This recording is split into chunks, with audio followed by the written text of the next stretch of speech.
Hey, you look nice today. Welcome to the Juicecast.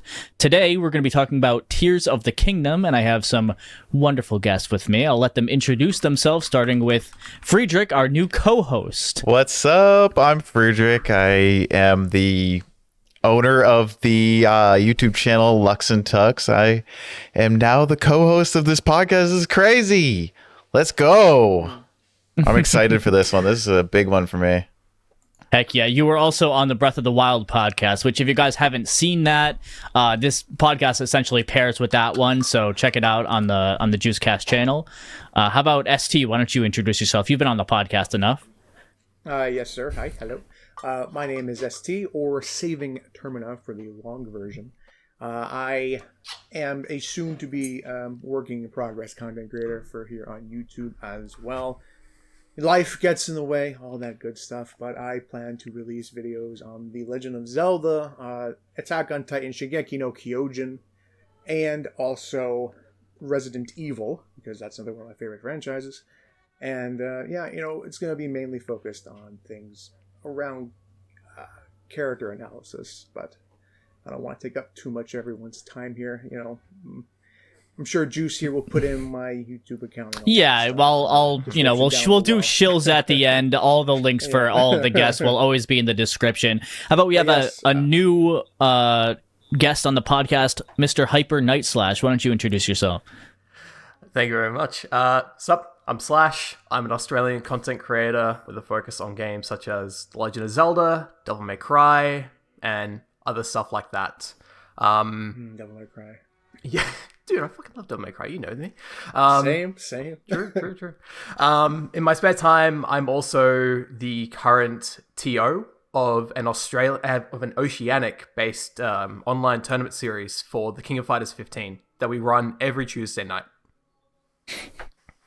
Beautiful. And HyperNightSlash has done a few videos that have popped off now on both Ocarina of Time and Majora's Mask. Wind Waker is the next to come out, so make sure you're looking forward to that as well. And nice to meet you if you're coming from the audiences of Lux and Tux, HyperNightSlash, or Saving Termina. What did I say? You can tell who hasn't played Majora's Mask. What did I just say? I've played Majora's Mask. I haven't completed it yet. I don't know. I haven't beaten it yet. I'm beating it next year. It's so good. Yeah, I'm super excited for it. One of the best games, dude. Yeah. But Top tier Zelda. I'm Juice.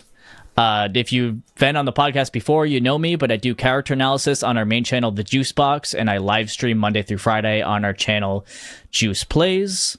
That's pretty much all there is to me, so here we go. All right, so we're going to start off the podcast with our personal history on the Zelda series.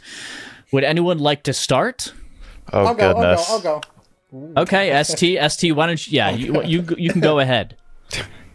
Okay, so I guess personal history. So where to start off? My first Zelda was actually Twilight Princess back in 2006. So I got into it kind of late, but I remember the Wii was coming out.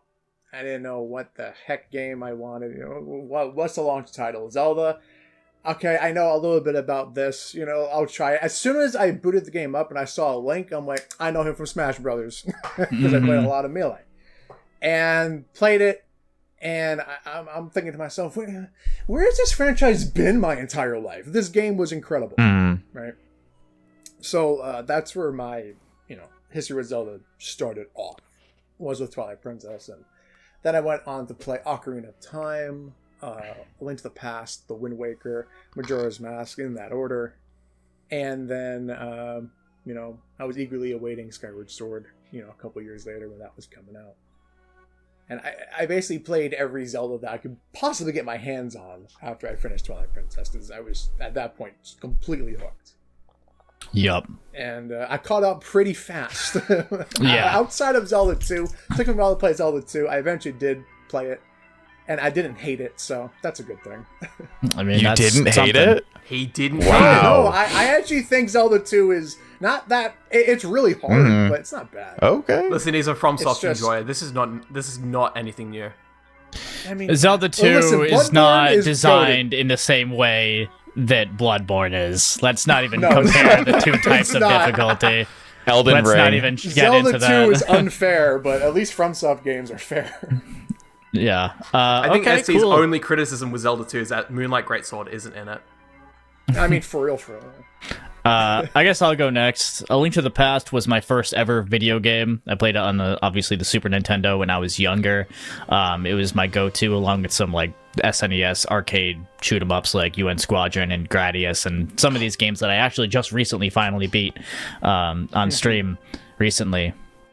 And I remember I was so scared of like the scary music in A Link to the Past that I would have like my aunt play it for me anytime I would go into Kakariko Village, and then like the wanted sign, like the girls like, oh my god, it's the guy, guards, and then it would be like "Diddle-diddle-diddle-diddle-diddle," and then I would like, auntie here. But A Link to the Past, yeah, one of my first game, my favorite Zelda game. Then I got into Ocarina of Time, Twilight Princess. I haven't played Skyward Sword, Wind Waker, Breath of the Wild, the other 2D entries, Tears of the Kingdom, but I really did grow up with A Link to the Past and the early 3D entries and kind of fell in love with the series. It's the only, I have a Triforce tattoo right here. It's the only tattoo I have currently. No, I said I have. I said I have. I've played Wind Waker 3 times. Hasn't played Skyward Sword. Yeah, same. Yeah, though. I haven't played Same. Skyward Sword. So I did rent Majora's Mask from a game rental place once. That was the first time I tried to play that game as a kid. And I've Majora's Mask is rough. I would imagine you try to play as a kid. Yeah. Oh yeah. The second time I tried to play it, I didn't have the time for it. So I'm really excited to get to it next year. But that's it for the Zelda series for me. When I played it, so. Oh yeah, okay. Yeah, that's a lot different. That's it for the Zelda series for me and my history with it. Obviously, it's one of my favorite game series. I think the only one that I like more as a series would be Final Fantasy. So, how about you, Slash? What's your history? My history is sort of similar to ST. So being of a younger generation, born in like 2001, I didn't really experience Zelda until... Yeah, I see that reaction. I didn't really play Zelda until I was about... I think I was 6 or 7. This was like around 2008. My brother had gotten into the series like a long time before me. He had cartridges of Ocarina of Time, Majora's Mask. He had the holographic one for Majora's Mask, for the record. Ooh. Yeah. It was that hardcore. I'm jealous. And we had gotten a Wii, and he got a copy of Twilight Princess from one of his bandmates. And I knew Link as ST from Smash. So I'm like, oh, this is the guy from Smash Brothers. I've seen him before. And this is right really before cool. Link enters the Twilight in Kakariko. And Midna's big hand comes out and grabs him. That traumatized me as like a 6-year-old. I wanted nothing more to do with that series after that. So... What kind of game is this? Yeah, exactly. It was like way too like, what the hell is this for like a 6-year-old? But I understand that 100%. It does have a very dark tone. Especially like it's Twilight Princess, which is generally darker than Yeah. It was like that in Majora's Mask that scared me the most. By the way, actually, it's Ordon Village, not Kakariko Village. So No, you're no, off no, the no, no, no. podcast. Motherfucker! It was he had the green tunic. He was going into Kakariko. No, not we got anymore. centaurs in here? This motherfucker. Anyway, Hey, the first time it grabs you is in the first village. It's right outside of it. bro, he came from Hyrule That didn't Village. traumatize you? That didn't No, I traumatize didn't you? see that scene. I didn't see that scene. He just cleared the forest temple, for the record. Anyways, I'm getting off track. Okay. I'm getting off track. So, fast forward to like, I think about 2010 or 2011. And I went to the video rental store with my mum. And I would usually pick out something that captured my interest, like Mario Party, actually, no, we didn't have 1000 Year Door. We had Super Paper Mario. Ooh. And one day, I saw Wind Waker on the shelf. I had a look at it, and I took it home. Played it nonstop for a month straight. Then it came time to return it to the video rental store. I got a renewal on it. Did that for about 10 months. I loved that fucking game. Wind Waker is my childhood game. I have the most childlike memories with Wind Waker. It's the game that got me into the series. So, for that reason, it is my favorite. And it's because of Wind Waker that I got onto the other games. Like, I got onto Twilight Princess not long after. And even as far back as, 2 years ago, I went through Ocarina of Time and Majora's Mask. So I've gone through pretty much every 3D entry, and I've touched a little bit of Link to the Past, and then the DS titles like not Twilight Princess, Spirit Tracks, and Phantom Hourglass. Yeah. You can skip those. Yeah, so that's my experience with the Zelda series, mostly with the 3D entries.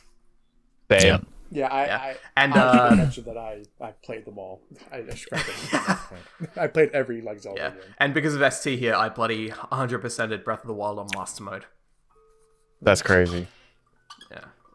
Okay, well, I guess that's me. Yeah, I actually started out strong. I started with Oracle of Seasons, probably one game that not that many people have played.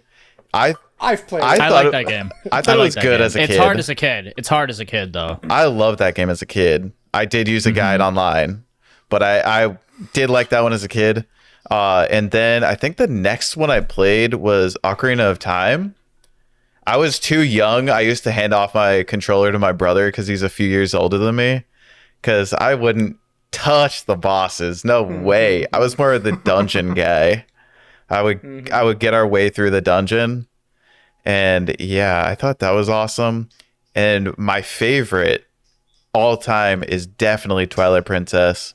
I beat that game multiple times. I'm going through it right now, bringing me back. It makes me so emotional to go back through this game because it's just so, like, I love Midna. Midna is definitely my favorite sidekick. And it just brings me back. Juice actually got me back into Zelda because I had given it up for so long. I started After playing Breath of the Wild. I started Breath of the Wild. Yeah. That was the second game I ever streamed. And I beat Breath of the Wild. I beat Tears of the Kingdom. I went through Ocarina of Time, Majora's Mask, Wind Waker, and now I'm on Twilight Princess. I'm so hooked. It's ridiculous. The 3Ds, I'm loving it. You also got me onto A Link to the Past. What did I beat? The first 2 dungeons? Yeah, you beat the first 2 at my house. Yeah, that was awesome. I'm definitely looking forward to finishing that game. I'm probably going to go through all of them, to be honest. But yeah, that's my experience so far. I'm loving it. If I may, about Twilight Princess, one of the things that, as someone that was my first Zelda, after I played a lot of the other Zelda games, and then I went back to it, especially after playing Ocarina of Time, Majora's Mask. When you have those games under your belt and you play Twilight Princess, your perspectives on certain things shift dramatically. And I love it. Like, the fact that the first Howling Stone that you go to, the song that the Hero Shade teaches Link is the Song of Healing.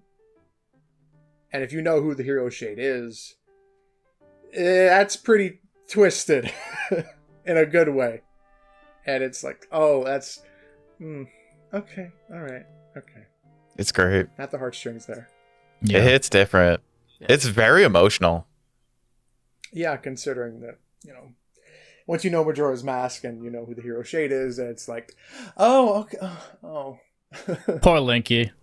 Poor Linky. Yeah, it's that random guy that dies right before you pull the Master Sword in Ocarina. Oh my god. Yeah, bro, yep.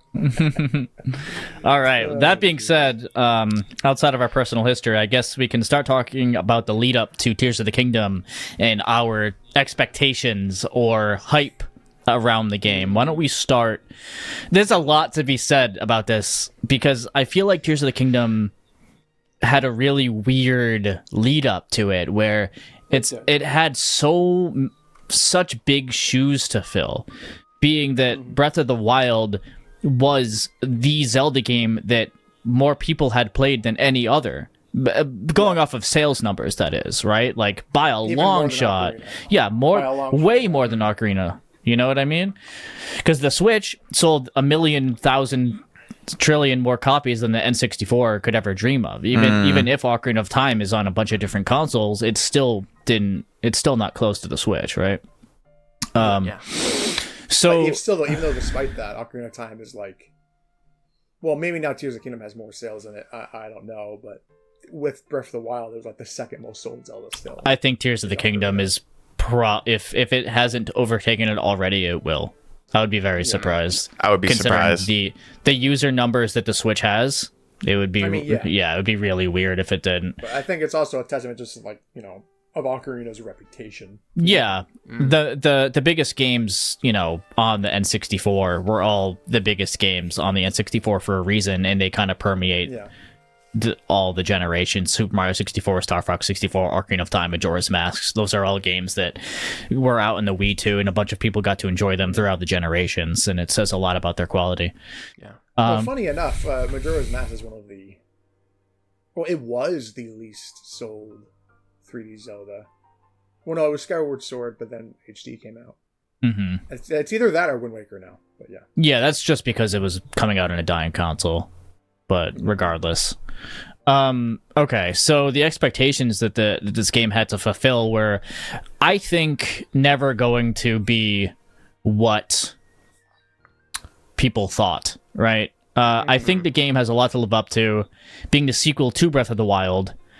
Before it was given Tears of the Kingdom as a title, it was advertised as the sequel to Breath of the Wild, right? Yeah. And what people saw of it, they were like, oh, this is just Breath of the Wild DLC, or, Breath of the Wild 2. What's the point of this being its own game? This game could never have been Breath of the Wild DLC. No. This title stands alone as its own thing. And regardless of that, it does take a lot from what Breath of the Wild built, though. So it is weird. It's kind of this weird in-between where it stands on its own, but it builds... It's so much of what Breath of the Wild is as well that it's really hard not to compare the two. When I'm talking about Zelda, and I could talk about the differences between A Link to the Past and Skyward Sword and Breath of the Wild, but when it comes to Breath of the Wild and Tears of the Kingdom, they're so hard to separate.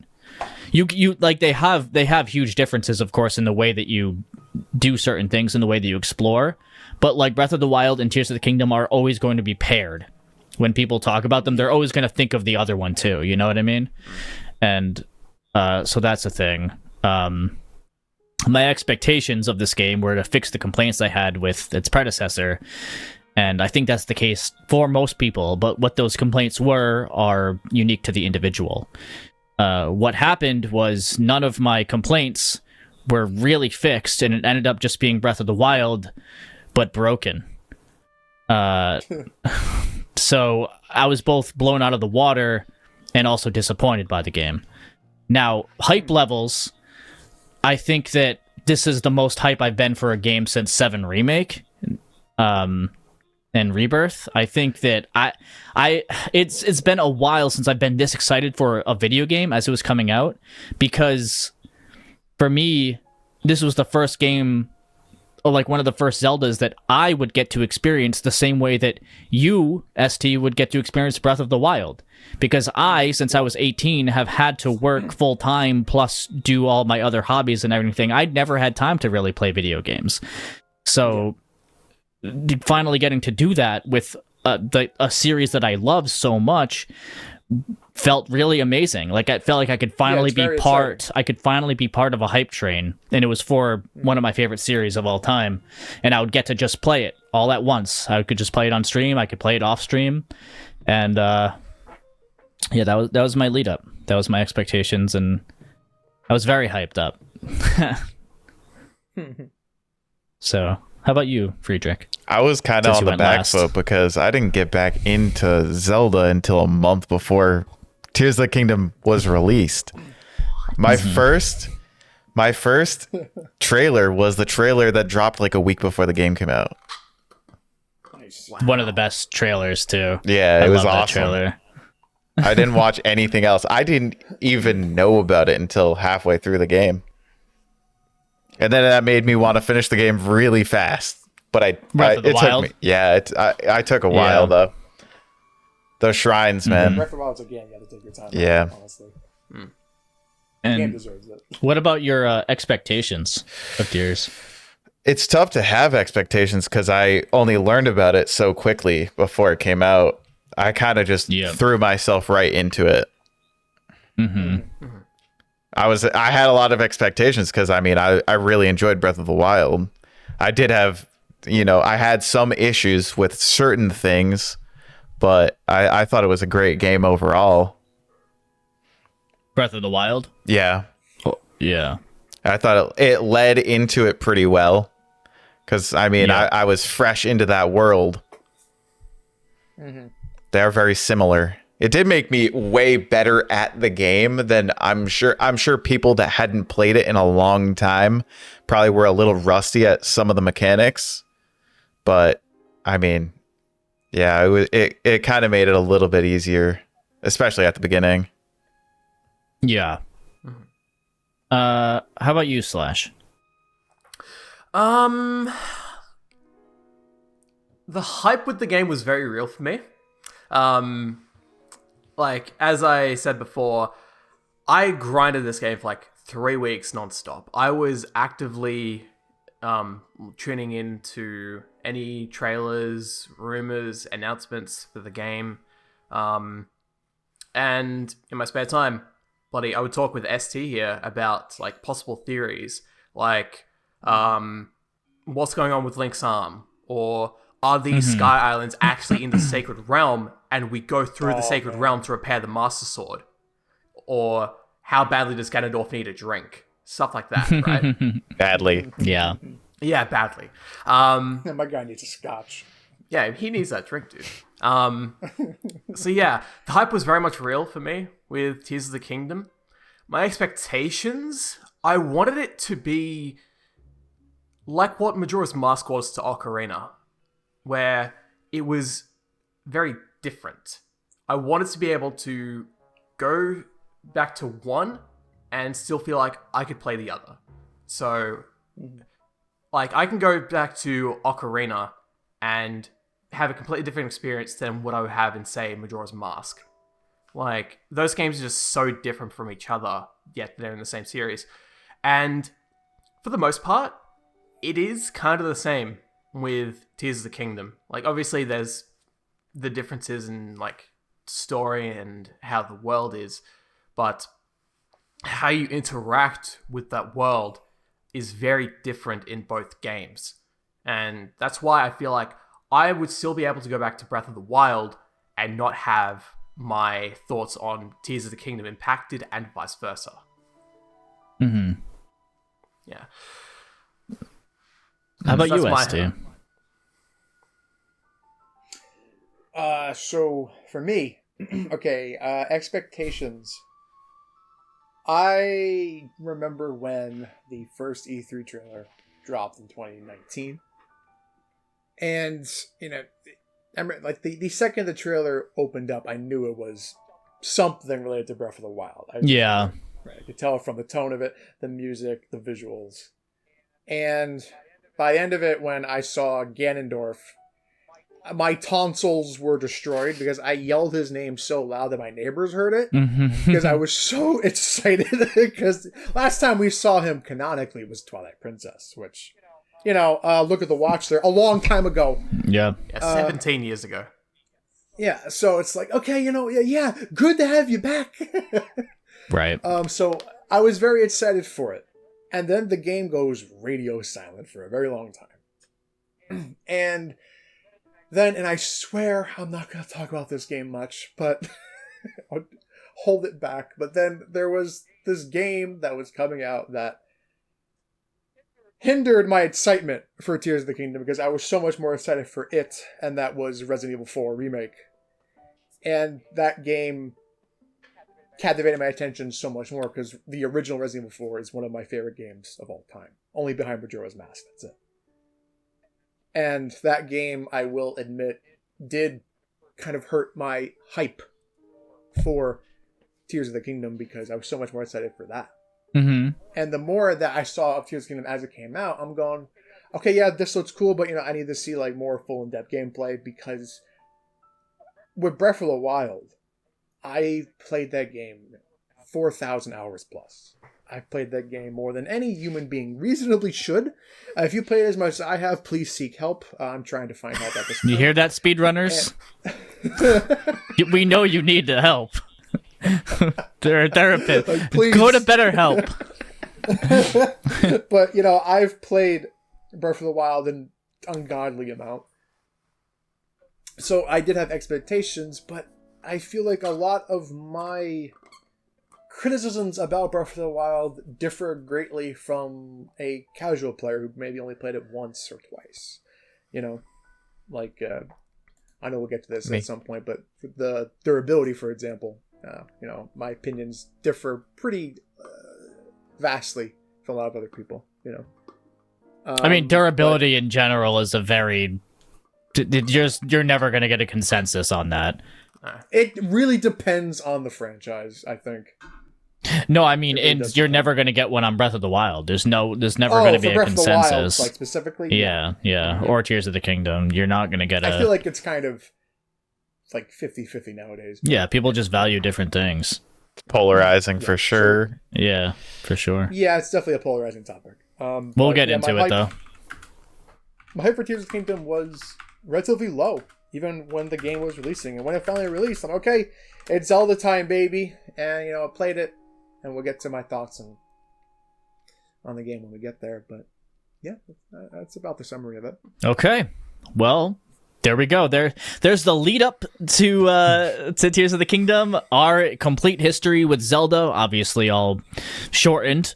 But now we can start talking about the gameplay of Tears of the Kingdom. This podcast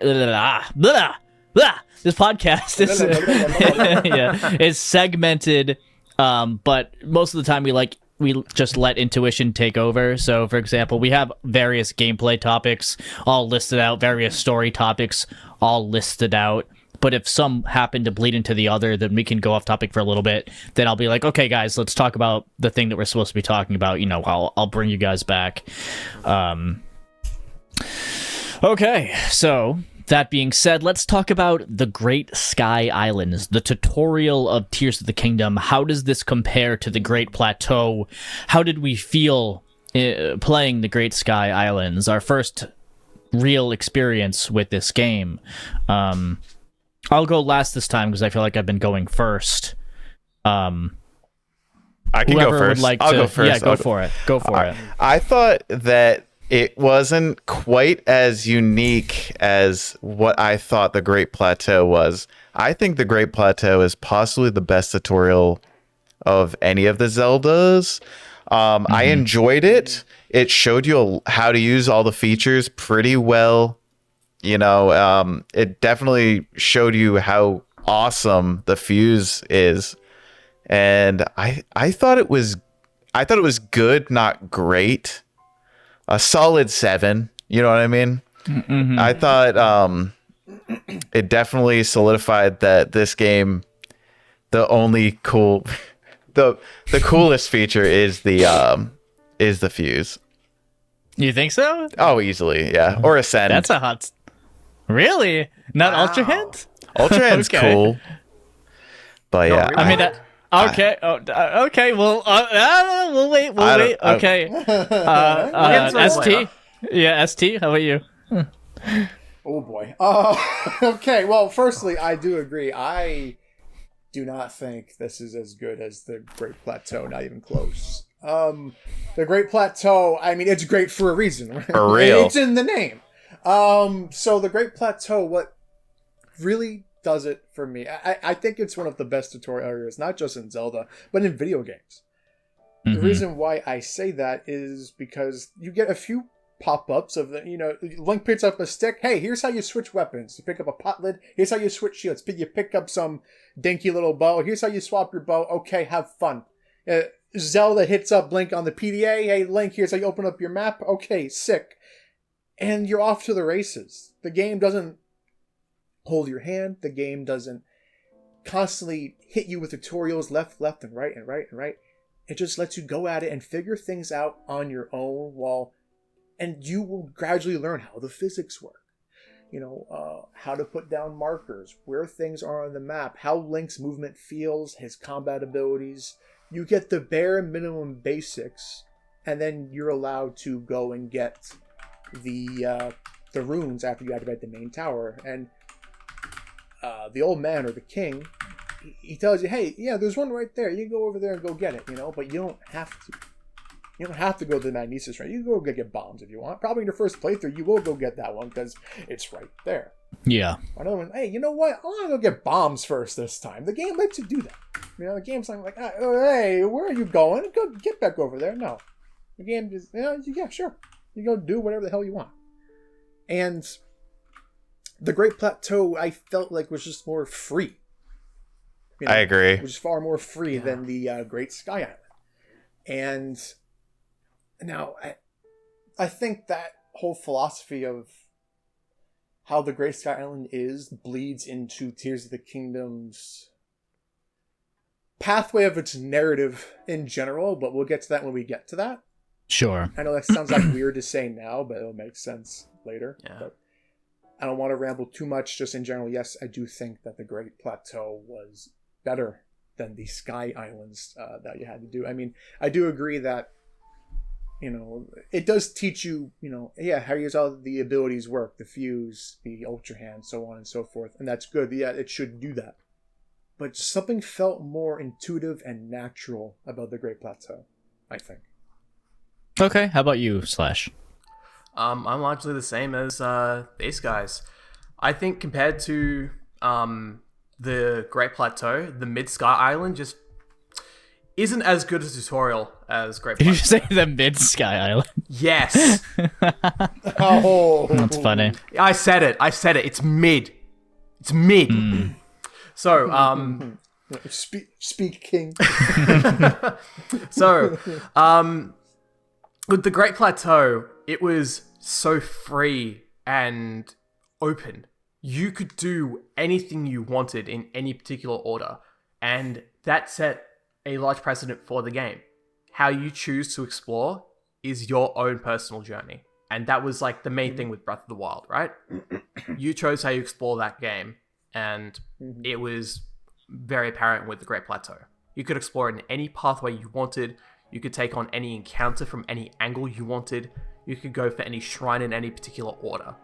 That all depended on the player, and that's what made Breath of the Wild so great, because every player had a unique experience. But with the Great Sky Island, like with Breath of the Wild, it sets a large precedent for the rest of the game, and I think it's what hurts it the most, because, and I'll get into this later, it's a game that was designed to be linear in a non-linear world. And with the Great Sky Island, it's the best example of this because you can't go in any particular route that you want. You're always going to get like Ultra Hand first, then you have to build stuff using Ultra Hand to proceed to the next area. And then once you get Fuse, there's going to be some enemies outside, and you have to fuse some stuff to your weapon, to your shield, to try to find ways to fight those enemies off. So it kind of has this linearity to it that doesn't really feel natural. It feels like these are placed in a certain sequence of events that feel very... what's the word I'm thinking of? Explicitly placed. So Sure. In contrast to the Great Plateau, it's not nearly as good a tutorial, but it's still decent, don't get me wrong. Like, I think visually it looks great, and it does teach you how stuff like the glider works, for example, with the Zonai birds. Mm-hmm. But compared to the Great Plateau, it's not nearly as good a tutorial, and I think that's what's going to hurt it the most in the long run, because it's not as natural as the Great Plateau. It's not nearly as free-flowing, and its linearity is what hurts it the most. Okay. So I guess I'll go. I think that the design of the Great Sky Islands had to be different from the Great Plateau because the amount of stuff that the game has to teach you here is way more than it had to teach you in Breath of the Wild. The runes are way more complex, so let's just get that out of the way. You don't actually have to do things in a linear order. That's actually not true. You can go out of order. It's just highly recommended for you to go in the order that it sets you in. It does feel unnatural in that way. You just don't necessarily actually have to. For example, speedrunners do not. Because they want the quickest route, and then they get a bird, and then they fly down to the other ones, and blah, blah, blah. I think that as an entry point for teaching the mechanics of the game and introducing the player to the story, it's great. The highlight for me was the first time you dive off right into that room before you have to go out into the outside and you do the initial dive. Because I remember looking at those cog wheels on the wall and being like, okay, my Zelda brain is working. How the heck am I supposed to get up here right now? I know that there's a room right there that I should be able to get to, but I can't. You know, and then I was like, okay, shit. And then as I'm getting the runes, are they even called runes in this game? They're not, right? They're just like just abilities. Yeah. As you got Ascend and what's the rewind one? Recall. Rewind. Oh, recall. Yeah, recall. Oh. Yeah, I thought it was just literally rewind. Oh yeah, after you get recall and then you get sent back there, I'm like, oh shit, I'm playing a special game right now. Mm-hmm. I'm playing a special game with these abilities. I remember Because that then you YouTube used short. Recall on the and then I used recall on the cogwheels, and I went back to that room that I knew. I was like, okay, this is set up in a way for me to come back here. This is a Zelda game. I can't wait for that. Do I like the Great Plateau more? Yeah. Do I feel like the Great Plateau kind of fits in with the philosophy of Breath of the Wild better? Yeah. Tears of the Kingdom, what's its identity? It's hard to say whether or not it permeates through the tutorial or not, because the identity of Tears of the Kingdom is kind of just up in the air. It's really hard to say, especially with not as much time that we have with Retrospect with Breath of the Wild. I don't really know. Especially me. Yeah. The only thing, I just meant like actual time, like since Breath of the Wild's released. And yeah. Yeah. I think that it does say something though, where in Breath of the Wild, I do feel like the Great Plateau is one of the best tutorials in gaming as well. I love tutorials that make you experiment through the gameplay itself. That's one of the reasons why I don't like Sonic Frontiers beginning act. But I think that this game had to have a longer tutorial as well, even though it made me, someone who is experienced with the series and with Breath of the Wild, want to get the hell off of the Great Sky Islands. It just had a lot more that it had to teach. And also, I thought a good addition, though, was that the constructs are there to interact with, because not every single player out there is going to be able to get everything the same way that someone like me or you would. Having things explained to them through text can sometimes help someone learn something better than someone else, and it's a completely optional thing, like learning how cooking works over here or learning how temperature works or whatever, just as little hints for the player if they need them. I thought that was a cool addition. But I think that rounds off my thoughts on the Great Sky Islands and how it compares to the Great Plateau. Do you guys agree or disagree with any of that? I can agree with a lot of what you had to say. Yeah. Yeah, I agree. And visually, it's stunning. Yeah. It's very pretty. Yeah. Cool. Let's move on to new tools and creativity. So the abilities that we get in this game, I don't even know where to begin on this. Like, should I go one by one? Or go ahead. All right. So, if Breath of the Wild's kit was about momentum and physics, then Tears of the Kingdom is about creation and engineering.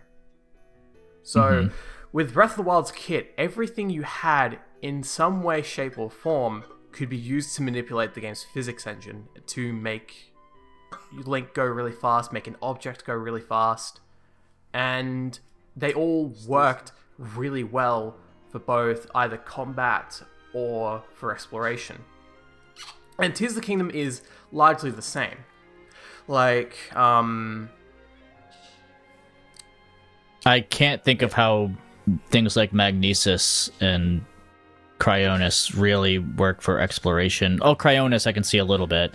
Magnesis, you can get some treasure chests and stuff. I'll get Yeah. on to Cryonis, don't yeah, worry. we'll get onto I mean, Magnesis, you can get like treasure chests and stuff, but I don't think it even comes close to the amount that you get from exploration out of the tools that Tears of the Kingdom has. Yeah. But with Tears of the Kingdom, I think they all work really cohesively together. Like, a good example is... okay, I'll just go through them one by one. So Ultra Hand is, for the most part, just better Magnesis, right? Way more than that. Building? Minecraft too. plus. You can make anything you want with Ultra Hand. You can make Gundams. You can make Metal Gears. If you have the brain of a Vehicles. 6-year-old, you can make a dick. Yeah. I have the brain of a 6-year-old. Right. But yeah, no, it just allows for so much creativity in what is possible, and the sky's the limit. Literally, the sky is the limit. And then Rewind is kind of interesting comparing it to Stasis, because one is about like stopping something in time and then trying to make it like go to another location with great acceleration. Rewind is very complex in a way. How do I say this? Let me check my notes. Yeah, sorry. Sure, it allows yeah, for a no- lot no of pressure. it allows for a lot of very out of the box thinking, and especially when combined with Ultra Hand and Ascend. Ascend? Yeah, it allows for some really cool situations. Like, there's this overhead cave down near the Farron region, and I saw that, and I'm like, okay, how do I get up there? So what I did is I took a rock, held it up high for about like 5 seconds, dropped it, let Rewind take over, ascended through the rock, and then ascended through the ceiling to get up into that cave. Was it the intended route? No. There is Was no it intended cool? route. But it was a cool? Yes. Yes. And that's just like one little example of how this game's kit allows for such creativity and exploration. So yeah, Tears of the Kingdom's kit really allows for a lot of creative and out-of-the-box thinking, whether it's building vehicles or finding new and unique ways to enter areas. And that's really what I would like say, about it. yeah, I would say Breath of the Wild is also kind of about out-of-the-box thinking and gives you multiple solutions for problems, like in shrines and whatnot, but Tears of the Kingdom kind of takes its sense of freedom and creativity to 1,000%, to the point where it almost feels like it should be more limited, which I'll get into later. I actually think that a lot of this game was almost ruined for me because of how easy things are made with the tools you're given. So You can definitely cheat a lot of the shrines. you can straight up skip content because a lot of the solutions that you already have in the back of your hand break the challenges that the game presents to you, which kind of hurts the just like design. Breath of the Wild, for real. Yeah, but Breath of the Wild, nowhere close. Breath of the Wild, I don't know about that one. I do. I think that what you have in Tears of the Kingdom is way more powerful than anything that Breath of the Wild has. That wind bombing? I don't know about that. Wind bombing is really broken. I guess, but that wasn't part of its design. You know what I mean? Yeah, I mean, That what just came as a byproduct what from is the really- kit being around momentum. I don't think that wind bombing was really intentional. I think how much of Breath of the Wild really was. I think they patched out way too much of that shit for me to consider it being like a legitimate thing. I think they were at the. Well, that's because remote bombs aren't even a thing here. So yeah, really... no, I meant in Breath of the Wild there were so many different patches to its tools and glitches to make you get around for free that I don't really think it's part of the design. They left stuff in at the point that they did because most people had already played it at that point. That's at least how I see it. Tears of the Kingdom it didn't stop stasis launching. Yeah, it didn't stop a lot of things, but at that point they stopped patching the game. They got rid of whistle running. A lot of things. Whistle We'll running. get into that. Oh yeah, we'll get into rip that. whistle running. Well, I don't really care because of the fact that you can just make a bunch of vehicles, but yeah. Like, you have so many ways to get around. At the beginning of the game, though, it was definitely like, oh, rip whistle running. Yeah. Why don't you go ahead, ST, before I talk about some of this stuff? So, yeah, the abilities in Tears of the Kingdom. Well, yeah, when new tools and creativity, yeah. We're mainly talking about the abilities there. Mm-hmm. So, my favorite of the abilities, personally, is Rewind. I do like Rewind a lot because you can do a lot of... I mean, that's how I broke most of the shrines, was with Rewind. Recall, if I didn't yeah. Or Recall, Rewind, you know what I mean. Mm-hmm. Or, if I didn't just put a bomb onto my shield and just jump over things. Because you could also just do that for a lot of the shrines. Oh, yeah. Yo, baby's wind bomb, let's go. But yeah, Rewind's personally my favorite. You get really creative with all of the abilities, but I do feel that all of the abilities are purely suited for exploration. Yeah. And in ways that, yes, that does make them better than Breath of the Wild's runes, but in ways, though, I have more fun with the runes in Breath of the Wild because of how diverse they really are for things that aren't exploration. But we can get more to that when we get to this game's, to the combat system, which, oh lord, do I have things to say about that. Me too. But yeah, I feel, though, with all the creativity that there is in Tears of the Kingdom, one of the things that does make me go like, well, why am I going to make anything else? And that was the introduction to the good old air bike. Why will I use anything ever beyond this thing right here that uses nothing to just recreate with the auto build? Mm-hmm. I'm in the depths, so I'm just going to throw a light bulb on it and fly through everything for free because why am I going to drive through this stuff? If I'm in the main overworld or the sky, I can just fly over everything. So why am I going to make anything else?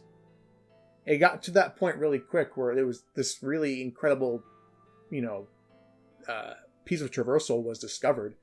I'm just like, okay, well, I'm not going to make anything else because I'd rather just use this thing that I know that's going to work and get to where I need to go, right? Yeah, I feel like the air bike blowing up on social media and stuff was a huge detriment to people's enjoyment of creating things. Some people are going to discover things on their own, but that's the community aspect of any game, especially one like this, where you can be so creative. As soon as you see something, half the time you're going to want to make it yourself. And when you see something that easy to make, I think that social media, it both helped and hurt people's experiences of this game. Sure, you can I do agree with that. you can just limit yourself, but that's my problem with part of the creativity in this game in the first place. It's I have a love-hate relationship with it because I feel like I feel like I'm way too powerful to interact with. I have to hold myself back completely to really interact with the puzzles and everything that this game has to offer me. I feel like I'm not really, and I never felt that way in Breath of the Wild. In Breath of the Wild, anytime I approached a puzzle, I was like, okay, I have these tools. I am more limited. I can do creative things with these tools, and they're going to make me feel smart. And the first couple of times in Tears of the Kingdom, yeah, In fact, it still happens sometimes. But when I see like, oh, there's this gap that I have to cross, or there's this thing that I have to get up high, I'm gonna be okay. I'm not gonna use a bomb shield, right? I'm not gonna use a rocket shield. I'm going to do this the way that it's like asking me to. Yeah. And I feel like that's having the opposite effect that the game is trying to give me, because there are 180 goddamn shrines in this game. Like how many times? 152. It's like, man. So, I want to mention the shrines real quick. So correct me if I'm wrong. You can't use auto build in shrines. You can't use auto build. No, but you can bring pre-built things into there, like a bomb shield, or you can make a bomb shield in there with fuse. I'm not even thinking about that. Okay. So, what I was going to say was, with Breath of the Wild shrines, they could be broken in a multitude of ways, not even talking about wind bombs here. For example, there is a shrine in Hebra where you need to bring this ice block, all the way up to the top. You need to go through there's fire pillars, there's lava. You might recall that shrine. I remember the name of it off the top of my head. But I remember. What you can do to absolutely break it is that you can put a bomb underneath the ice block. And you can then hit the ice block with stasis, with a heavy weapon. Blow up the bomb, so that way the trajectory will go straight up after the stasis ends, and boom, the shrine is done, the door opens. You don't even need to bring the ice block all the way up. Yeah, that's what I mean. Thing you could do. It's like you have these like specific things with your tools that would make you feel smart in Breath of the Wild, where in Tears of the Kingdom, even though it feels like it's intentionally designed in this way to get through the puzzles, it makes me just it kind of takes away the uniqueness of figuring out a solution when you look at something and you already know the answer, because it's the same answer that you have for. You could just use a rocket shield or a bomb shield. Yeah. Or ascend. I mean, sorry, not ascend. Or recall. Recall breaks almost everything. That's how I broke most of the shrines. Yeah. Right. Which, this is why I'm of the opinion that I kind of think Breath of the Wild shrines are stronger for this regard. Because, well, yes, you could do the intentional thing. There's a lot of cool things you can do, like, oh, that was really smart of me. Or you use the physics engine. For example, there's another shrine in Breath of the Wild where you need to, I believe it's like you need to put out the fire with water and shoot arrows at the switches, right? And the thing rotates, water spills out, and you need to extinguish the fire. And it's above a pool of water. What you could just do instead is use Cryonis. Shield jump onto it as the ice block is rising, have Link ride the momentum, jump, use a bomb, and then you're over the wall, you clear the shrine. Stuff like that. That's using the tools that Breath of the Wild gives you in its first hour to get through these tasks in a really cool and fast way. But if that same shrine existed in Tears of the Kingdom, her rocket shield go insane, right? Yeah, I mean, not every single shrine can be broken in these ways, but I was replaying some of Tears of the Kingdom again just yesterday, doing like some other shrines, and there's a lot of them have these big walls that go to the very top of the ceiling, that where the goal is that you can't just get over like you could in Breath of the Wild. Yeah. So I think that's what they were trying to circumvent, was that kind of stuff, right? I'm of two minds when it comes to like comparing the shrines between the two games, or just the philosophy of Tears of the Kingdom in general. It feels so different.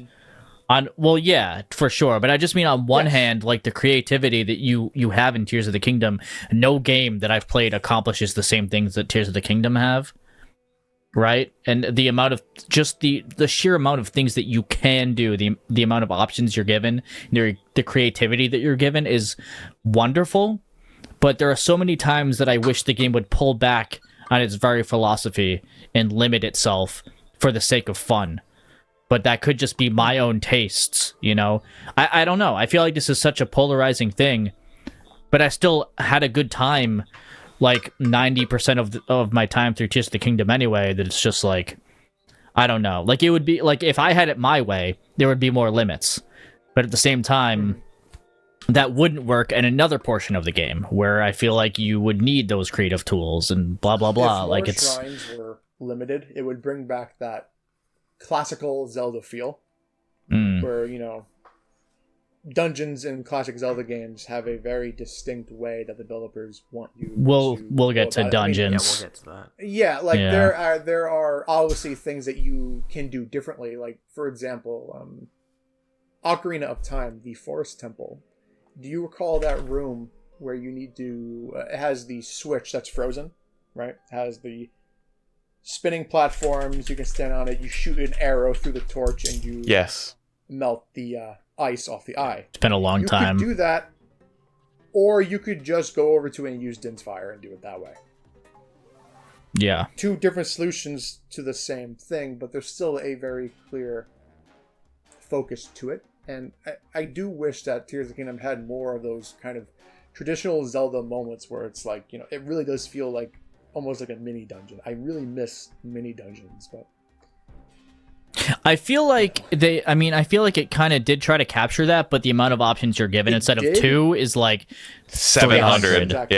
Yeah. And like it's way too much. And it ends up like some of them are just always the right, like you can have like a group of 5 of them that are just like these are the right answers, right? And even though it's clearly setting out something for you to do meticulously for you to figure out, and like as you approach it, you're like, oh, I'm gonna pick from these 5 things I already know how to do, and it almost kills the creativity instead of incentivizing it. Like it has the opposite effect it's trying to have. You know what I mean? Yeah, because there were so many times where I just either used rewind or used a bomb shield or a mixture of the two to just clear a shrine. Yeah, I just think like the concept behind these abilities is brilliant in the first place. Like, I don't know, just having these tools in the video game, being able to build whatever you want, building a death machine, like recalling random things, riding them up, go do like the thing that you said where you got into the cave like that. You can do the same thing, but like imagine taking a giant tree, for example, with Ultra Hand. So you just have a bunch of trees, and then you lift it up in the air, and then you bring it down, and then you just ascend through a giant thing of trees, for example. Like maybe your battery isn't that good, so you don't have the battery to use the motorbike or whatever.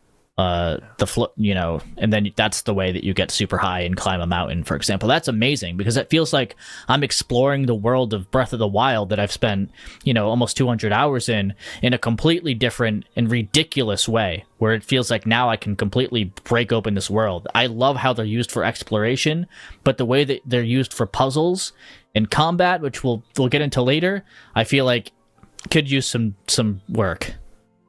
Yeah, I agree. This game is like amazing when you just shut out everything else and just let yourself do the thinking. Like I said, with the rock and using rewind, ascend, and ultra hand, recall, using all of them in tandem, that wouldn't have happened if I didn't have the hover bike by then. Yeah. So this game's only like amazing if you choose to sort of shut yourself off from anything else that's going on. This is like a very good game to play in isolation, so you can get completely immersed in it. And yeah, as you said, the shrines can easily sort of be broken if you sort of know like how to circumvent things. Like there's this one shrine where you're supposed to attach... You have like these metal planks, and you're supposed to attach one that's standing vertically underneath it so that it doesn't go off the rail.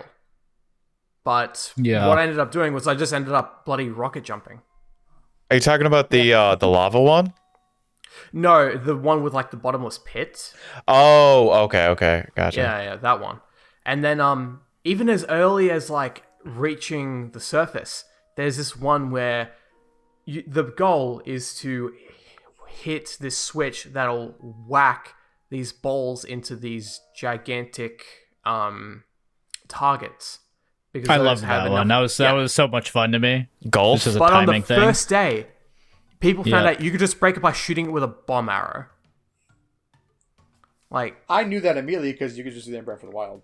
Break what? Break what? The switch you need to hit the ball with. You could just hit it with a bomb arrow. Yep. yeah, you can shoot it with a You're able bomb to do that in arrow. Breath of You the Wild don't as need well. to bloody put the spikes onto the switch that it wants you to. You can just shoot it with a bomb arrow, and that's the puzzle done. Yeah, I knew Wait, that. the target? The second The I big Yeah, the targets, targets. yes. Yeah. Yeah. Oh, you Yeah. can shoot all of them These- with a bomb arrow? Yep. Yes. Yeah, the I didn't second know I that. saw that, I knew you could do that because you could do that in Breath of the Wild. I didn't. So I don't. was like, oh. I don't even remember there being targets like that in Breath of the Wild. Yep, there are. Yeah. And there's another shrine later on in the game that you're supposed to sort of treat it like bowling, where it has to like go down this very curvy slide. Like by the end of it, I got sick of it. I just attached the ball to a random stick that I had, and I threw it at the target, and then that was it. Like, I had enough of that puzzle. I was done. The one that you're intentionally supposed to use the pendulum and golf it across. Yeah. I hated that one. That was That so one annoying. sucks. Like, I this think game that has took some me- really fun shrines, but also some ones that can just fuck off. I think that one took me like 10 tries or something to get it just right. It took Yeah. a while Because for it me. kept like falling off the side or went behind it and fell into the pit again. Yeah, I remember that one. All right. There were a lot of shrines I'm just like, see, this would be so much better if I just had Stacy. I agree with that. All right. So, that being said, as far as creativity goes, I feel like the rest of what we have to talk about will likely come up as we make our way through exploration and the depths and the gameplay loop and, you know, the dungeons and everything else. Let's not spend too much time on our initial thoughts on it and go into the UI of this game. I'm going to start off talking about my thoughts on the user interface of Tears of the Kingdom. I think that the UI of Tears of the Kingdom is pretty poorly done for many reasons. Yeah, I know. Now, that's not me saying that I have all the solutions or what the perfect UI solution for what a game like this would even be, other than like point to Minecraft for an example, I guess. That would be the closest thing I have. Because if No, you're so you just take Breath of constantly... the Wild UI. No, that would not work for Tears of the Kingdom. There's no shot. Sorry.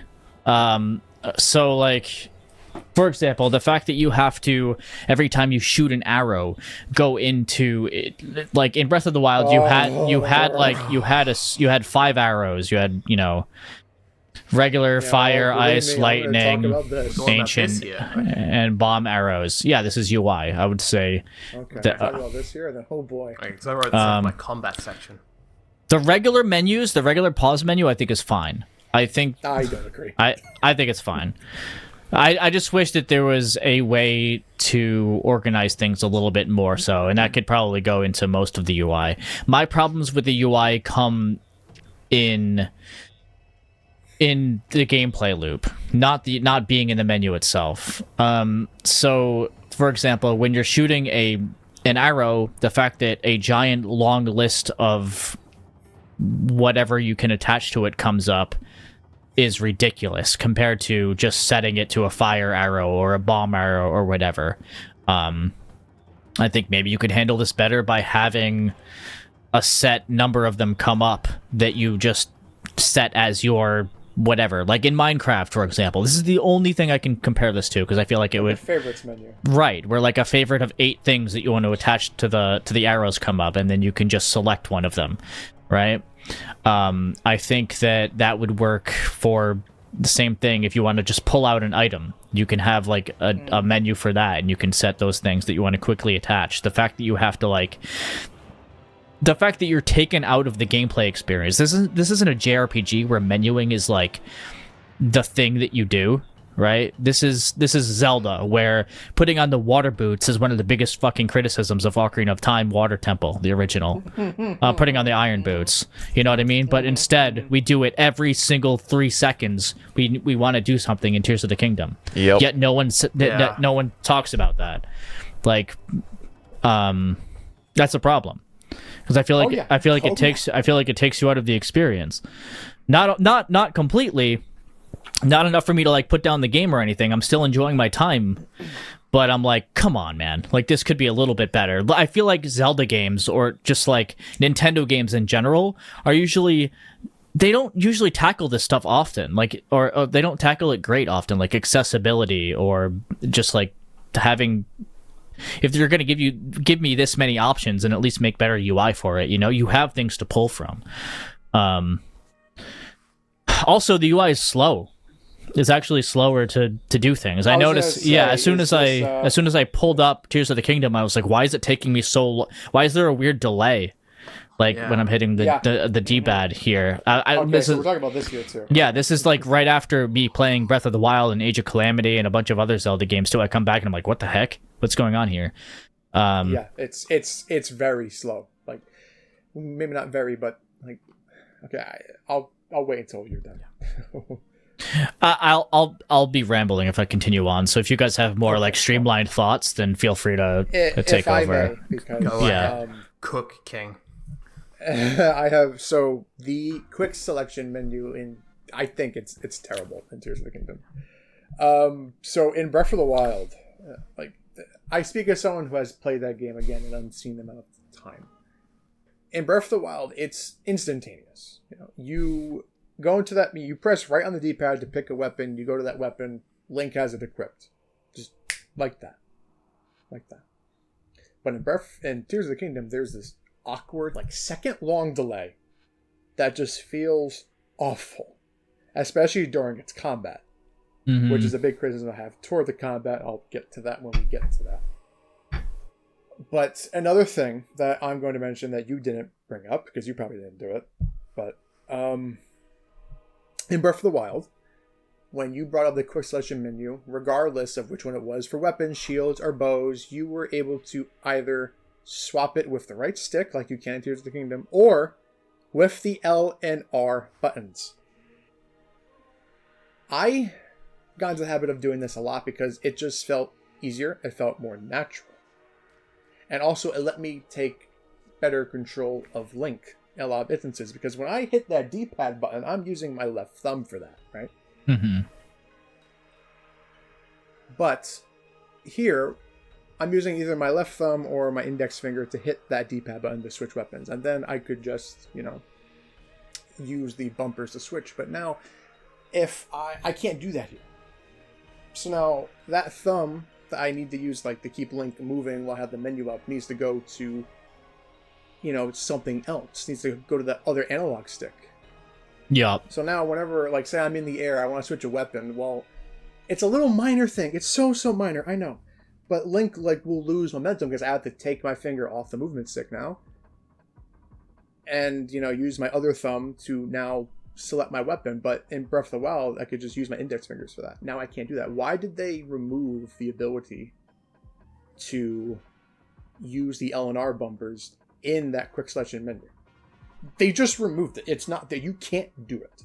Mm-hmm. Who really sat down at that table and was like, you know what we should remove? This. Well, why? Yeah, it's weird. Who did it? It's a basic accessibility feature.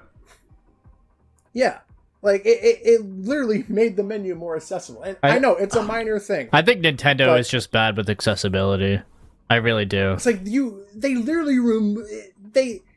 it took more effort to remove it than to just keep it in. Really? Yeah, I don't know. Remove it? Who knows? Maybe there was some bug they couldn't get out for some whatever reason. No, and I know that's the whole scenario I was talking about, of having Link move forward. It's a very minor thing. You probably couldn't even visualize it in your head, but. Mm-hmm. No, I could visualize it in my head. I know what you're talking about. Yeah. My point is that they removed a way to maneuver the menu that, for me, feels very uncomfortable. Mm-hmm. Because now I need to always, be using... I don't even know how to explain it, really, but it just doesn't feel natural to me. Because I spent so much time, 3,000 hours plus, of just using my index fingers to swap between weapons in Breath of the Wild. Yeah. I can't do that here. I still try to do it in Tears of the Kingdom. Yeah, I don't know why they would have removed that. I mean, I didn't spend that, but I think I used it sometimes. I don't really remember. But, yeah. I didn't spend 3,000-4,000 hours playing Breath Breath of the Wild. I spent 200 hours playing Breath of the Wild. Yeah. But even still, there were things that took me like a few hours to get used to, maybe even a few play sessions to get used to, like using like hitting D-pad up, for example, to switch runes now is like something completely different, or whatever it was in Breath of, you know what I mean? Yeah, I still try to switch abilities by hitting D-pad. I'm like, oh, that's not it. Yeah. That's this terrible menu. That does remind me. Well, no, that I didn't even go over that one. I didn't go over the ability swapping menu, which is a wheel. Oh, no. Well, hang on. So let me just talk about the D-pad up menu real quick. Sure. Again, like, the whole thing is yeah. I need to, like, if I want to use fire arrows, I need to attach a fire fruit to it or a red choo-choo jelly. Use that. Up D-pad again. Shoot. Up D-pad again. Wait a second. Shoot. Wait a second. Shoot. Yeah. It's just like, it's so cool that you're able to do all these things with your materials, but the way, like, the delay that you have on them is just like, please just let me like have a few things where it's just like, okay, I'm shooting stuff with a red choo-choo jelly on them, I'm shooting things with like a splash fruit on them. why can't it just be locked like onto that material and I want to switch it again, you know, like just right. Even just having the option to do that would be cool. Yeah. So speaking of UI, I'm going to speak about the main materials menu. When you press that pause button, it's just a big, long, single menu list of just all your stuff. Yeah. Whereas in Breath of the Wild, that menu, if you look back at Breath of the Wild's pause menu, it's inventory menu. It is so neat. It's nice, orderly, page by page. My OCD is calm when I look at that menu. When I'm looking at Tears of the Kingdom's menu, my mind is on the verge of collapse. Yeah, you know, now that I think about it, I said it was fine. I don't think it is. Now, like thinking back to it, yeah, like having you to need scroll. to constantly scroll down. But on Breath of the Wild, Yeah. it's pages, just boom, boom. You know, like you have apples and all these other like low tier item fruit right here. Switch menu, okay, higher tier like meats and stuff like that. Switch. Now you're on gems. Switch. Now you're on like, you know, miscellaneous. It's all nice and neat, page by page. I do like the quick All sort. right there to see at the same time. At least it has a quick sort. That's something. Both games do. That's the thing. No, I'm Breath of the saying Wild does too. for different materials. For by most used, by whatever, blah blah blah. Oh yeah, Yeah. yeah. By By most attack used, power. yes. Yeah. But in Breath of the Wild, you just know what page each one is on. Yeah. Like, oh yes, this thing that I need is on page 2. Weapons menu. Armor set. Weapons menu, yeah. It's all jumbled together aimlessly. Well, no, the weapon Well, and no, Those on are Tears of the different. Kingdom, it's- Just talking about materials. yeah. Gotcha. Yeah, I'm talking purely about materials. Yeah, I mean, weapons in and Breath of the armor are Wild, still everything is separated in different. Tears of the Yeah, Kingdom. yeah, That's yeah. still- Their own tabs. Yeah. Yeah. Oh god, if they weren't, oh no. It'd be a nightmare. Yeah. Talking about another UI menu I rambled long enough. would be the wheel, which I think is really weird. It's a weird choice. Why's the map on it? Yeah, why is the map on? I feel like there are so many things that it's like you could have held another button and have it be a quick swap, but instead it's like you have this giant wheel with amiibo map and just a bunch of dead space from the things that you actually want to go to. Where You know, Dead Space remake? yeah. Well, I don't know. Like it's not the biggest deal in the world, but I do feel like it's a little bit clunkier. Obviously, there's I don't know, man. I didn't have much issue with the wheel, like for the abilities, but Mhm. well, okay, there were times where like I just equipped the wrong one and trying to do another one, but that's just me not used to really where they were. Mm-hmm. But yeah, me and Juice rambled long enough. What about you two? You guys said most of my biggest gripes. My Yeah, biggest I- gripes were the menu. I literally have in big bold letters on my page, the menu system sucks in this game. Yeah, That's about it. It does. No, it really does. Yeah. Meanwhile, my notes just say let ST take the wheel on this one. Fair. And I have that like 4 different times in my notes for the record. Yeah, I feel like we both had a lot to say with the UI of this game. Yeah. It was one of my biggest like gripes while I was playing through it. I was I like, felt the same way. I was bitching about it. I think Hyper, you were like there for my second stream of the game, and you were like, "So what are your thoughts?" And I'm like, "This is really cool, except for the UI. What the hell? What's going on?" I remember I was in a voice call with Slash here, and I was like, "Man, hang on a minute." I like quit out, went to Breath of the Wild, and I was swapping. I'm like, "Look at it! Look at it! Look at it! Yeah. It's so much faster." Yeah. He was in bliss. It was like kid in the candy store. Mm-hmm. Oh, and you know what? Combat. I can't wait to talk about how they nerfed the Master Sword. We'll get I'm going to let Friedrich take the wheel on the next topic. So all the exploration stuff. Why don't you go ahead and direct this part? Balls in your court, buddy. Balls in your court to direct. Who wants Have to fun. start with this? Oh, geez, exploration.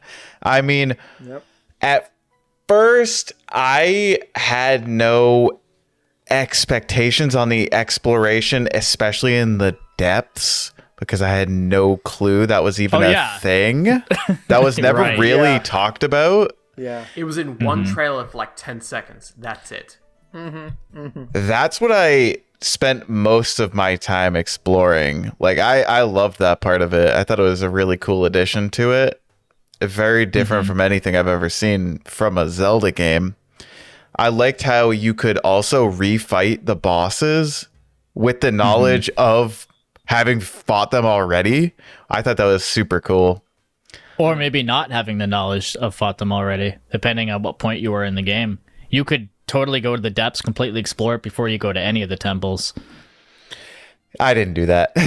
Of course. I'm just saying. Yeah. You could have. Yes. If I may I did interject that. for just a moment.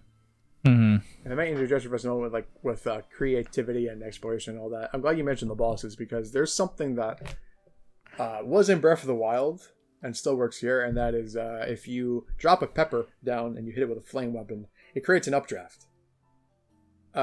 Doing that in the depths against the water temple boss makes that a joke. You could just updraft up and spam arrows to your heart's content because you're like a mile up in the air. Oh, that's kind of broken. Sucks. Oh, we'll get there. Yeah. We'll get there. Let's keep talking, because we have main dungeons and sages as items that have come up later, which I'm sure I'll have a lot to talk about with that one. Oh, I will too. But yeah, continue on, Friedrich. I like how they also interconnected the depths with the mainland with the Sky Islands with the labyrinths. I thought the labyrinths was one of the strongest points of this game. Ooh, yeah, labyrinths were cool. Yeah. Yeah, I did like that. And they held my favorite armor set. That's what I hunted for pretty much right away. Oh, yeah. Is that the evil spirit armor? The evil spirit It's one? the Phantom Ganon armor set. Oh, is it the Phantom Ganon? Well, okay. it does look like, Well, It's Phantom Ganon's look from Ocarina. Oh, okay, yeah. Or are you thinking about the Depths one? Is your favorite? Because I know you liked the one with like the Zant, almost Zant looking. The one that's supposed to resemble the four-eyed. No, it things. was Bloom protection. I like. Yeah, my favorite was the evil spirit armor. Okay.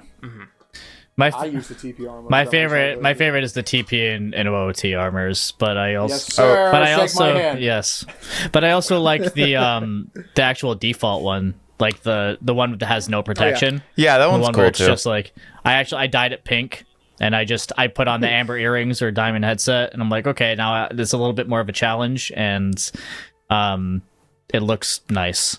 So I used the using Fierce it. Deity armor for like most of my playthrough after I got it. I mean, Same, honestly. That I would say Because 75% of it.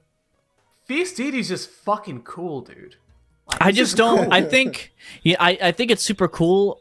My only issue with the Fierce Deity thing is I love Link's faces and his expressions and stuff. So I don't like the fact that that's covered up by something. You know what I mean? Well, no, he still Yeah, expresses. he still expresses. He just doesn't have his. He just With doesn't the have mask? his pupils. Yeah, I don't know. It looks so different to me. he just doesn't have pupils. That's Yeah, it. that's it. Yeah. Okay. So yeah, sick. I don't know. Something about it. I don't like it. Listen, you haven't laughed until you've seen him get the Great Fairy upgrade when she kisses him with the Fierce Deity armor. I guess that's true. Yeah. Okay. So as far as the rest of the exploration, what did you guys think about the towns? I feel like I think there's something to be said about the differences between this game and Breath of the Wild, where it's like I feel like this game can be experienced without playing Breath of the Wild at all. I agree. And it's like going to these good thing and a bad thing. and going to these towns, and as someone who obviously played Breath of the Wild, getting to see how things have developed in the 7 years or whatever, it really feels like I am revisiting this world that I spent so much time in. And I can see those developments and stuff, like in Hateno Village. Hateno Village was one of my favorite towns because it reminded me of some of the towns that I love in Zelda, like Windfall Island, for example. That's like the biggest one. Like the sneaking around, for example, reminds me of Wind Waker when I have to catch the person stealing from the safe in Windfall Island, or you know what I'm talking about, or having to get the cheese. Yeah. Like I feel like the quests in this game remind me a lot more of past Zelda games and feel a little bit more unique to me than the ones that, for the most part, that I experienced in Breath of the Wild. And I just feel like this world feels more lived in, and I feel like that kind of plays into more of the themes of this game, where you're rebuilding this apocalyptic world. The fact that they have all of the NPCs on time cycles, where they're going to school and coming to, I feel like it's stuff like that that really makes this world feel alive to me. Not that Breath of the Wild was going for that, but it really makes me happy. Like there is a distinct difference. Of course, Breath of the Wild is being rebuilt now, so it does make more sense that. And that's what this is. It feels more lively than Breath of the Wild, because Breath of the Wild, again, apocalyptic at that point. Yeah, but that's just what I mean, you could still go to towns like that, and you had towns and they were living in it. I just mean it. Regardless of that, things feel more lived in now, and this is what I'm saying, where as someone who played Breath of the Wild and Tears of the Kingdom, it's really nice to revisit these towns and see how things have changed, and have more to do in them. But in Breath of the Wild, even if you didn't play Breath of the Wild, these towns would still live up to, I feel, other towns in the series now. You know what I mean? Like in the same way that Windfall Island exists in Wind Waker, Hateno does in Tears of the Kingdom, for you to explore and have fun in, I also have I was brought back, like, as you were saying, like, how it feels lived in. It kind of also reminds me a little bit of Majora's Mask. How lived in it feels, the cycles that people go through, really interesting, I thought, at least. And I mean, Majora's Mask arguably has the most, I think it has like the most lived in world. Easily. All the characters are always doing something at any point given time of day. Yeah. And the amount of which Link interacts with them, and how any little thing that he can possibly do can change a schedule. He's a part of their life. Like their life. Exactly. Yeah. And I just feel like it's nice. It's nice to see you impact some of these towns in the same way that you can in Majora's Mask or Wind Waker, or even Twilight Princess and Kakariko a little bit, just a tiny bit. Just like, I think one of the things, like with Majora's Mask. Wait, doesn't that game suck or whatever? Don't you hate that game? Yeah, it's awful. Oh yeah, that game sucks. It's like, Why are we even talking about that game? Come on now. Yeah, because it's better than this game. Anyway, the thing is that one of the things I appreciate a lot about Majora's Mask is that that I felt like was lacking with this game. I guess we get this with story, but when I was going in with the towns, one of the things that did take me out of it a bit was that, as someone who played Breath of the Wild and Tears of the Kingdom, there's a lot of characters who are just like, "Who are you?" to Link. I'm just like, what?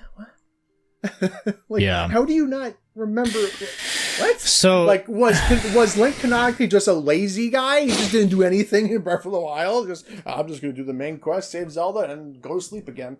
Like, yeah, I feel like it's weird because I remember bringing this up when I was playing it. It seems like there's weird inconsistencies. Not that Link would know every single person and like talk to everyone in every single places he's traveled, but it was interesting for me as the player to be like, oh, this person knows Link. This person doesn't know me at all, even though I was something that doesn't make here. sense. That doesn't make sense.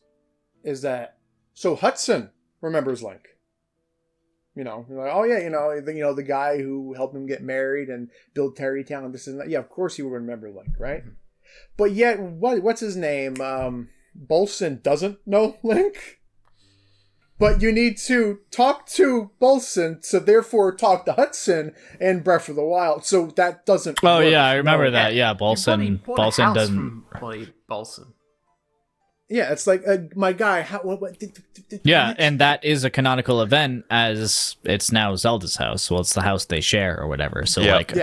You had to have. And with to bring up Majora's Mask, that was mentioned, like Link's impact in that game is always constantly felt, both from what he did in Ocarina of Time and what he's doing in this game.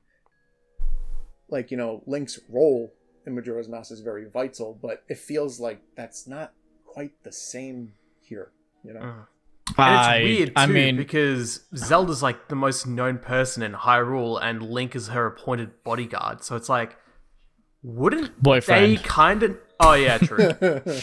I mean, they do share the bed. I mean, yeah. You're sure he might sleep on the floor? I mean, Link sleeps about anywhere, to be fair. Yeah. True. Actually, no, he can't really sleep in other people's beds anymore in Tears of the Kingdom. He only sleeps in rental beds or Zelda's bed. Could it be Skyward Sword Link? Skyward Sword Link's a lazy bitch. And he's my lazy bitch. True, he's my lazy bitch. I mean, as far as seeing the impact between Breath of the Wild and Tears of the Kingdom and Link's impact on it, yeah, you don't get to see that as much. You get to see how Zelda influenced things more, but you get to experience Link influencing things in real time in this game, which I feel like play into the main themes more than Breath of the Wild did, like impacting the world more than you did in Breath of the Wild. You know what I mean? Like, which does tie more into other Zelda games, where like we do, like all the other 3D Zelda games, Link is actively always impacting things. Yeah, I just feel like it's a really big point that they're trying to make in this game. Like, I feel if Breath of the Wild was about isolation, this game is about community. Yeah, way more so. Yeah. But we'll get there later. Okay, how about the depths? Because we got into it briefly. I didn't know that these were in the game until I experienced it. I mean, obviously, like, the advertising material was just like, oh, it all focused on the sky, right? The sky and how Hyrule has changed. Oh, maybe you saw a cave in the overworld as a 3-second clip or something like that. Maybe you saw yourself in the underground mines, but I don't remember ever really seeing the depths. What in the 10-second clip you were talking about? Are you talking about the Goron Temple, the Fire Temple? No, it's just a random Bokoblin mining thing. Okay. Yeah. Okay.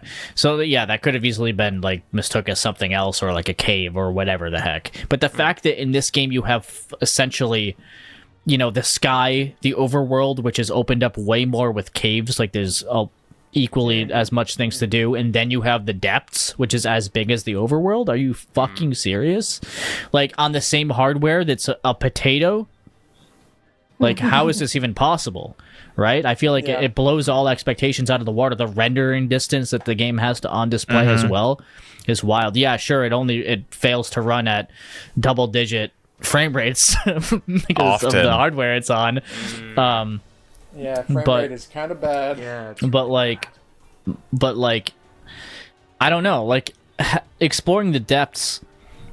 Exploring in this game in general, and the same can be said for Breath of the Wild, is one of the more meditative states I've had in a video game. Like, I feel like because of the nature of these games, both of them, but I'll talk about Tears of the Kingdom specifically because I feel like there's differences in the way that you explore.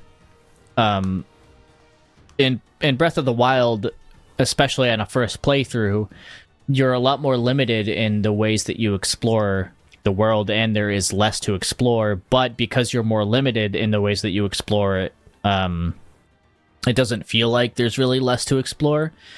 in that sense, especially on the first playthrough. Like, for example, I can't like fly with a motorbike all the way across the map unless I'm glitching out the game, or unless I'm using bomb launches, which casual players aren't going to be able to do. No. You know, Tears of the Kingdom is built to break the open world, where Breath of the Wild is built to explore it for the first time. So for both of the games, I feel like I can return to them at any point and just, maybe I'll, like, I was just on vacation, or I was at my girlfriend's house in Washington, for example. What game am I going to go to? Am I going to go to a game where I can, like, half start and then finish? No, I'm going to go to Tears of the Kingdom or Breath of the Wild, where I can go into it for, like, a few days and get a bunch of shrines, or just explore more of the depths and get more of the light routes, or, you know, get a bunch of materials, or do some side quests, whatever.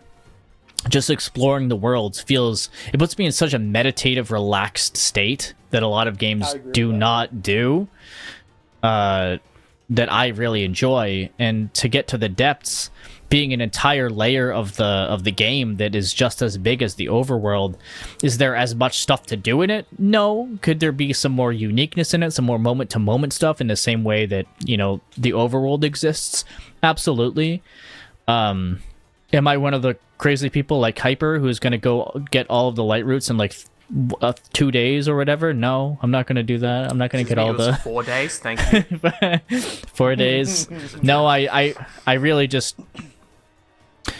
it's nice to have so much to explore and to get back into that meditative state where it still feels like I'm in a sense of discovery, even if it's more homogenized than other games. Because my favorite games are all moment to moment. My favorite games are like Mother 3, you know, Final Fantasy 9, like a lot more linear kind of games where every single moment is unique. In Breath of the Wild and Tears of the Kingdom, I feel like a lot of what you're doing is more homogenized, but it does put you in a more meditative state where you can just like, now I'm going back into this world, you know.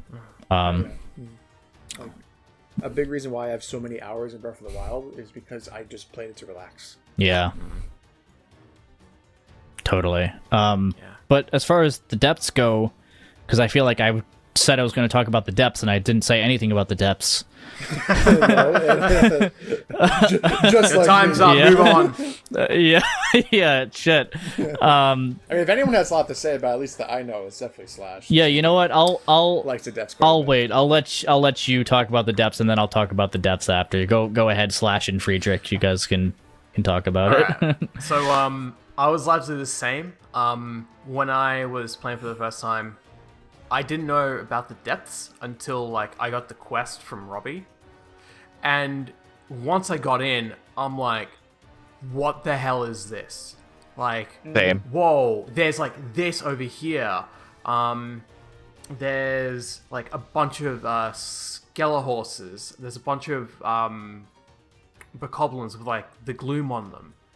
It was so weird and so unique that I was just taken away, and I'm like, I want to explore this place as much as I can. I want to see everything that's down here.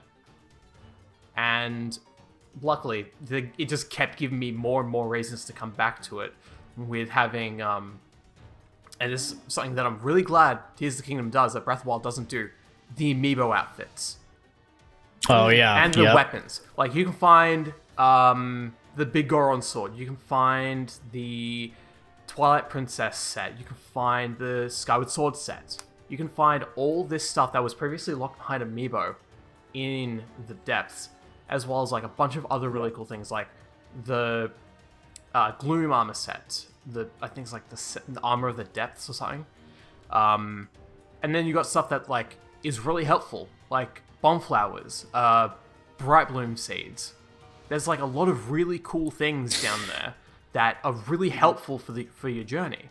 And I repeatedly kept coming back because I'm like, all right, I want to go get a new schematic for my auto build, because you can find these Yiga hideouts there. And those were really cool. Like, Yeah, they were. Figuring out how to infiltrate them. It gave me the same thing as Breath of the Wild, where there's a million different ways to approach a situation. and And you just Hold on. Right. Yeah, let me no. tell you. Let me talk about that for a second, because this kind of goes into the homogenized nature of this game and what I talk about with the creativity. You say 1,000 options, and I say that would be amazing if I didn't have a hover bike to float over them and bullet time snipe every single one of the Yiga guys to it's a unlock very it. easy game With to key break. size.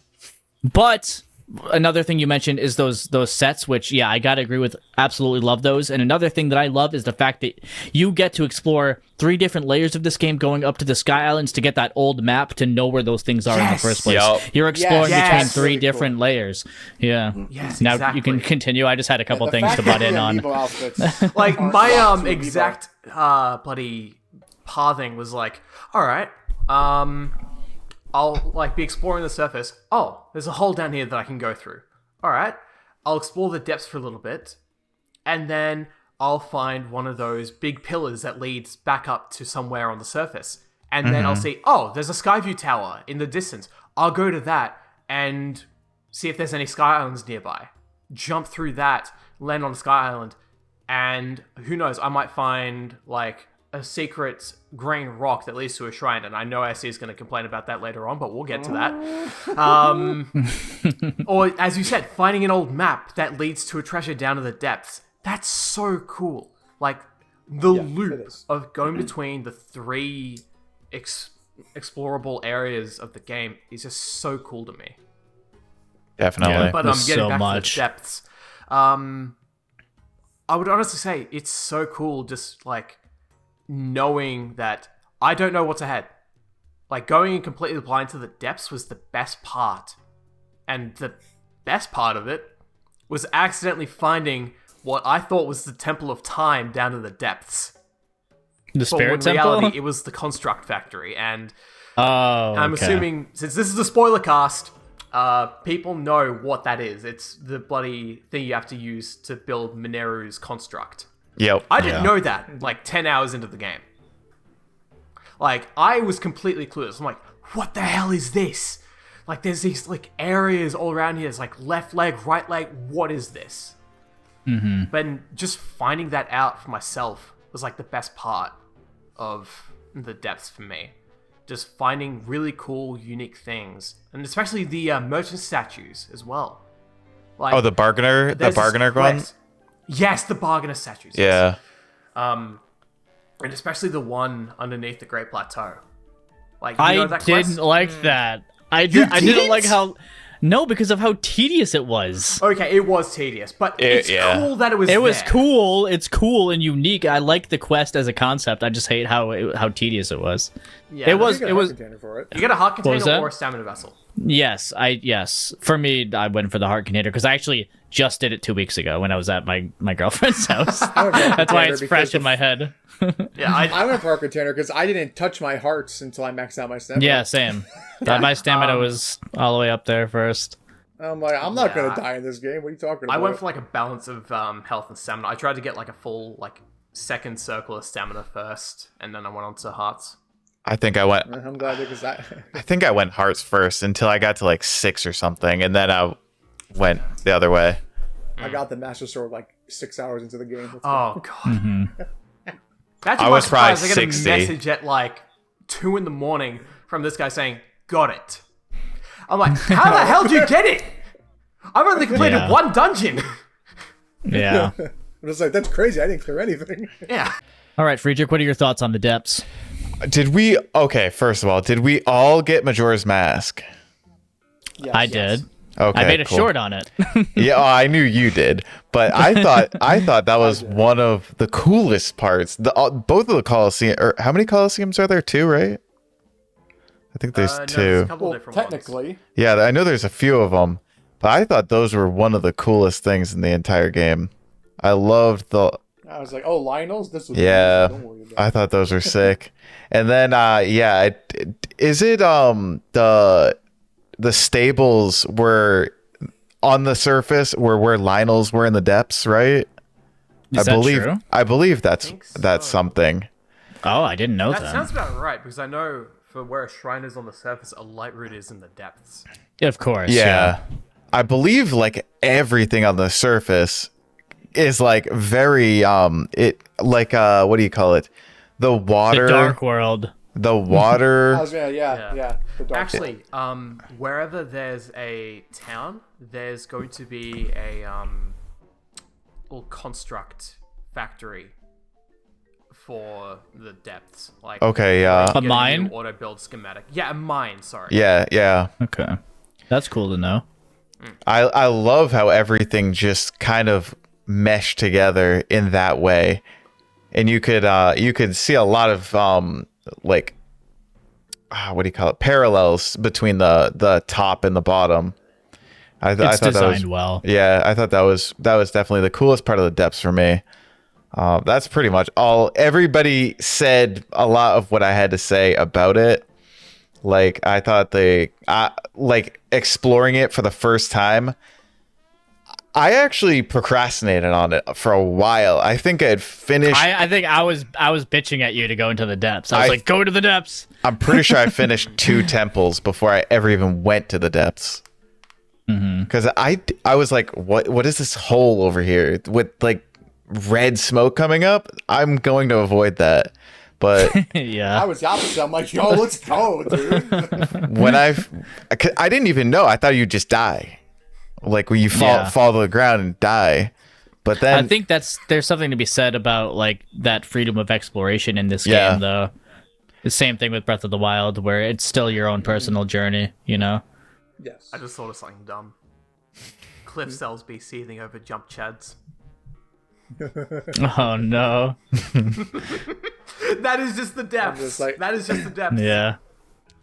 Listen, I saw the depths. I'm like, look, if Dante belly flopped into hell, so can I. Like, whatever, let's go.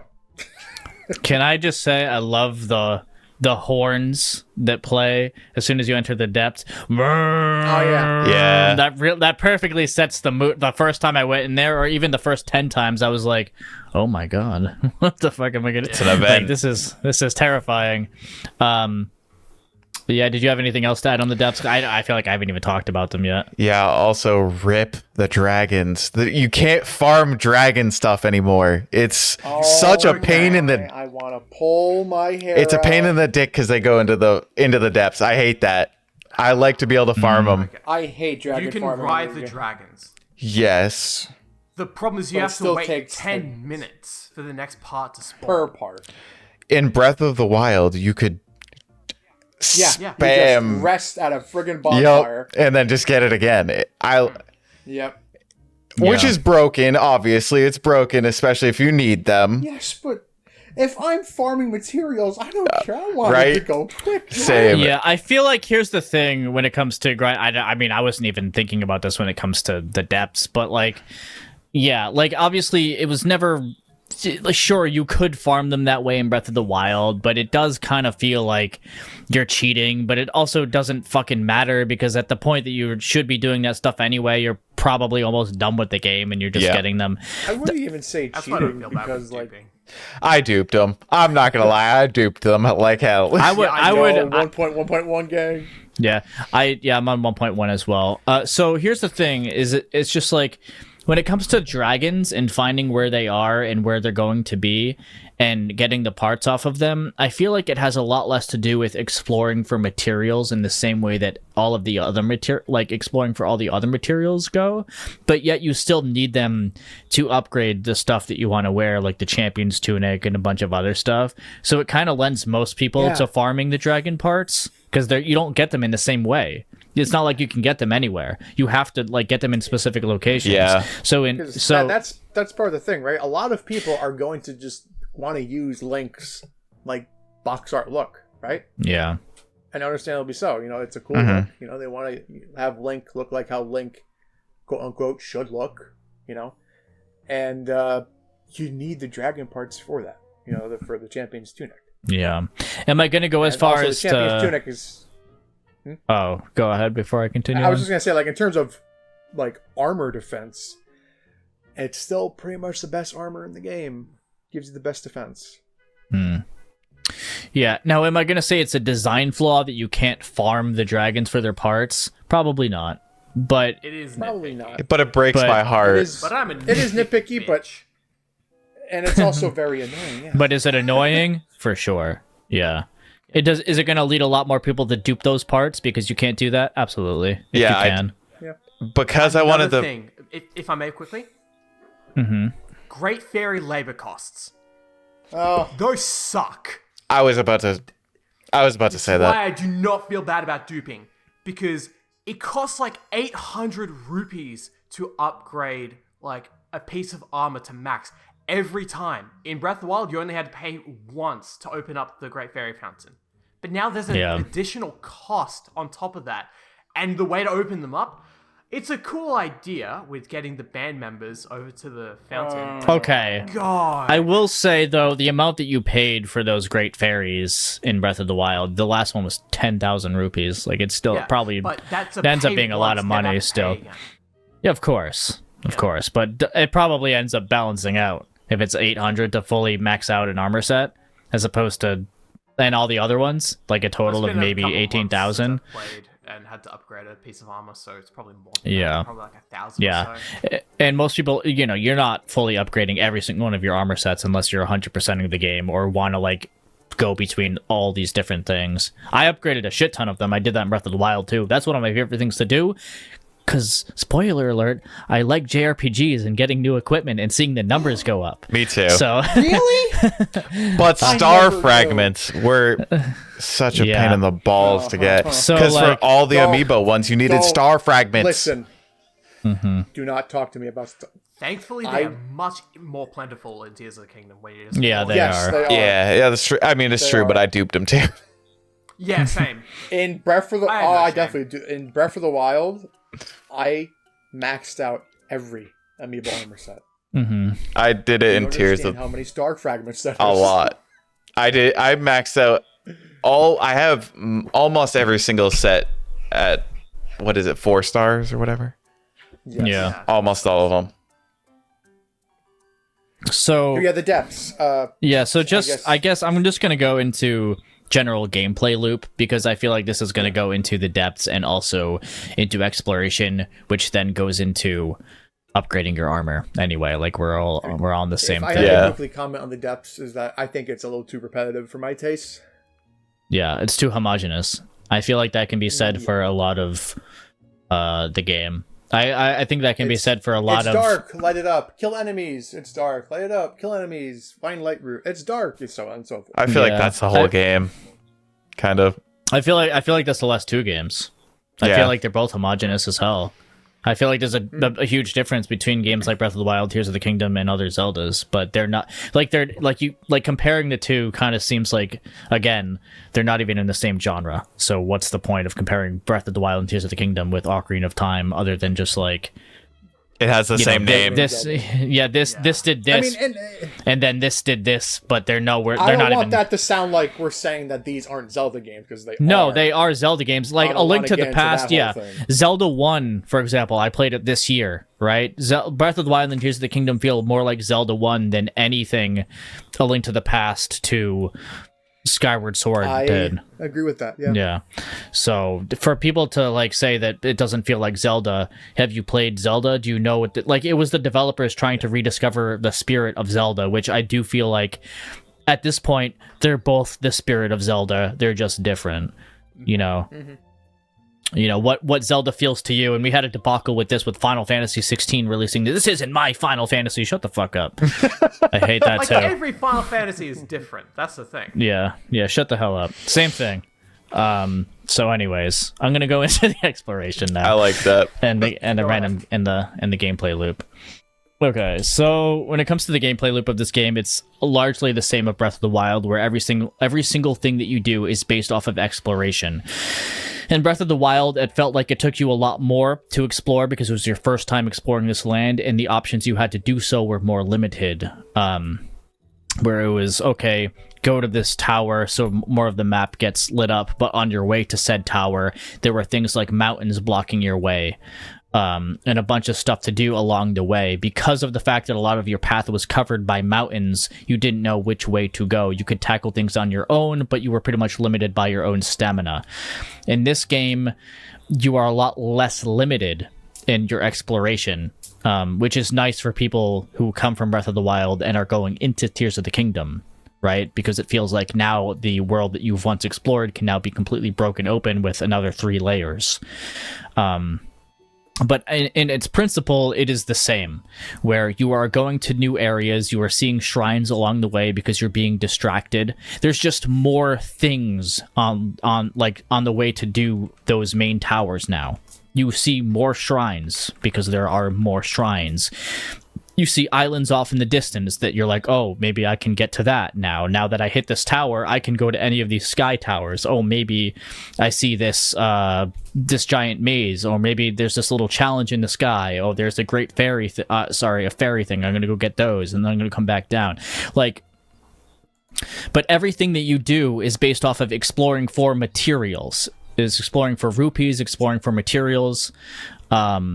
Going into the shrines that you're exploring for in order to power up Link. It's all to benefit you, and how you tackle the things in between those towers is completely up to you. You don't even have to get all the towers. It's the same thing. You could go straight to Ganon if you wanted to, but I think Breath of the Wild is a little bit more serious about you going to Ganon.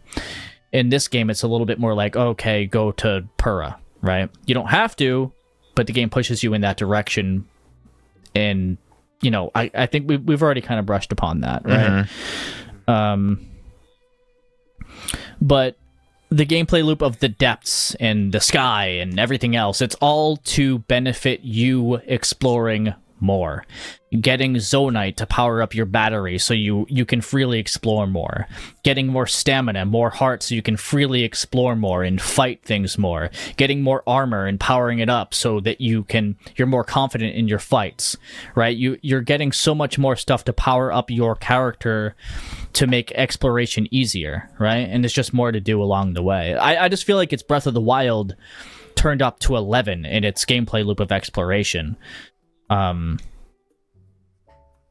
I do agree that in terms of exploration, I think Tears of the Kingdom does do it better than Breath of the Wild, but I feel like that was almost expected because, you know, it's a sequel of the game that already had amazing exploration in the first place. I wouldn't even say better. I would just say it like when I say turn it up to 11, I mean you're literally doing more. I'm not saying one is better than the other, but that there you are doing more. Yeah, but there's more to see along the way in Tears of the Kingdom. There's a bigger world for you to explore, and there's more in it. And that can be viewed as both a positive and a negative. Yeah, depends on your own personal taste and your journey. Like, how many things do you want to hit along the way before getting to this thing and coming back to? Now, I definitely see an argument of like there's too much. Yeah, again, it could just be like, oh, this is super homogenized. Like, why? Like, this cave is just like the other one. I'm just going into it for a bubble gem and to get like a flint or whatever. But when I'm actually playing the game, I'm in that meditative state where it's just like, oh, a cave, I'm going to go into it. I'm going to, like, it's the same thing. It's just the same thing, but more for me. You know what I mean? I'm still in that state. There's just more for me to do. And I can get to things faster than I could in Breath of the Wild. Bomb launching aside, whatever, you know, with... Or even, well, I mean... With any of my vehicles. Or... If you ended up getting...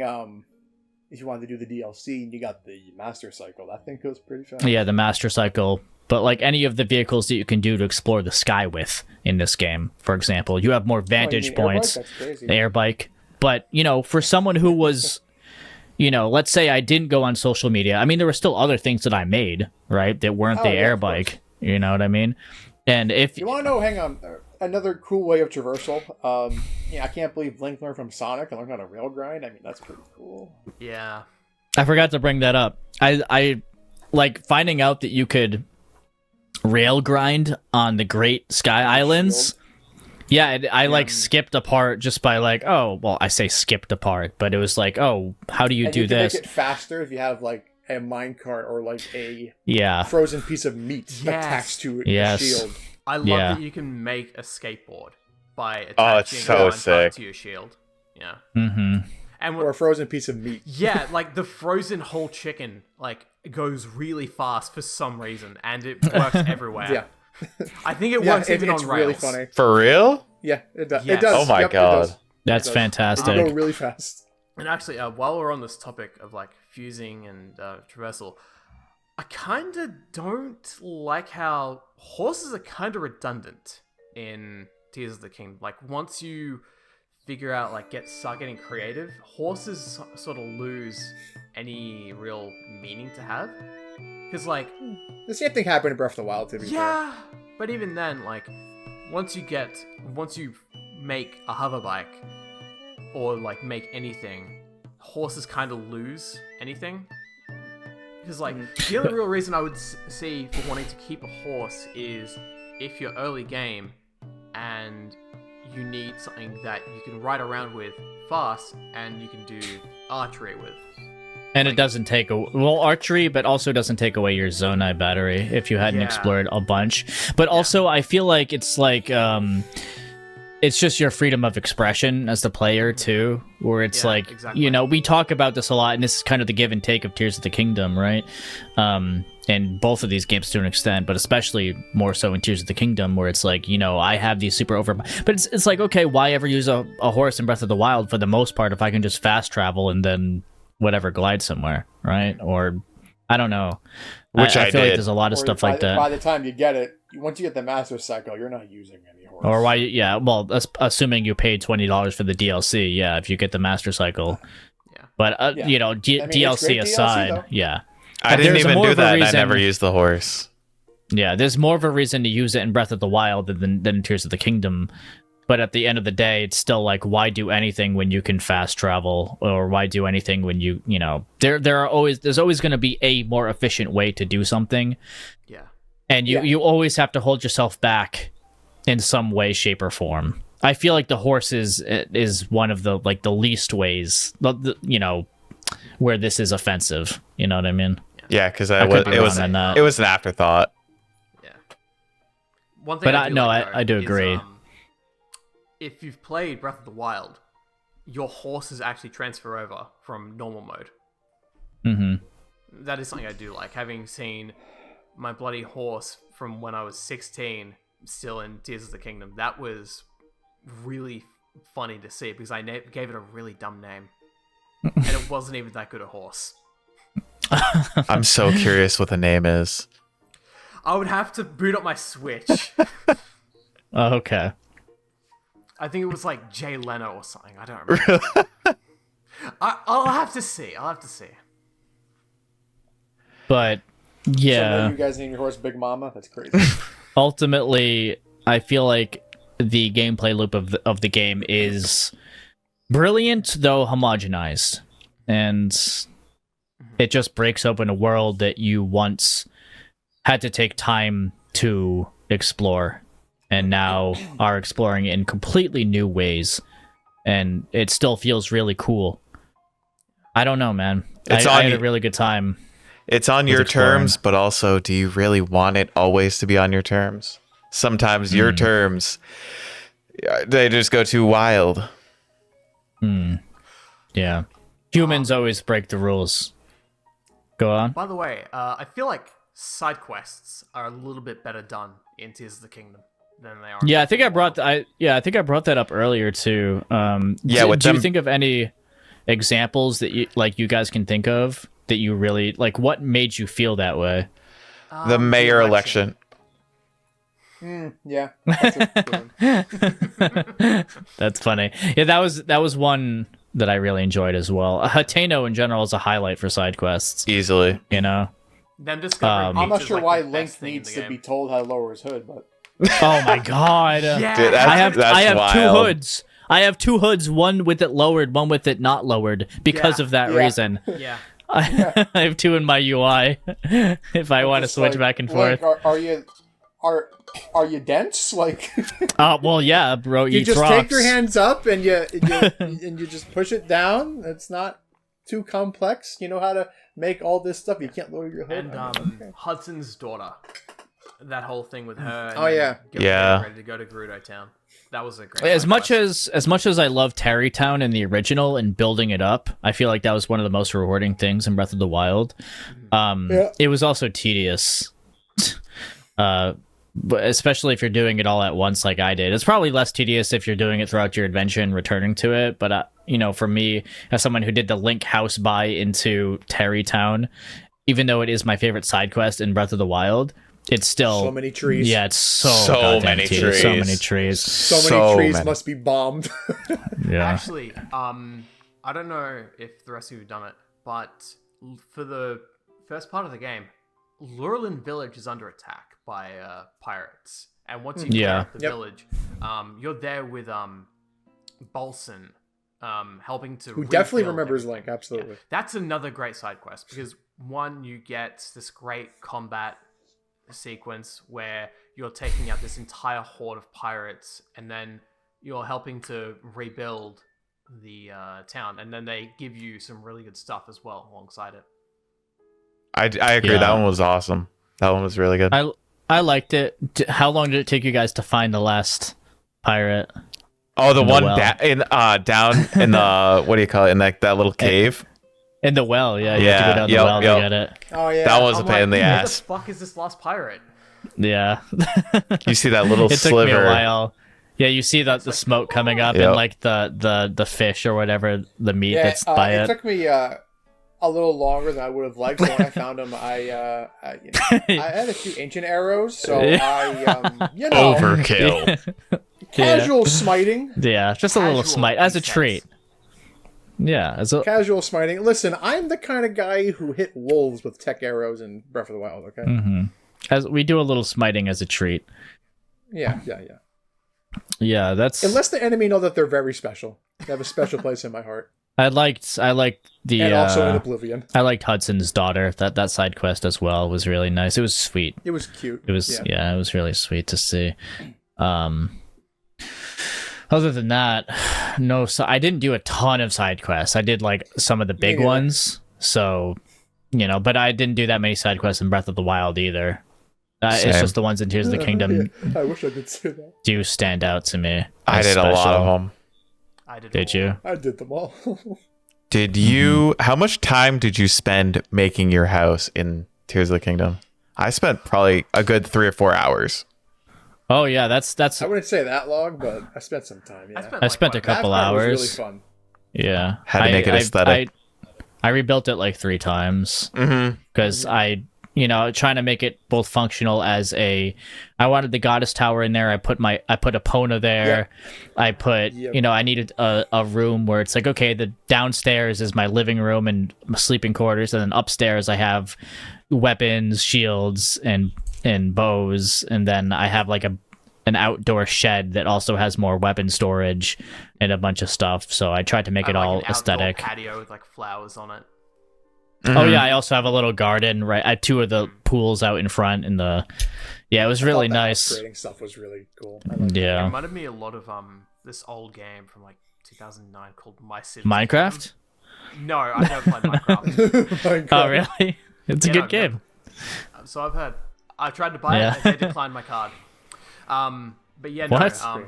Damn Australians. No, legit. I don't know why they won't let me buy Minecraft. That's Because really. they So, took- they took what the I was going to pills. say. That's was, weird. Yeah, it reminded me a lot of when I used to play this game called My Sims Kingdom back when I was like 8 or 9, and I would just spend so long like building like out the interiors of all the residents' houses and all that, and like trying to make the most practical houses for people while also making them very stunning and visually appealing.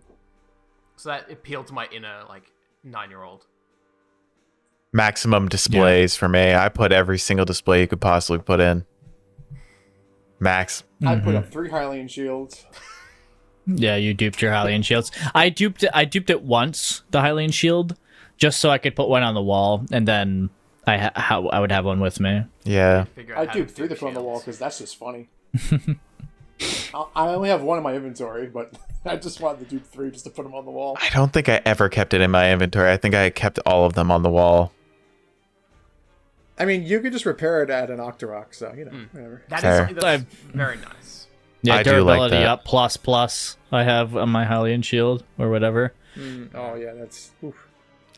I actually Shield Guard's probably better because of how it still works the same way it does in Breath of the Wild. Yeah, I can't remember which one I have. I don't know.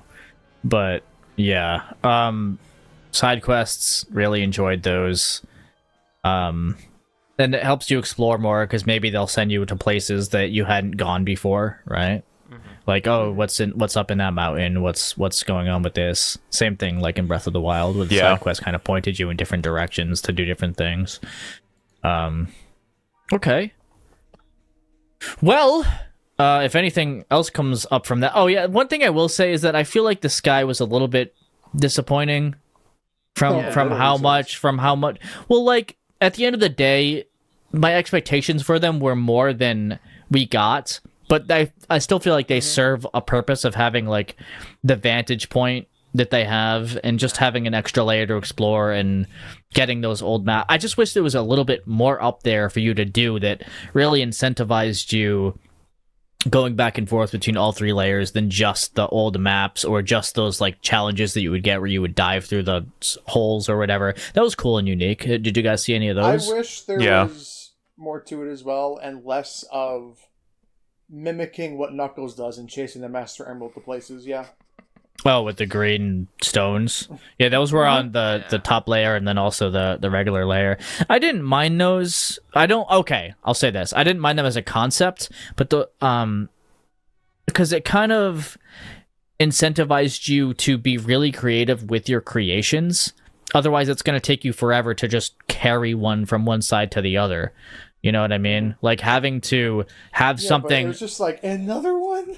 Yeah, having something to carry one of the heavy rocks to where you wanted it to go, as opposed to carrying it, with your hands or whatever, was cool. Otherwise, it's going to take you forever to do some of that. So I kind of like that it forced that, and I also like that it kind of had them between caves and outside the caves. And stuff like that, but every time I ran into one, I was like, I wish, like, oh, this is gonna take me forever to do this, blah blah blah. But at the same time, they're still like, I would rather that than, just a blessing, like finding a shrine and it being a blessing or whatever. I don't know. I think they were a unique way of tying in the shrines to overworld stuff. But not unique in the same way that Breath of the Wilds were, where I can think of a few examples where, and I could be wrong because I haven't done all the shrines in Tears of the Kingdom yet, but some good ones in Breath of the Wild that stand out for me that kind of go back and forth between the overworld and the shrine itself would be one like in the Farron region, throwing a sword on top of the shrine so a lightning bolt hits it, and then you get the shrine that way. Or like in the Hebrew region, where you have to make a snowball and use Cryonis to build a bridge so the snowball goes through it and knocks down those two twin doors, so you get to another shrine, and then you see a giant bone fish back there, which a Korok is on. Like, I remember that in my head. And, you know what I mean? Like, it wasn't as unique as those, but they're still cool. There's another one too, where there's like these gusts of wind, and you need to blow up the rocks to have the current go a certain way, so that Link can ride the current and land. I remember that. Yeah, in like the islands or whatever, like in the island. Yes. Yeah, I remember that. So I wish that there were a bit more unique stuff like that, other than just like blow up our cave and get to a shrine. I could be wrong because I haven't hit all of them. I've only hit maybe 90 of 150. Like, the thing with the green rocks is just there were times I'm thinking, it'll make this easier if I just had stasis, but Yeah. But I guess before we move on to combat system, Speaking of stasis. Let me talk about the rest of the shrines and just my thoughts on them. Because they function, like, as a purpose, they function the same as in Breath of the Wild, where they're for you to power up Link, but what you actually do in them is a lot different. We talked about how you can cheese a lot of the puzzles. A lot of them are still fucking cool and really awesome, and I had a good time with them, and even, like, I held myself back from using those solutions about, like, maybe halfway in, because I was like, okay, no, I'm not doing this, otherwise I'm going to ruin my fun with this game. I'm going to, take these options off the table and really just enjoy the shrines for what they are. The combat shrines I enjoyed a lot more than in Breath of the Wild. I will say that. Which ones? Any of the ones that weren't just straight tutorial. Okay. Okay. Because the fact that there's like tutorial shrines and as far as Akala, I'm just like, why are you doing this to me? We did Yeah. a look a few nights back. It's like 6 of them.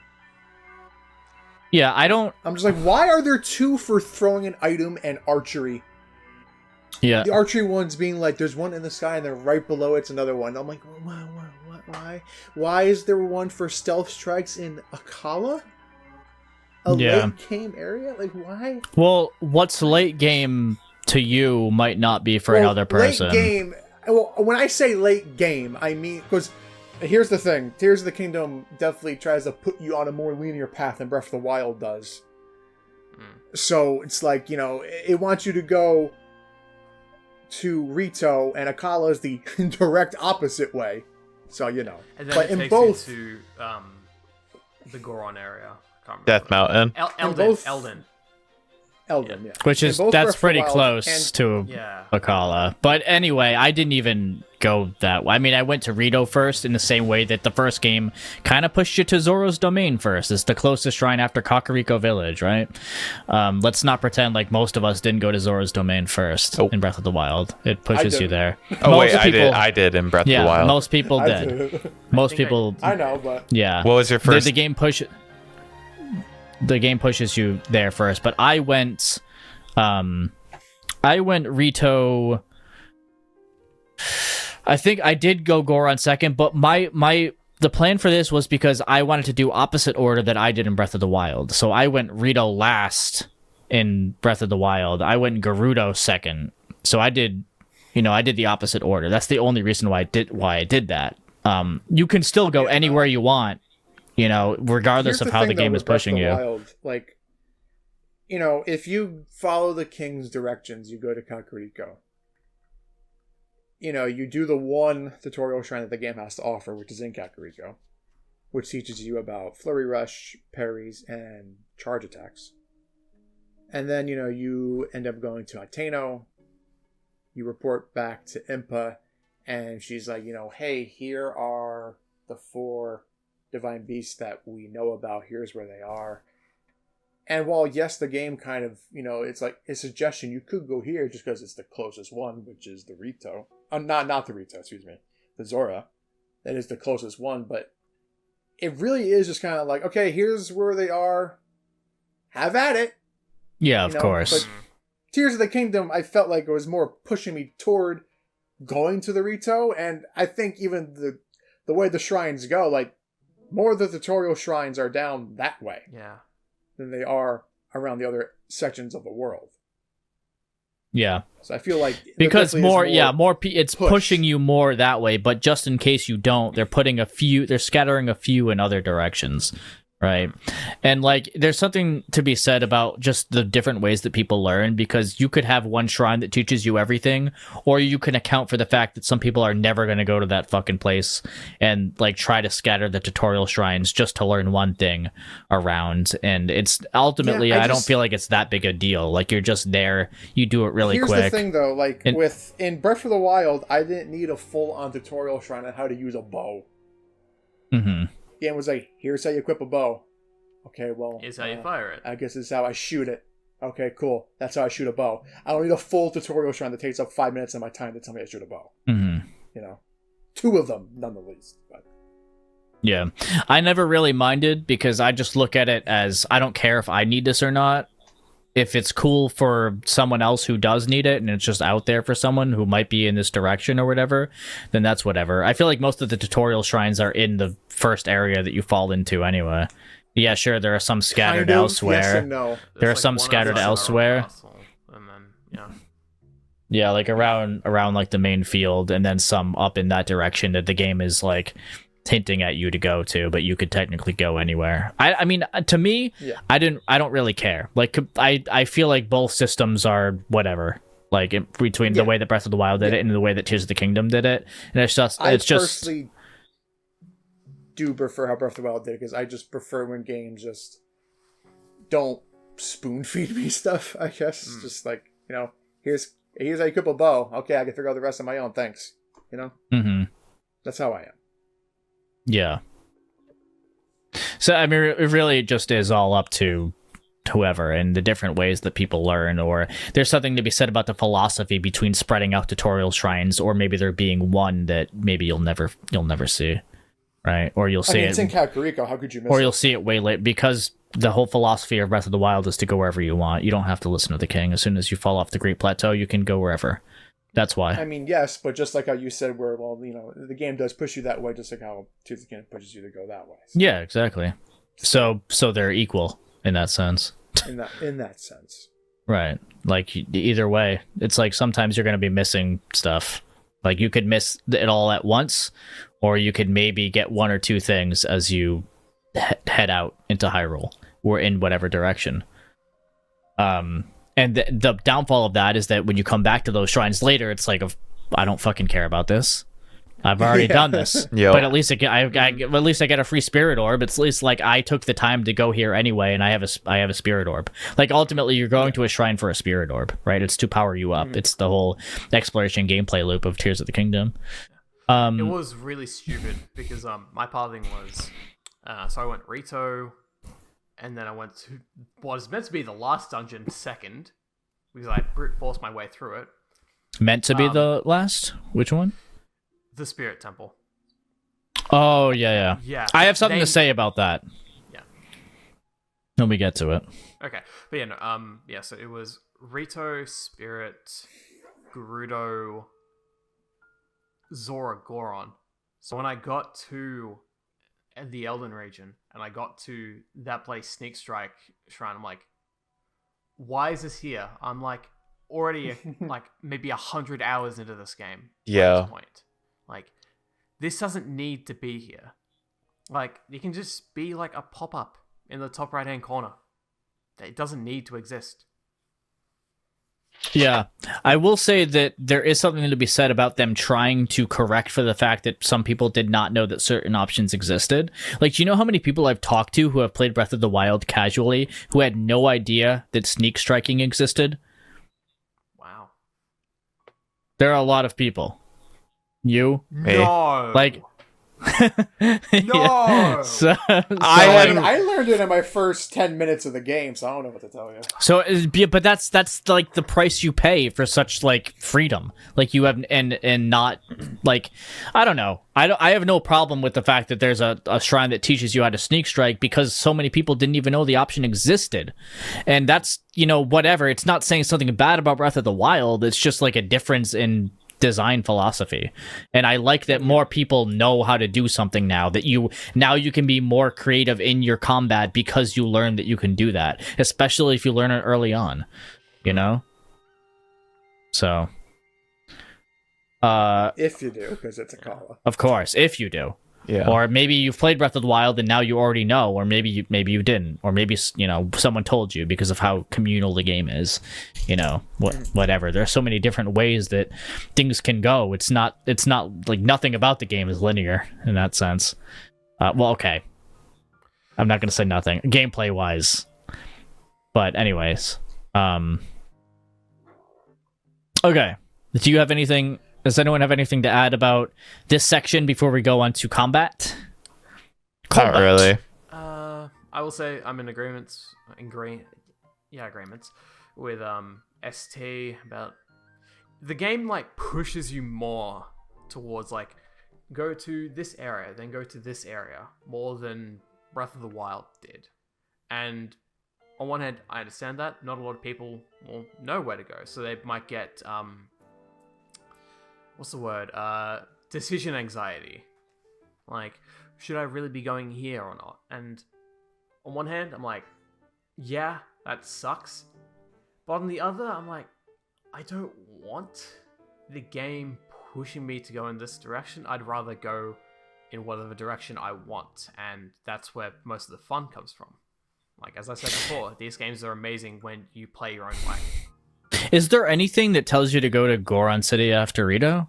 I don't think I saw it. I believe they say... I believe like after you report back to Pura, she says, "Go check out the Goron region." Okay, that's one thing I never did. Yeah. Why would I go very back to sure I Pura for me? I 'Cause, went like, straight there. yeah, I would like. I went to one region because it was most convenient, in the same way that the Zora region was most convenient because the Kakariko was closest. I just kept And- talking to Pura because it's Pura. Yeah, I see. but is there any? But there's nothing like in the Rito region that's like you should go to Goron next. It's more so just like maybe it's more convenient in the same way that like going to Goron after Zora is more convenient because it's closer, you know. But yeah, no, it definitely pushes you to Rito more directly than Breath of the Wild does push you to Zora, even though most people are going to go to Zora anyway because it's closest. But I did that last. No, I'm saying in Breath of the Wild. Yeah. Yeah. Nope. That was my. Well, no, you did Zora first in Breath of the Wild. Oh no, no. Yeah, I did it in the Gerudo last. I did the opposite in this game, as just like you. Yeah, Zora was my last dungeon in this game because I wanted to go in reverse order. And Boyo, second to last because of the Spirit Temple, but we'll get to dungeons. Okay, combat system. I'm gonna let let's see. I have a lot to say on the combat system because of the UI of this game and how much things are broken open, but I will let other people on the podcast talk before I talk about the combat system because I have a lot to say about it, and I'm sure other people do too. Yeah. Oh, you're raising your hand. May I talk? Okay. Before this bugger down here talks first. So wait, you're saying you want to talk before he talks? All right, Yes, so everyone can. before ST talks. All right, Friedrich, you can talk before ST talks too. I'll talk after ST Okay. because I'll We're probably living be in here for laughs, agreement. buddy boy. Alright, so I'm gonna talk positives about combat. So that's the combat system, weapon durability, and fuse. So first up, I think it's really cool how the fusion system allows for a ton of really cool and unique builds that weren't possible in Breath of the Wild. Stuff like making lifesteal weapons is really cool. For example, fusing mushrooms to any weapon you want to make a squeaky hammer anytime you want is great. Then there's max damage builds. Like, one that's really cool is you attach a Molduga Jaw to a Royal Guard's Claymore because that has the bonus on it. And that's another thing. Weapons have specific bonuses to them now that give them different perks. Like having max damage with bone weapons, but if you're wearing the skeleton armor that you can only find the evil spirit armor. Yeah, that too. That too. That also works with it. And then there's stuff like, I don't need to go out of my way to find a flame blade or a frost spear anymore. I can just attach a specific part from, like, let's say a dragon or a Gleeok to a weapon, and there you go. There's the bloody flame blade or the frost spear just straight away. All you need is just the material and a pre-existing weapon. Yeah. Yeah. Completely broken. Yeah. I'll let I love fuse. Well, yeah, Friedrich, you can go ahead. I usually for the fuse, my favorite fuse, especially for the arrows, was the the Gibdo bone, because it's kind of broken. Yeah. So Especially easily, with a Lionel bow. so easy to get. 5 shots. Yeah. It is ridiculous. You can one shot so many different enemies. I really like that. I loved kind of opening my mind to the recall. I loved trying to figure out ways to use recall in combat. One that stood out to me was there was a boss bokoblin that threw a spike ball at me, and I recalled the spike ball to him and destroyed him. That was one of my favorite things in combat. Other than that, I really liked the combat against Gleeoks. I thought Gleeoks were super sick. they're so anxiety inducing. You know what? Let me add something before we forget onto this section and add enemy variety. Okay. Yeah, there we go. Just so I don't forget to talk about it after ST. I loved the Lionels. I thought were sick, especially the armored Lionels were so cool. I thought the aesthetic of them alone just looked super cool. I really liked fighting a King Gleeok. I thought those are awesome. Yeah, King Gleeok's like one of my favorite fights. Oh, it's so sick. It is so good. One down in the depths to get the Twilight Yeah, cap. to get. Yep. Yeah. They make you work for TP. Oh, hell yeah. I would work for him. Oh, wait. I mean, you gotta respect the goat. What can I say? The goat Okay, herder is the continue. goat. Exactly. Yeah, what else? I mean, those are the biggest things I had to mention were like I'll come back to it at the end if I have another thing to add. Okay, before ST goes off, I'm gonna pee again. Because I know it's gonna be a time that we're gonna have, and then I'm gonna have to respond to that. So I'd rather empty my bladder first. Fair. It's probably smart. You guys can all take your breaks over there now if you want. Waiting to be let out of the pen. I can feel his ideas just mustering in his brain. Oh. Yeah, that's the reason I wanted to go first. Fair. Just thinking about all the stuff in Breath of the Wild that you can do that you can't do here. Notwithstanding exploits. I miss the bombs. The remote bombs. Oh, don't worry. I'll talk about the bombs. I miss the bombs so much. So Now talk about stasis combos. I don't know if you even knew you could do that. Oh, yeah. yeah. Oh, man. I loved using stasis and then just clobbering Giga members. Ice Arrow. Oh my god. So good. Breath of the Wild. What else is there? Yeah, so we talked about the positives with Fuse. The enemy variety is great. Yeah, the new enemy variety is definitely The Gleeoks are my favorite addition to the game. It's like the best enemy. Yeah. They're the most fun to fight. So wait, the Gibdo bones. What does that do again? I forget what that does when you turn it to an arrow. It's been a while. Oh, it's just like 40 it's extra damage. It's 40 damage, yeah. Oh, that's right. And then you put on the Phantom Ganon set or the Skeleton set. Yeah, the greased bone damage. And it's 1.5 times damage. And then you could stack that with like a level 3 attack buff. You just go crazy. Plus I you think can you also could possibly melt Ganon in like a few seconds flat. plus the 5-shot Lionel bows. I mean, you could one-shot a lot. They went dummy in Breath of the Wild. Okay. Dummy I'm gonna make this a point, and it's why I'm mad that they're not gonna do DLC. I wish they would add hero mode or master mode. Fair. Fair. Yeah. Because this game can be broken open so easily, and having a harder difficulty would make it more gratifying. Yeah, that's why I only play on master mode in Breath of the Wild. Yeah, because it's too easy. Oh, it's way. Having no one-hit protection is... I like the idea of Link can die in one hit. All right. So, I'll count down 3, 2, 1. I'll let ST go off on combat. I will talk about combat after You're gonna be the ST anchor? talks about combat. Yeah, I'll be the anchor for this one because I feel like there's a lot that I'm going to be in agreement with, and there's a lot that I'm going to have to bring up after. So, Actually, before we let ST go off, I want to talk about how durability is like a non-issue, really, in this game. I was going to talk about that when I talk about Fuse. Yeah, After? yeah, we can talk on that. Yeah. Oh, Yeah, so I'll bring that up after ST goes. and Octoroks too. Yeah, you got. Yeah, but that's We already touched on that. Yeah. I'll talk about that again after, just because it's one of those things where if you know, you know, and if you don't, you don't. But yeah.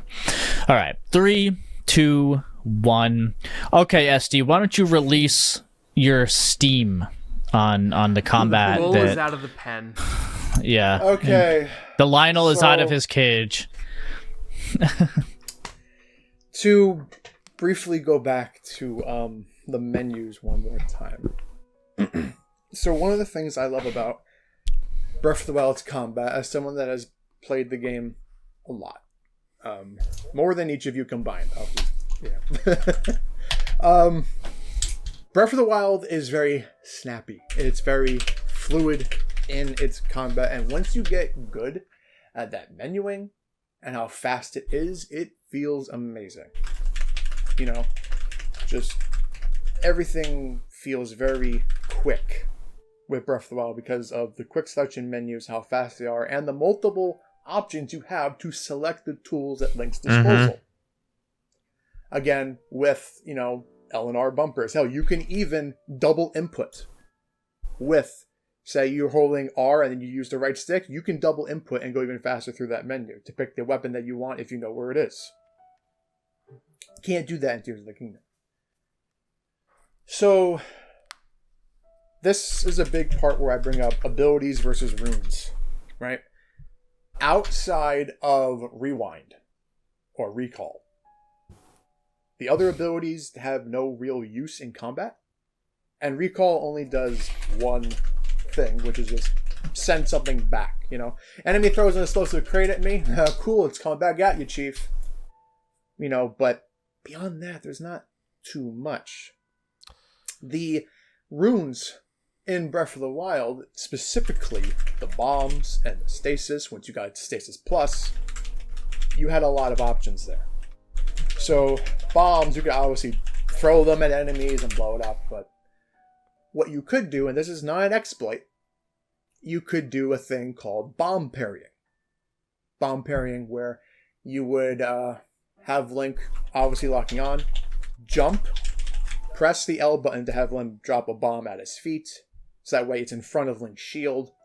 You detonate the bomb and then immediately parry afterwards. You parry the explosion and you knock everything away. It's in slow-mo. It looks sick. But it's also very useful because you can knock enemies away if you're getting surrounded. Once you get good at that input, it's very useful. It adds another layer and utility to the remote bombs.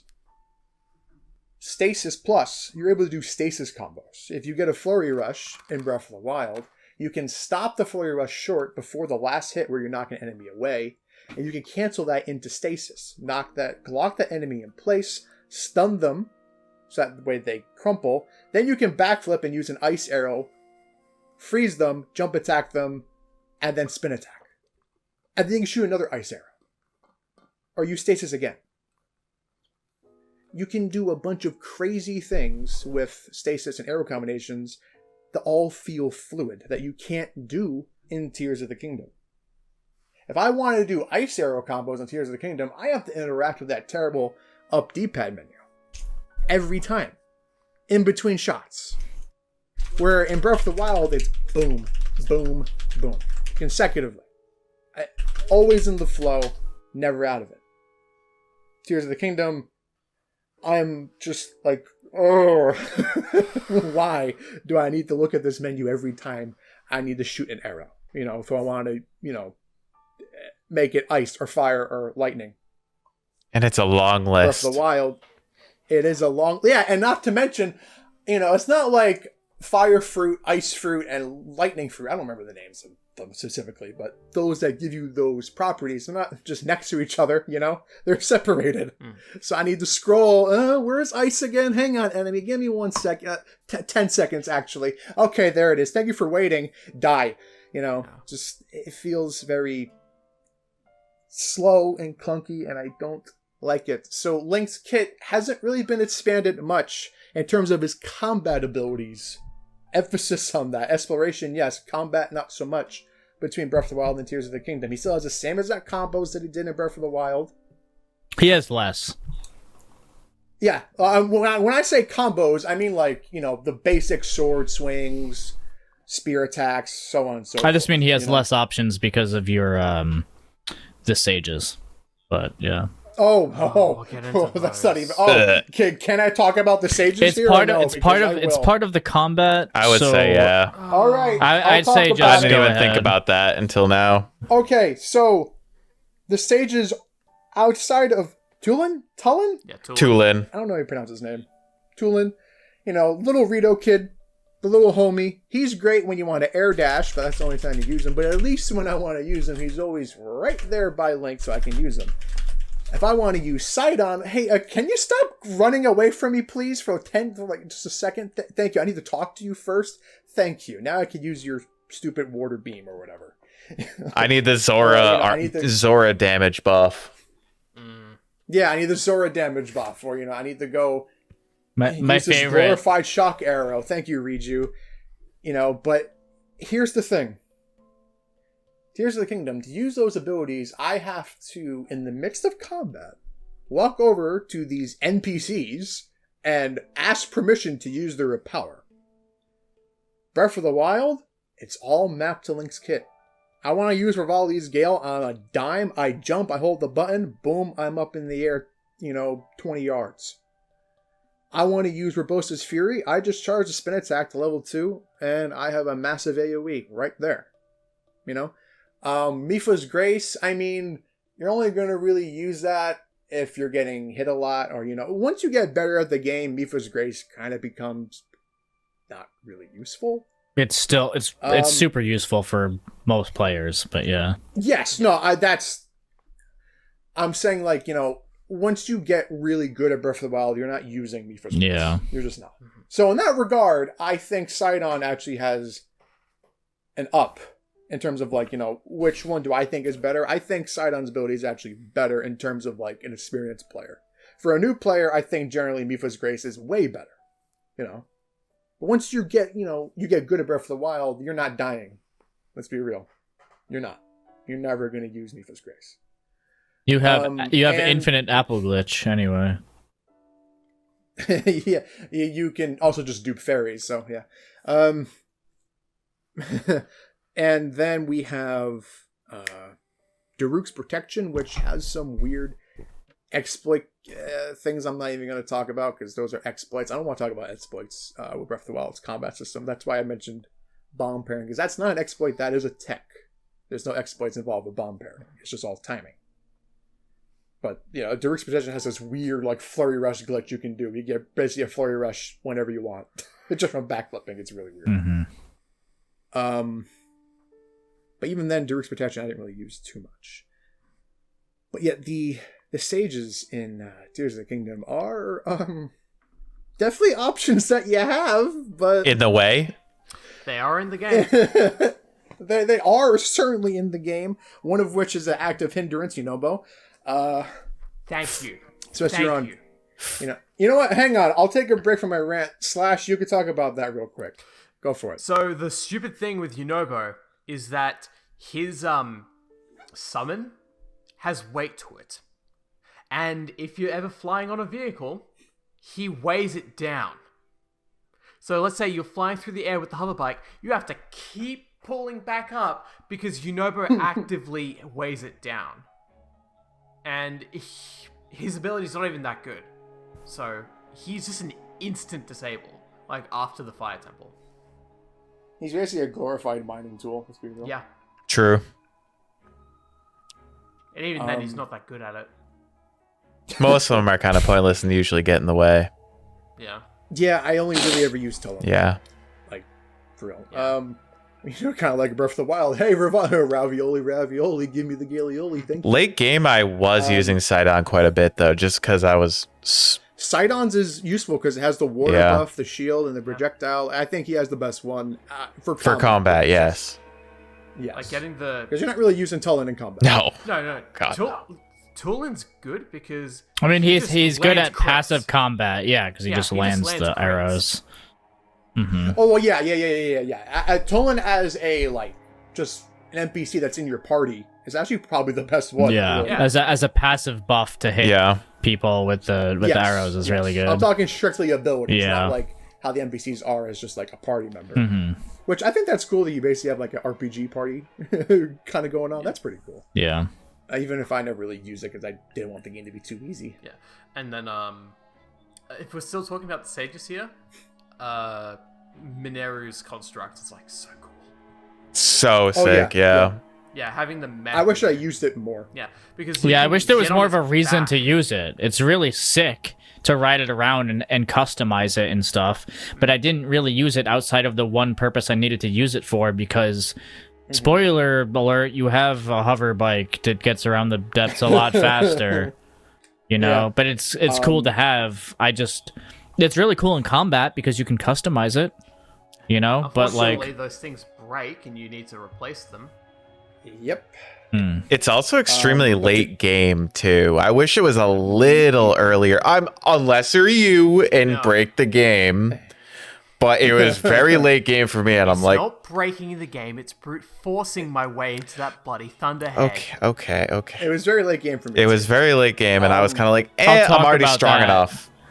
Yeah. Yeah, I'll talk about that one in a bit. Let me get back to the combat real quick before we get too off topic.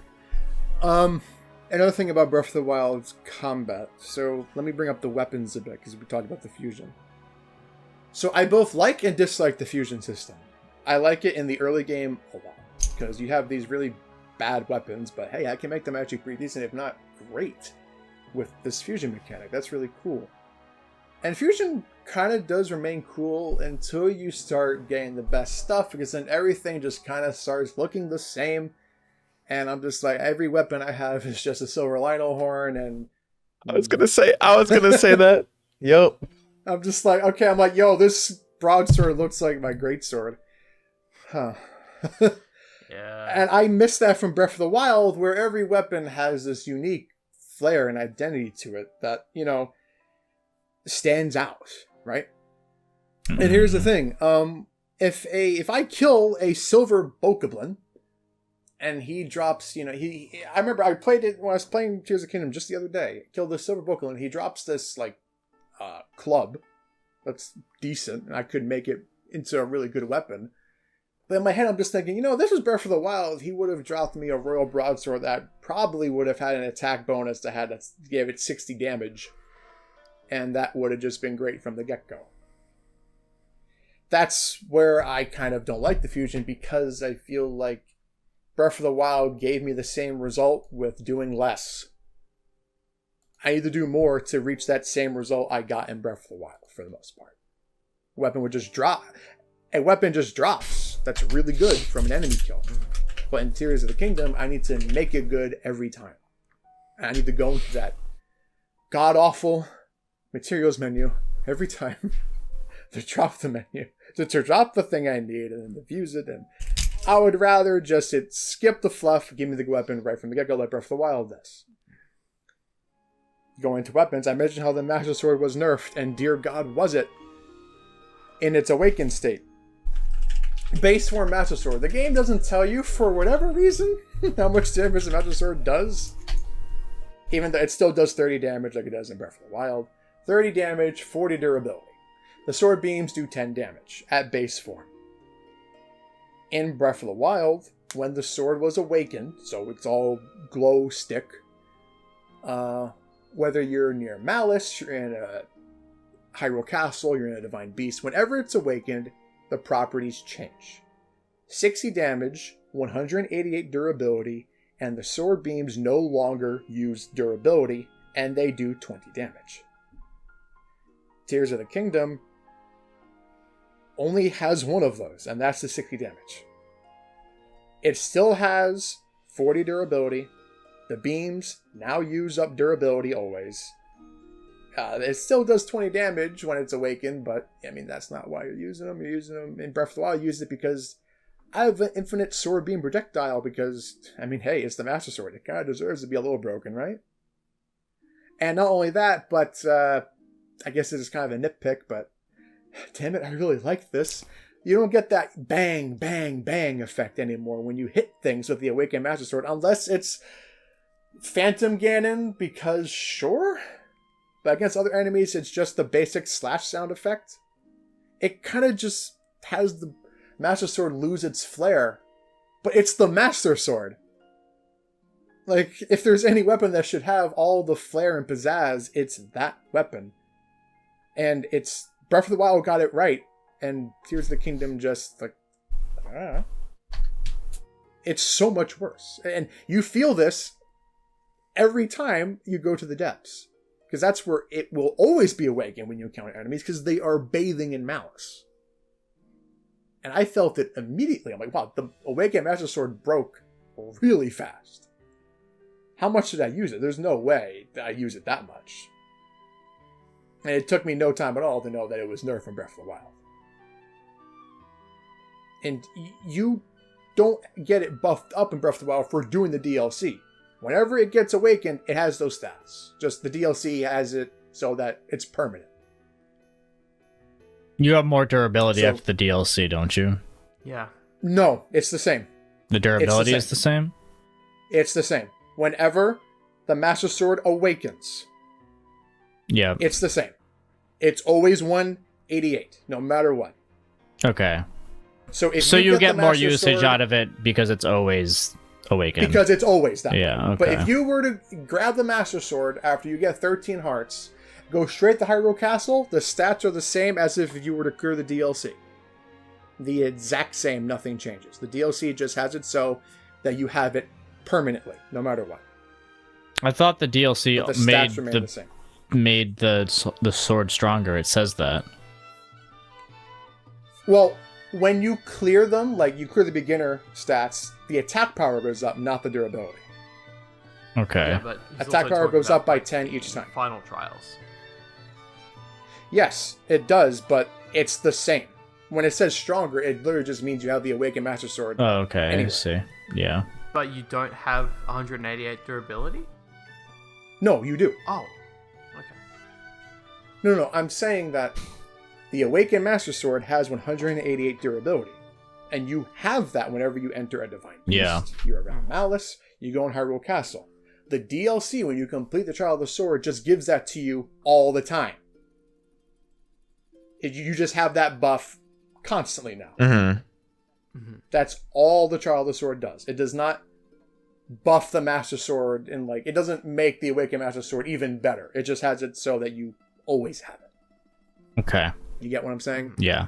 Yeah, I get what you're saying. Okay. Yeah. Do you have anything else to add to combat before I talk about it? Just... I think I rambled on for long enough. Okay. I mean, I do, but Okay. I won't. I could talk about stuff with the elemental weapons, but I won't. Okay. I'm going to talk about what I agree with. So, I enjoy the combat of Breath of the Wild more than I do in Tears of the Kingdom, though I feel like I'm less incentivized to interact with the combat in Breath of the Wild, and I feel more incentivized to interact with the combat in Tears of the Kingdom. And I wish that there was a world where I had both, and that I don't. But in Breath of the Wild, the combat is snappier, fluid. You don't have to interact with the UI as much. You're given just as many options. Tears of the Kingdom, sure, you have more options in the sense that you have Ultra Hand, and that means you can build whatever the hell you want to help you along in combat. You have your party members to help you along in combat. But as far as the options that are tied to you, you have less, and it feels less good, to me, to interact with the combat due to that. For someone else, it could feel better because they spent time building this thing that absolutely destroys all the enemies, and if that's what they get out of the game and they enjoy it, then hey, good for you. Right? Mm-hmm. I'm not, so it's really all up to tastes at the end of the day. I just wish that, again, the combat that you had tied to Link himself was more fluid because of the abilities that you get help with both combat and exploration in Breath of the Wild, whereas they are almost strictly, other than Fuse and Recall a little bit, tied to exploration in Tears of the Kingdom. Fuse is good because it means you can do it on the fly in the middle of combat as you're taking down enemies. What you get for them is what you can instantly fuse on the battlefield. You don't necessarily have to interact with the UI in the same way that some... If that material is worth it. Yeah, of course, if the material's worth it. But in the same way, why would I need to get a weapon that an enemy dropped or something in Breath of the Wild when I already have 13 whatever soldiers' broadswords, or whatever you were saying, you know what I mean? The high level ones you get at the end. In Tears of the Kingdom, I feel like collecting those materials means a little bit more to me because I can use them in anything. I can use them in arrows, or I can use them in whatever weapon type that I want. It's not just how it is, but instead you could be a little bit more creative with it. I think to a point, because once you get the best stuff, you're only ever going to use that. Yeah, same in Breath of the Wild, though. Yeah. Right? I mean, yes, but at least, again, there's more visual diversity, I think, with Breath of the Wild. I would disagree. Because, again, my broadsword looks the same as my greatsword because they both have a silver line horn on it. Or your Which, why would I use anything else? or once I your have this? or your Royal Guard great swords, you have 7 of them, all look the same in Breath of the Wild because they're all like the best that you can get, you know? Like what? So Well, no, because you also have Rhino stuff as well, which is actually better. yeah, sure. Or you can I feel like Which it's if I were about to the put- same. I don't know. There's still more. There's more like at least visual diversity with Breath of the Wild. Like I said before, I don't know, man. If I may. Sure, go for like it. I said before with the build crafting thing, it does lend itself to, once again, the player's imagination. Like, I think if you're just going to be attaching a silver line or saber horn to everything, then it will get boring and your inventory is all going to start looking the same. But like I said, this game's all about like testing all different stuff out. Like I said before, attaching a Molduga jaw to a Royal Guard's claymore. Right. And Like, are you going to have, like, the bone bonus to have the highest attack possible? Or are you going to be like me, who I only had one of these things because it was my favorite weapon to use, where I took a Zora spear and I upgraded it to the Max Zora weapon, and then I took the Lionel whatever to it to make it the highest attack possible, and then I would throw a Choo-Choo Jelly on the floor, or I would use Sidon to power me up to wet power it up with an attack bonus, because then I can do crazy DPS with the spears to melt the health bars of enemies. Yeah. You know what I mean? Like, that is the strongest that actually weapon. brings up something. Yeah, we'll talk about that. I'll bring it up. I'll talk about DPS and the shitty weird values that this game does. Oh no, not even that. I was gonna say, like, I've seen some people say, "Oh, you can make weapons vastly more powerful than you could in Breath of the Wild," and while that is true, it doesn't really matter because enemies have more health in this game. Yeah. So I mean, but So I'm still getting the same result as I would in Breath of the Wild anyway, where weapons are weaker, but enemies also have less health. So what does it matter? yeah, I guess it depends, because there's no hero mode, right? So that's another thing. Master mode.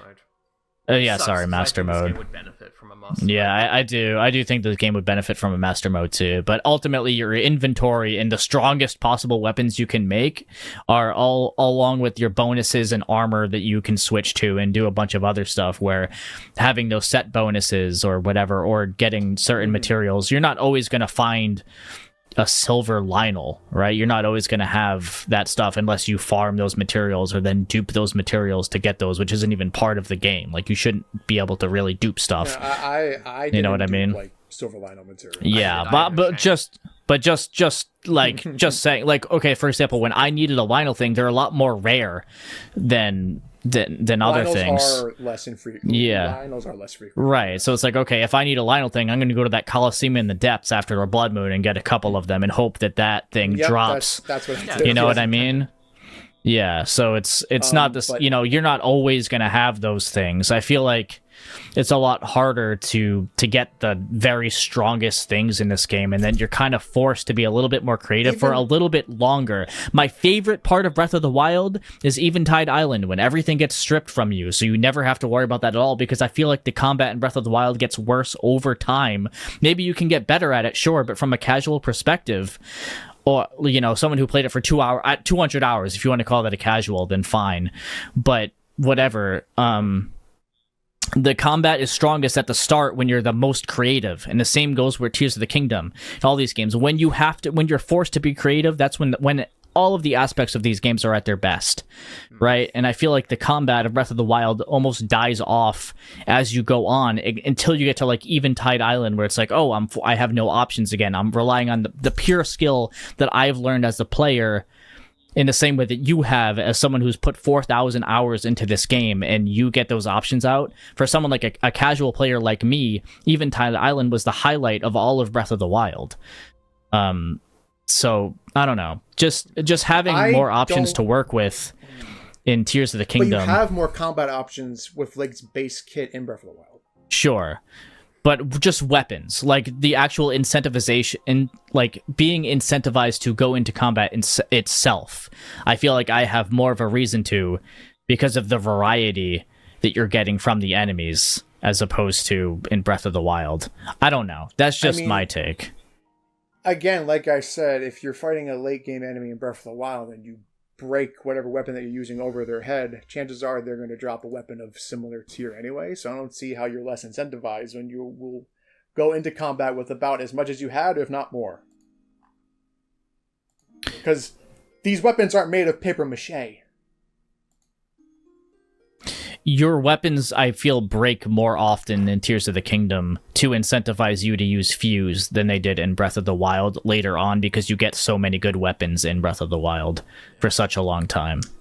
Oh, that's what you're saying. Okay. Yeah. I thought you meant like, oh, because the weapons break so easily in Breath of the Wild, I don't want to do combat. Because I was going to say, I'm like, that's not how it No, that's what I mean. That's why I like that the weapons break to force me to do combat. You get so many good weapons in Breath of the Wild that I don't feel the need to, whereas Tears of the Kingdom, they break more often, enforcing you to use Fuse a little bit more often and get a little bit more creative. That's why I like it. Okay, I see what you're saying. That's different. Okay. Yeah. While we're talking about weapon durability, something I wanted to bring up was, and this is something I know a lot of people, I don't know if they'll agree or disagree. In the depths, there'll be these ghosts that will hold like rust. Oh, yeah, we didn't even weapons. talk about the rust. Yeah. So on the Yeah, surface, which kind of plays into exactly what I just said.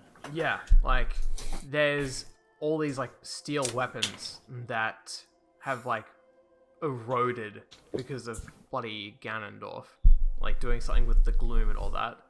And they're not nearly as strong as they were in Breath of the Wild, but in the depths you can find these ghosts that will have a chance of holding weapons that have not been eroded, like, and have very good stats, like the royal, like the pristine royal broadsword has like I think 24 or 30 attack, very similar to what it was in Breath of the Wild, not nearly as much, granted. Which was it was 36. 36, okay.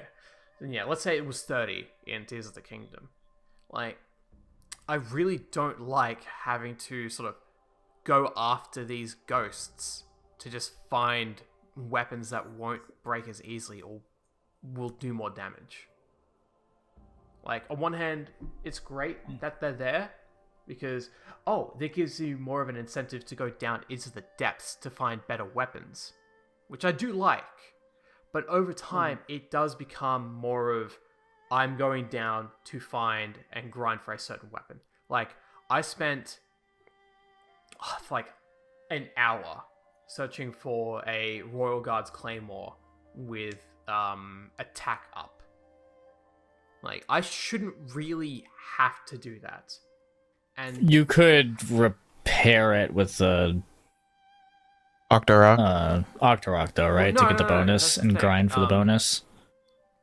It's Yeah, it's random. It is a random, chance. but I'm yeah. I guess like either so I way, was I looking think that for would be a little also bit left faster. I really did bad. use the Octorok Yeah. to try and get the bonus I wanted.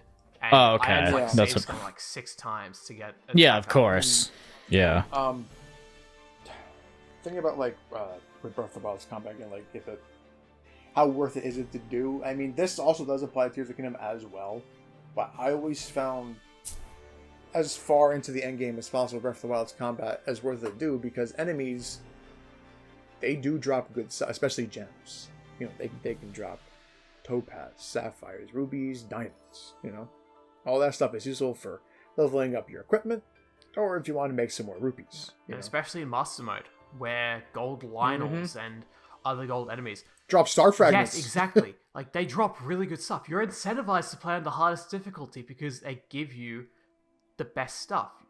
Like, you don't have to grind. You just have to be good at the game. But in Tears of the Kingdom, no, those don't exist. So, the best you're going to get is silver. And even then, it's like a couple gems. Like, if you're lucky, a diamond. Yeah, whereas you could get 3 diamonds Yeah. from a gold bokoblin. Yeah. Yeah, just It was based off more of, worth it. I mean more so based off of just the random things you get for combat, because the whole thing with combat in these games is like each interaction in both of the games is like, okay, I want to go into this with more than I leave. I don't want to waste too much of my combat, like what I have combat wise going into these interactions. I want to leave with more stuff for my weapons, right? And that's where I feel like Tears of the Kingdom does it a little bit better. As far as gems and stuff go, I can get them from way more places in Tears of the Kingdom than I ever could in Breath of the Wild. So I'm not interacting with combat for that reason. In Breath of the Wild, you have more of a reason to do that, especially in that mode. But I have a million caves to get that shit now. Why do I care to get it? You know, you have more of a reason to explore as opposed to straight up going into combat, because combat doesn't feel as fun in this game either. So they're which I guess at least to me. And combat is way more free flow in Breath of the Wild, and therefore more fun. Right. So it's more worth it. But to like just I was saying grind though, items. for Breath of the Wild, like more times than not, I have come out of on master mode encounters still with more than I had, more gems, better weapons, or at least weapons that were of equal quality of the ones that I happened to have broken. Yeah, as someone who has 100% mastered the game for sure. Yeah. So you have like all of these other options that you're barely using any of your stuff for, so you never have to worry about it. And if you have the Awakened Master Sword, then yeah, of course. It's GG's. Yeah. And these interactions also go into the criticisms I had for the combat shrines in Breath of the Wild. But I already talked about those in my Breath of the Wild podcast. So And I mean you pretty much just go in with exactly you go in and come out with what you basically had. yeah. They're not the combat shrines in Breath of the Wild are I wish there weren't so many of them. 20 of them. I wish there weren't so many. But yeah. I don't know. Or that they were more unique than they are. mean, well, okay, hang on. The Guardian weapons, though, were very broken if you have the armor Guardian set. armor. Yeah.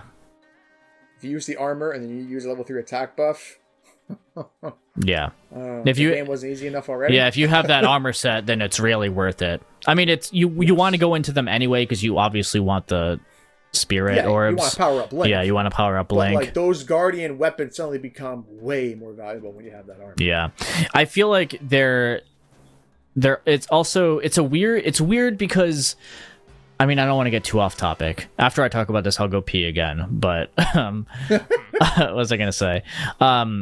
Yeah, it's like combat is gonna take up a lot of time. yeah, it's a really weird thing. No, you don't have to apologize. I mean, we're all here for a reason, right? We all have a lot to say. I feel like the combat shrines of Breath of the Wild are really weird because they're only really worth it if you're at a certain point in the gameplay or like in your story, and if you have certain things, like if you have the Guardian armor, then yeah, hell yeah, they're really worth it. But if you're encountering those shrines like early game or something, and let's say you hit like a medium combat shrine or something, then you're wasting all of your materials to get a few good ones that their durabilities aren't that great, right? If you're Are we talking about Breath of the Wild, Tears of the Kingdom? Breath of the Wild combat shrine specifically. Sorry, did I say Tears of the Kingdom? I might have. Maybe I did. Tears of the Kingdom I really like because they strip you of everything you have, and it's literally the opposite of Breath of the Wild. Those are the best shrines. Yeah, I would agree. That's definitely my favorite. They're some of my favorite for sure in the game in Tears of the Kingdom. That's why those are the best shrines of the game. They very much took inspiration from like Eventide and Trial of the Sword. They are so fun Yeah. to do. Yeah. That's why, I mean, if Eventide is my favorite thing in Breath of the Wild, you can see why I like the combat shrines in Tears of the Kingdom. You would love Trial of the Sword, I'm just saying. I did Trial of the Sword. I loved it. Oh, okay, good. Yeah. No, Trial of the Sword is like one of the best things in Breath of the Wild. Yeah, I wasn't counting the DLC when I said favorite things in Breath of the Wild, but okay. I mean, I think it's fair to count it because it's. I guess, yeah. I guess I feel like I still just had. Because Tears of the Kingdom doesn't have it doesn't mean that we shouldn't. Yeah, I had stronger give Breath of the Wild what feelings. it has. I still liked Eventide Island more than that because it was a mixture of both the exploration. I mean, so same thing with the sword trials or whatever. It just felt more naturally imbued into the world of Breath of the Wild than obviously the trials did. So it was really cool to happen upon. I felt so good about it, and I just until you completely cheese it and you just throw all your weapons on the beach. Yeah, I didn't do that. Yeah, I did not do that. And, yeah. I mean, I didn't do it my first playthrough, but every other playthrough. I didn't do it. I did like a Chad. Yeah. I said on my first playthrough I did it, but on my other playthroughs I'm not doing that shit again. But I don't even remember what else I was saying. So let me go into the last thing I have to say on this is that before I guess we go on to story and stuff. Oh, sorry, dungeons, and then we'll head to story when I come back. Would be that the sages that you get from the dungeons are really not great in combat, and I turn them all off other than Tulin almost all of the time, because Tulin's the only one I keep on. Yeah. The Goron one I'll keep on if I don't feel like bringing out a cannon or something to mine along with me, because the cannons, like throwing out a bunch of bombs and stuff like that, are really useful for the bomb walls. I didn't really use Sidon that much because I would rather throw a choo-choo jelly down than have him out to give me the wetness bonus because it's faster. All I have to do is hold R1. I have it in my most used. Now I'm killing you in 3 seconds. Splash you know fruit what I mean? for me. Yeah, splash fruit or the choo-choo jelly. Actually, what's really cool with the materials is muddle buds. Yep. Yeah. Metal buds, like you have some cool options, some cool additional options in combat like that with your materials that I really like. Yes. But you can go ahead and continue what you were saying. Yeah. The materials add like a lot more to the combat than most of us probably expected. Like flashbanging is really good, especially against skeleton enemies, because it kills them in one shot. Yeah. Mm-hmm. Like, I treat them the same way I treat bloody flash grenades in Resident Evil.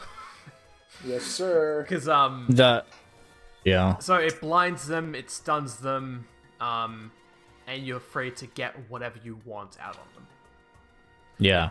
So those I should just to interrupt real quick. I should preface it. I should have said it before I started rambling as long as I did. But my main critiques between Breath of the Wild's combat and Tears of the Kingdom was purely through Link's own abilities, his core combat abilities, and the literal abilities he has in Tears of the Kingdom and the runes he has in Breath of the Wild. I'm not talking about any materials or anything like that. Well, you were talking about the UI with the fire arrows and stuff like that too, which I feel like kind of falls into the materials. Yes, but that was only the direct comparison to like the ice arrows that you literally had in Breath of the Wild. Yeah. Like ice arrow combos and things like that. If I want to do that in Tears of the Kingdom, I need to interact with that terrible menu. Yeah, but then it's also like I wish we had a happy medium between both, where the UI was better, but you could also set, like we talked about at the beginning. Yeah, sure, throw out a muddle bud arrow immediately and have it set to that, or a flashbang arrow, or whatever the hell, whatever I want to fuse to. Presets, like making a preset menu for. Okay, I want fire arrows. Great, you flick a switch and like press the Y button, and there's an entire menu just called fire arrows, and there's fire fruit, red choo-choo jelly. Okay, I want ice. Then you get ice choo-choo jelly. That'd be sick. Freezing fruit. Yeah. Or DPS arrows, and you get like Gibdo bones. ST's gone. Okay. Gibdo bones. Any other high damaging material. Like, it'd be great to have these presets that we could go through with button, but I'm just wish listing at this point. Also, Keith's eyes are broken. Yes, homing arrows. Oh my god. Yeah. Broken. Not even that. Bat arrows go super far too. Arrowscuda arrows are like Aracuda. And like the different elements of the Aracuda, those help so much versus the Gleox. Oh yeah, they're so helpful against the Gleox. Overpowered. Is he good? My Discord decided to commit death. He said, so I'm sure he'll be back in a second. Okay. Okay, so the last thing I want to touch up on before we end up going to dungeons is the enemy variety in the combat.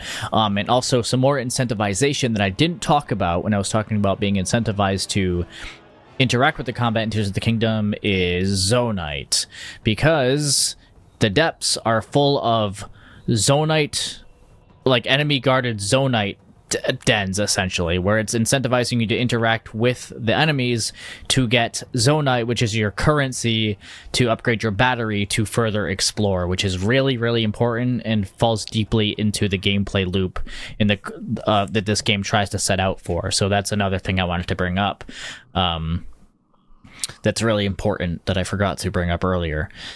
And as far as the enemy variety, the new enemies they introduce are fantastic in this game. I love the Gleeok. I love the new versions. The new attacks that the Lynels give are really cool for returning players from Breath of the Wild. The one thing I will say is that I really wish that there was more enemy variety still, because you have so much more to explore.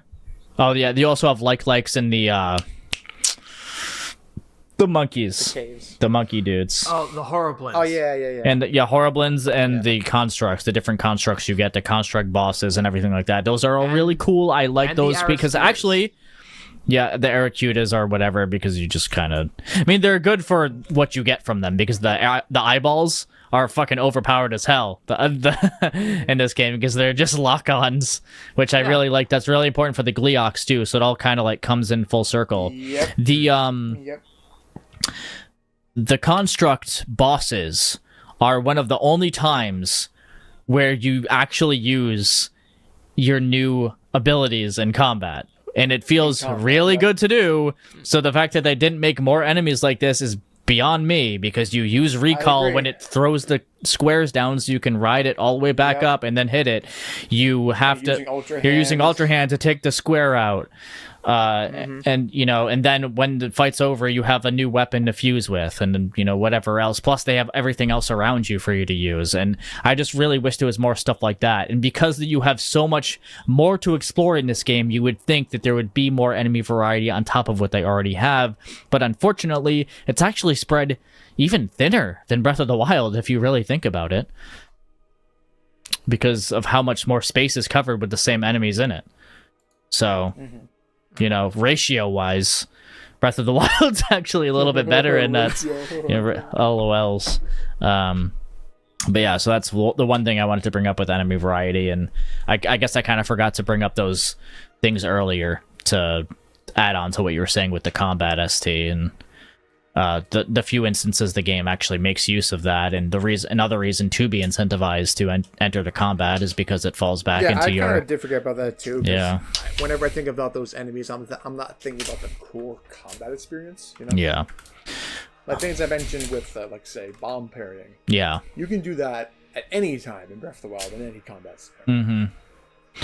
With that being said, talking about the enemy variety brings me into constructs, brings me into the dungeons, and how the only dungeon that had unique enemies was the Lightning Temple. And that's a good segue onto the dungeons in general. So, should I go first? Go for it. Go for it. I haven't gone first in a minute, so yeah. Okay, so I bitched a lot about the Divine Beasts in Breath of the Wild because of how they looked. And my favorite dungeon in Breath of the Wild was Hyrule Castle. And my expectation going into this game is that they would make more dungeons like Hyrule Castle. They didn't. So no, they didn't. They made more divine beasts.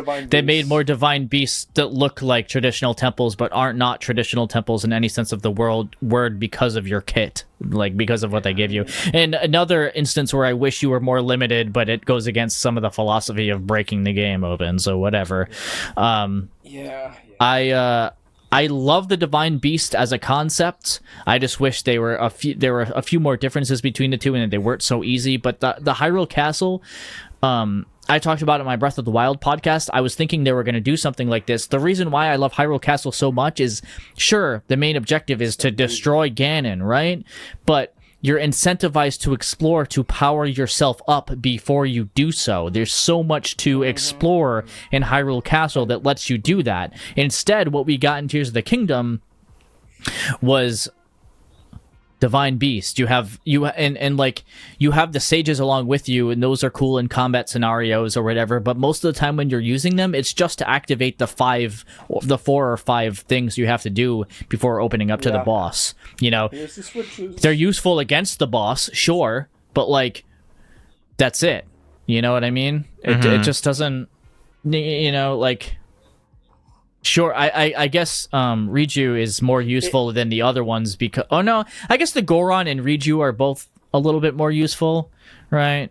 Tulin's a little bit... Kind a of. little useful for exploring If I may, the dungeon itself because you have the air boost and everything. I'll actually counter read you for a moment there, because when I fought the boss with Lightning Temple, I had what was the equivocal of the Breath of the Wild Blizzard Rod. Mm-hmm. And that thing just freezes everything Yeah. in its path. Yeah. And I think you still have to use Riju to knock the boss down, but all the other like mini-me's that pop up, Blizzard Rod take care of it, no problem. I actually... Melted that boss in you don't like even 30 need. seconds. I actually used a mirror lightning shield. arrows. Yeah, you could just use lightning arrows, so I you guess just it's need not lightning even... arrows. Yeah, so but if you don't have those things, it's really useful. I use the mirror shield most of the time. I took a mirror and I used a shield, and in the light paths, and you point it at the Gibdo, that brings Queen Gibdo down as well. So you don't have to deal with it dodging your arrows and stuff. That was the boss that everyone hated, was Queen Gibdo. That was the one... Really? Yeah, I didn't even know that. I didn't mind that everyone one. said they hated that boss. Personally, I hated Marvel killed it in Goma like 40 more, seconds. But I killed it in like 40 seconds. I love Marble Goma. I hate that boss. I do not like it at all. Oh, what was the name of the one in the water temple? Oh, that was my... Sucked. The dirty, Yeah, whatever that it thing is. Sucked. Brings the frame rate down to wanna know a 5. trick to make it. Muktarok, I think his You name want to know a was? trick? Yeah, I think you're right, yeah. Yeah, Muktarok. Yeah, you were saying about the spicy pepper to fly up and then bullet time Actually, everything. no, not even that. Something I just remembered, which is pretty cool you can do. So I'll actually give this to Tears of the Kingdom's combat system here. If you do a shield jump, you can actually, if you have to be kind of quick, but you can do shield jump off the ground. So like you do a shield hop, land, jump. You can go into bullet time if you time it right. You can also do that if you just attach a wing to your shield, which I did early on a lot to instantly go into bullet time. You just attach a wing to your shield. Oh. Yep, and then you go high didn't know enough. that. You go high enough to instantly go into bullet time, which is really useful for combat. No. But yeah, but you can even do it without that, and you can make that boss a complete joke with bullet time. Interesting. But let's return to the dungeons themselves. So, If you could call it that. Actually, if I yeah, well, you know, What's up, Slash? What's could up? put in one little thing. I do Oh, sure. like how bullet time, your stamina doesn't go down unless you You shoot. shoot an arrow. In Breath of the Wild, it just goes down over time. But in here, it just takes a static amount of stamina for each shot. And I prefer that over Breath of the Wild's method. okay, interesting. I mean, I noticed the difference, but I didn't have any feeling which way. I don't know why. I just didn't really ever think about it. I kind of forgot. Yeah, same. I didn't remember that. But talking about the way that they handle dungeons in this game is they're regional phenomenas. I'm not going to talk about that until we get to story. But basically, you go to the 4 areas and then a 5th one, the Spirit Temple. Or you can do the 5th one later, whatever. The 5th one, it's typically the last dungeon that you do, even though you can get to it earlier. I enjoyed these, but I don't know. I enjoyed the aesthetic of the Lightning Temple. I enjoyed the aesthetic that they're actually different and that they're these huge dungeons and that you can interact. Like the fact that you have the Goron one, for example, where you have to go around and switching the rails and everything like that. That was a lot of fun. Obviously, you can also break the dungeons, so there's that. You have the lead up to the dungeons as well that are all unique, like fighting that boss on the plane with what's his name? Goron sage. Yunobo? You shoot him. Yunobo that you shoot off the plane to hit the things on the mountains, which I completely forgot about until like now. You had all these cool lead ups to the dungeons in the same way you did in Breath of the Wild. Some even like the water temple climb to the water temple. Same with the Rito one. That was the highlights of this game. I thought Rito one was the coolest. Yeah, no, that's the lead up at least. I don't think that temple is the most compelling. The lead up is really good. The boss the temple fight itself though, is. I enjoyed the boss fight a lot. I enjoy the music of the boss fight. I don't enjoy the boss fight itself because of how goddamn easy it is. It's way too easy. Yeah, it's way too easy, but goddamn music. Yeah, the music is great. Nice. I also like that it's a unique thing, combat experience where you're strictly in the air, which I find to be really cool. Yes. that So, Wind you're Waker. kinda- Yeah. Man, it hit my nostalgia too hard. It did. It hit. So I feel like I'm kind of. I have thoughts on the dungeons. I have a lot of thoughts on the dungeons, but like, why doesn't someone else take over before I'm just sitting here rambling? Because I feel like my thoughts are really scattered, and you guys might bring them together to a point I can respond to. What was your favorite? Listen, Hyrule Castle. Anyway, Of Tears of the Tears? Kingdom. Hyrule Castle. Anyway, Personally, mine was the Lightning Temple. I thought that was the most compelling. I liked the yeah, mirrors. honestly, that was my favorite. The mirrors were cool. I didn't think it was all that challenging, but I thought, there was some cool things that they thought of, Yeah. I liked it because it made me think of Ocarina of Time Spirit Temple. Yes, yeah, I agree with that. I wish you I got liked it a that lot. sick mirror shield from Ocarina of Time, though. Yeah, But, I think it was really cool. It gave me a lot of Raiders of the Lost Ark vibes. Like, there's the boulder that's like chasing you down.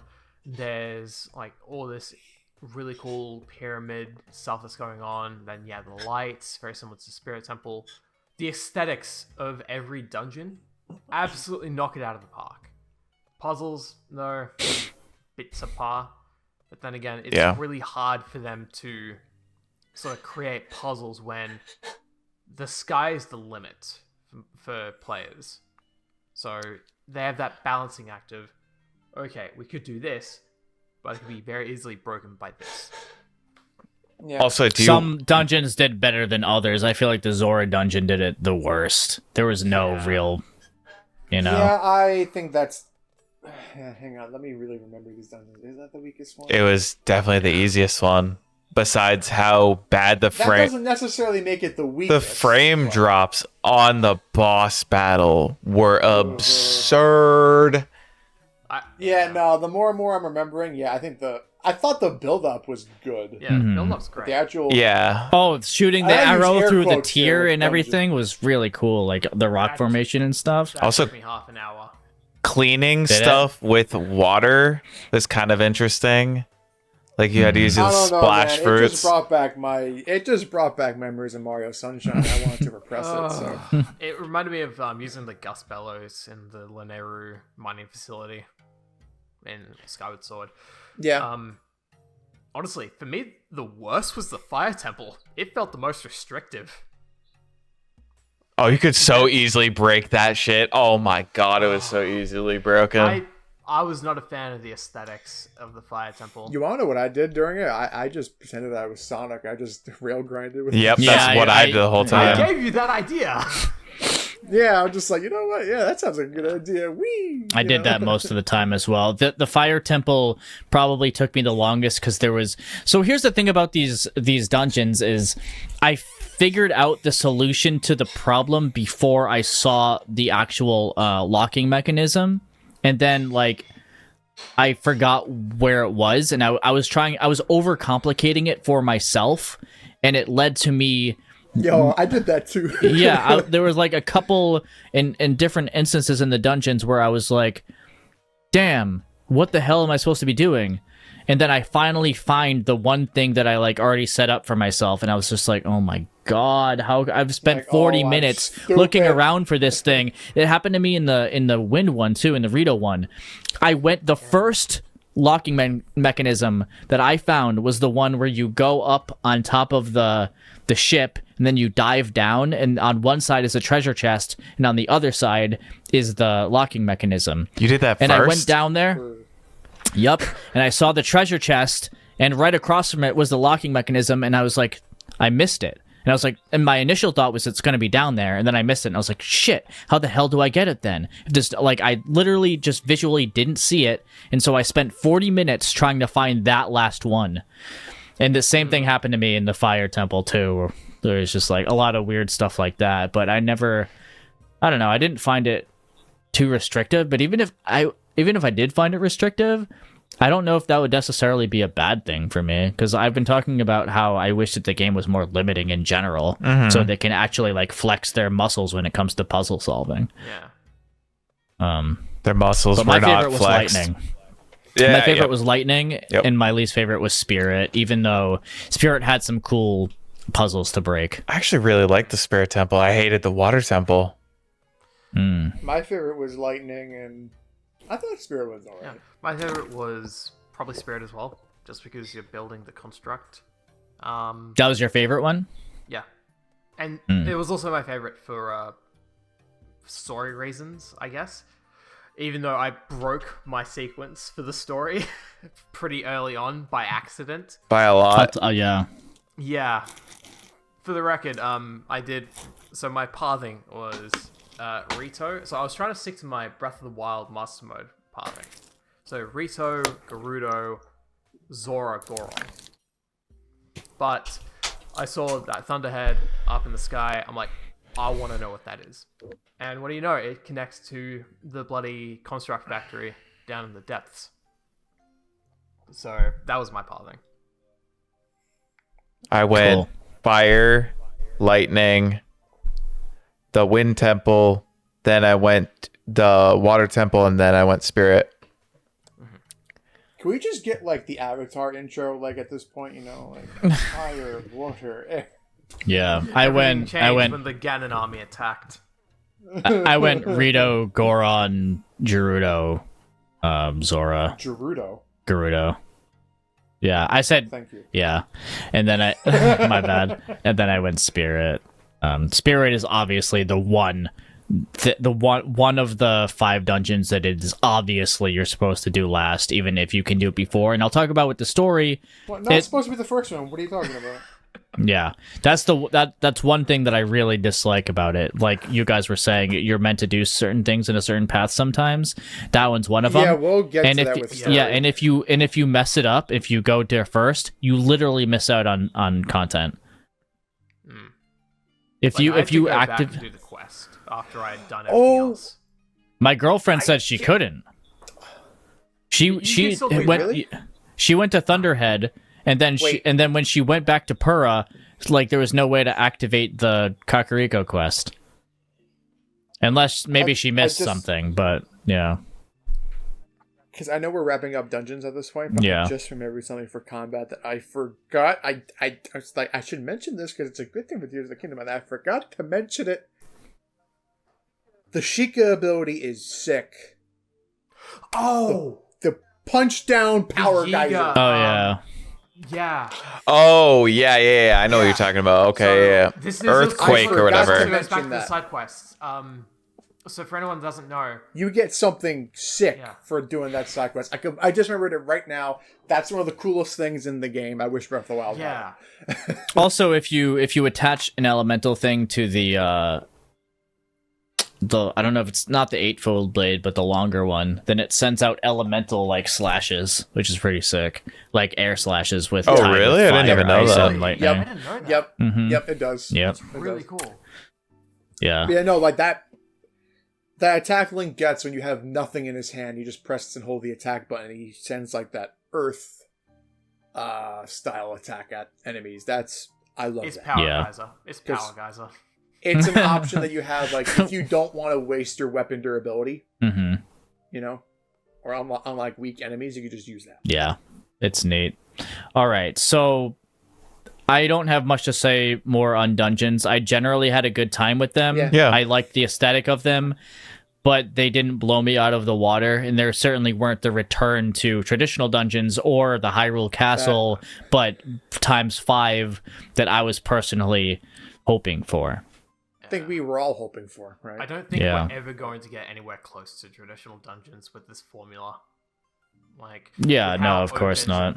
The kit is. That's why I was hoping for the Hyrule yeah. Castle. Yeah. That's why I was hoping for the Hyrule Castle approach, you know? Yeah. Whereas, like, you have one Which, thing by that the you're way, supposed to go to, but exploring the dungeon gives you way more to tackle that, said boss with. You know what I mean? And you're...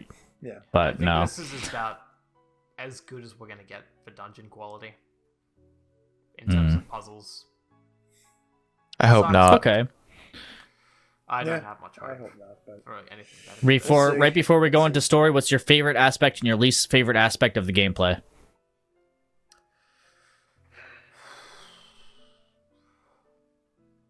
This was your addition, Next. Friedrich. This was your addition that you wanted me to add to the outline, so you I better did- have an answer for it. I do have Because it. I don't. Okay. Okay, where is it? Let me find it. Does anybody want to go first? you, Okay, my least favorite aspect of the entire game was the water boss. What was the water boss's name? I don't Mock care. the Rock. I could not care less about fighting that character. He was so bad. I basically soft locked that entire fight, and I was fighting on a hope and a prayer just because I couldn't really tell what was going on. And I just use like the water fruit. yeah, and my favorite aspect of the game was probably, I would say, the Gleeoks. Fighting the King Gleeok was one of the highlights of the game for me.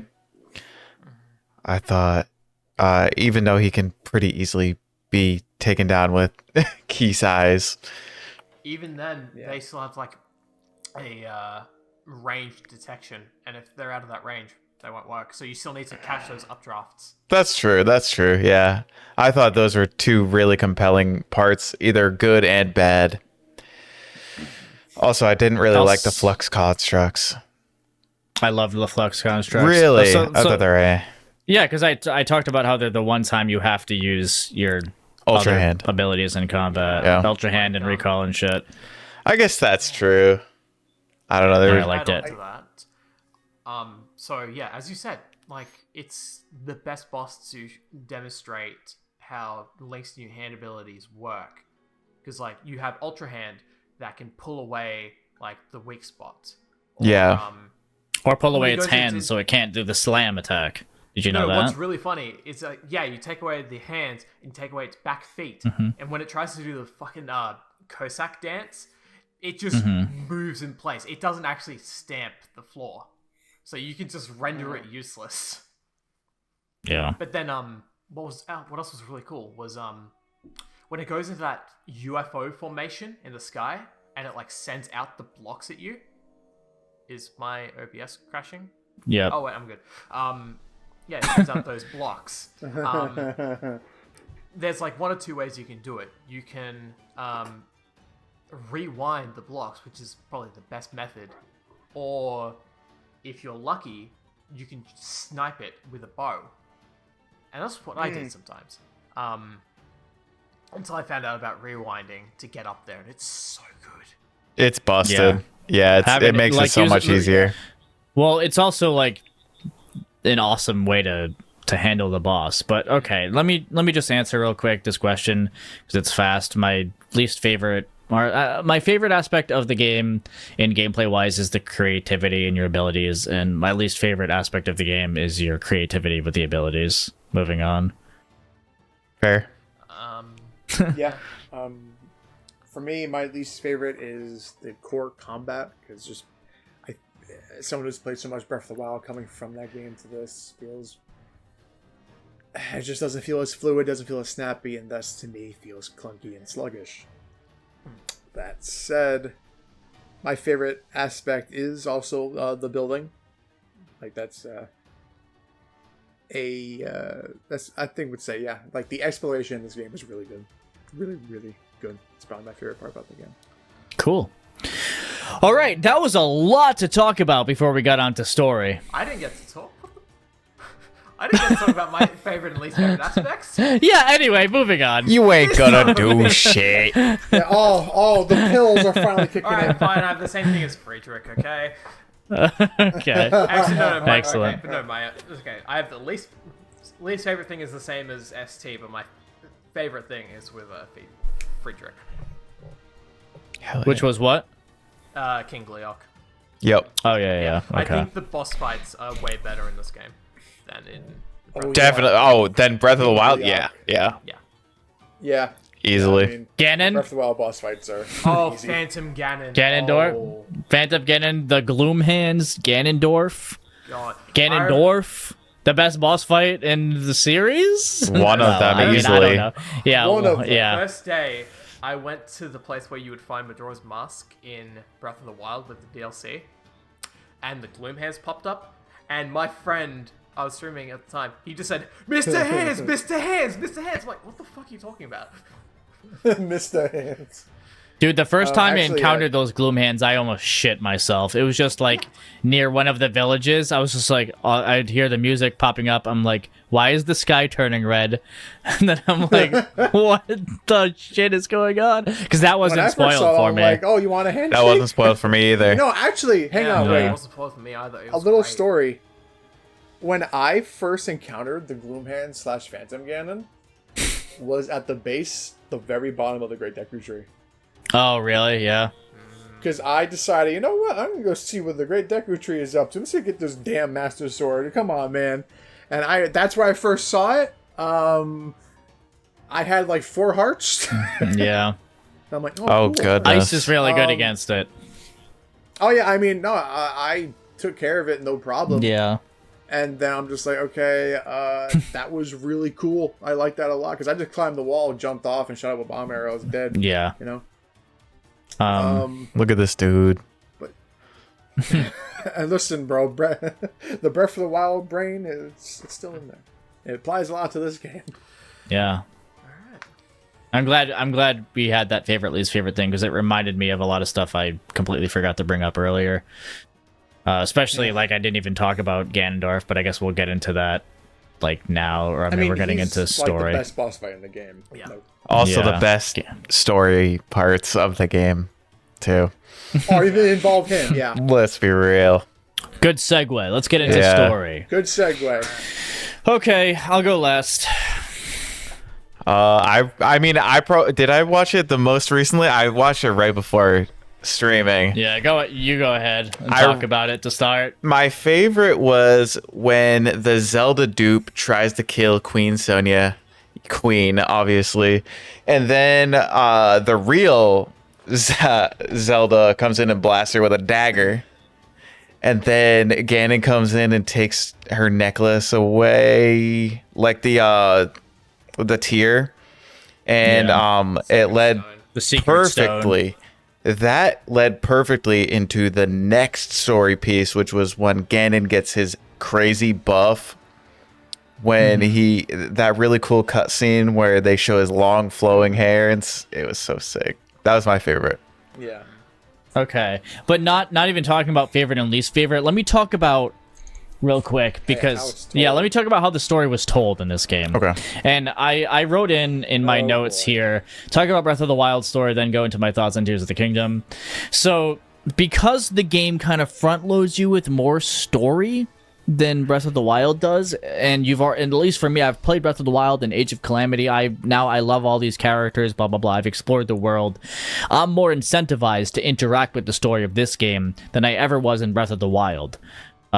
Because Breath of the Wild, the thing that I enjoyed about it was that meditative state, going around and exploring the world and doing anything but the main quest and anything but the memories. I did the memories last in Breath of the Wild. It wasn't until after I played Age of Calamity, actually, that I wanted to go after the memories more. And then the very last memory you get really incentivized me to go kill Ganon because it was so good. And blah, blah, blah. Memories in Breath of the Wild made a lot more sense because you don't get all the memories in sequential order.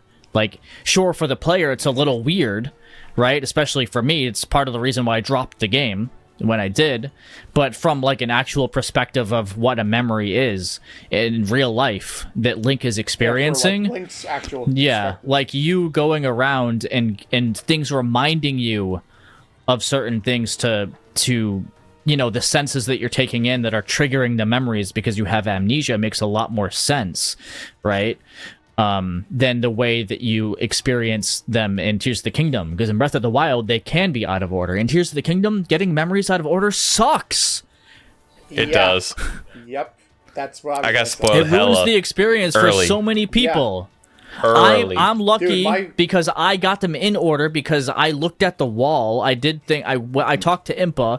I went down there, I looked at the wall, and I took a picture of the actual order that the memories are supposed to be taken in, matching the symbols and stuff. So it's cool that that's there. But for about half the player base, you weren't doing that. Nope. So I feel. You want to know what my third memory was? Take a guess. Zelda, Sonya dying? No. What? What was your third memory? Oh, no! Zelda with the Master Sword. Oh, no, dude. Because I got the Master Sword early. Yeah. Oh, that's true. So my third memory was seeing, like, Zelda with the Master Sword. And I already kind of figured that the Light Dragon was Zelda. Yeah. Like, okay, well, hang on. There were 3 dragons in Breath of the Wild, each of which represented the Golden Goddesses. Then Nehru and for War. Now there's a 4th one. There's only one other major goddess. It's Hylia. Hylia is Zelda, so it's probably Zelda. Why is it Zelda? I got that memory. Oh, okay, it's Zelda. And also the promotional work for this is a little bit more subtle. Yeah. But it ends with... I didn't really look at any promotional work. It literally ends with do-da-do, but in the dragon instrument that they play for all of the other dragons, when the dragon songs when you're around. That was like my third memory. So I was like, okay, well... Zelda's a dragon for whatever reason. Yeah. Okay. I guess I'll figure that out. Thanks, game. And as soon as you get the Master Sword, as the game starts, you see the Zelda dragon popping up as well. Yeah, exactly. Like, because in Breath of the Wild, like you were saying, you can get Link's memories out of order because the order doesn't really matter. You already know that, okay, well, like for example, you already know that Calamity Ganon brought Hyrule to ruin and this and that, and that he escaped and blah, blah, blah, because the king tells you about all that before you get the paraglider. So if you get that memory where like you have Link, Zelda, and the champions, where Rivali flies up to go and sees Calamity Ganon coming out, well, you already know that happened. You know? Yeah. So it's not a spoiler to like what's to come or anything like that. You already kind of know. Mm-hmm. But in Tears of the Kingdom, it's like, oh, well, that was something I probably should have seen later, huh? Yeah, it just doesn't work for the open world nature of the game because a linear story told in a non-linear fashion. And I was as Breath of the Wild is a non-linear story told in a non-linear fashion. Right. I was more incentivized to get the story of Tears of the Kingdom than I was in Breath of the Wild. I didn't give a shit. Tears of the Kingdoms, I did, but thankfully, I got them in order. But for most people, that wouldn't be the case, right? Like, it wasn't for me. And that sucks because then it ruins the story, and it also ruins the entire mystery a lot of the times of what's going on in the main quest. Yeah, because you know that Zelda isn't Zelda, and and then there's no check for it, which was obvious from the get-go. There's no check for it. Even if you got all the memories and you know that there's a hidden Ganon, every time you go to these fucking main quests, the regional phenomena, I need to calm down. I'm getting passionate. No, dude. Like having to hear the same thing over and over again, the Secret Stone, and also having to hear the same characters talk about how there's this Zelda, even though we as Link are seeing the memories, we know that it's not Zelda. Yeah. Could they instead say something like, oh, and like, could Link talk to them the same way he explained things to Purah at the beginning of the game, maybe, please? And be like, oh, no, that's actually not Zelda. That's a hidden Ganon. That's Phantom Ganon. Let's go after him. And all they would have to do is change what the sages say. They don't even have to change the animation of the cutscenes. They could still have Zelda go off. All they have to do is, if we solved the mystery, is have them say, oh my god, let's go after the Phantom Ganon. That's an imposter. They're ruining the region. Now we know. They could have done a check for that the same way they do a goddamn damn check whether or not you have clothes on or not, because certain characters talk differently whether or not you have clothes on or not. Like, there's so many things like that that would have made my experience and the experience of so many that much better, because if you're going to have an open world, you have to design these amount of checks. You have to. Otherwise, things just are going to feel so out of place, and it ruins the mystery. It just... I don't know, man. And that's another thing. Like, I mean, we're talking about story. We'll talk about characters. We could talk, I guess, more about Link specifically a little later. But so if you go from Ocarina of Time to Majora's Mask, you notice a substantial, not a shift, but you'll notice that Link has more character in that game compared to Ocarina of Time. He's generally more expressive. He does more things in gameplay, so on and so forth. He has more animations to express his silent personality. From Breath of the Wild to Tears of the Kingdom, I almost feel like he has less. He has less from anything to Breath of the Wild.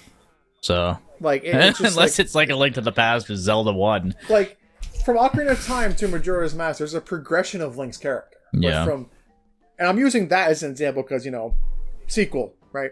Ocarina of Time to Majora's Mask. Breath of the Wild, the Tears of the Kingdom, I feel like there was a step back with Link. I'm just like, what? Oh yeah, that's another thing. Not seeing Link react to the Zelda memory with all the flowers, like the final memory with all of the silent princesses around. I was just like, dude, are you serious, game? Can we stop with this? Breath of the Wild and Tears of the Kingdom, where Link just doesn't react to anything that's going on around him. It just creates so much dissonance for me as the player, who I'm trying to invest myself in the story. And if especially, do you not care, Link? Especially considering that Link has been doing that since he's been reacting to things since Ocarina of Time. Right. And that game, Link expresses more in a game from 1998 than he does here. I would argue in Breath of the Wild too.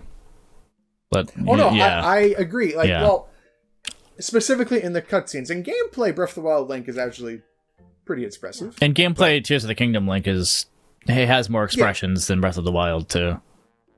But where it matters in the cutscenes, where people are going to actually notice. Yeah, but there's emotional weight.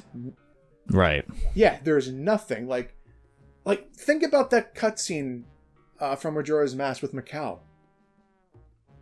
When Mikau passes and Link makes a grave for him and then bows at his grave in respects for his passing. He didn't have to do that, by the way. He didn't have to bow. Because, he's on a time limit as it is. Hey, the world's ending, but, Link felt the need to do that. Right. That speaks to Link's character. We get none of that here, The most expressive Link is probably Wind Waker. Wind Waker or Skyward Sword.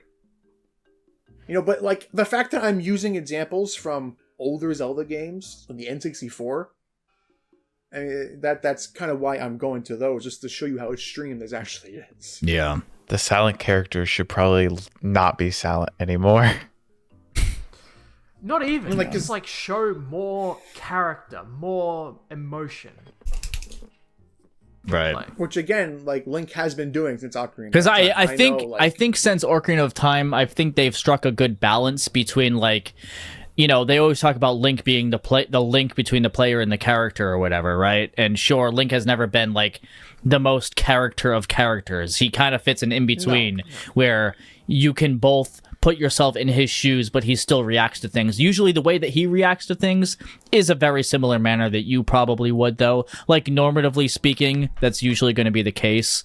At least that's how I always felt about it. It's not for example, when I'm playing Final Fantasy VII, and the way that Cloud reacts to something is completely different from the way that I feel like I'm watching a character do something. When I'm playing Link, I do feel like I have more of a connection in that way.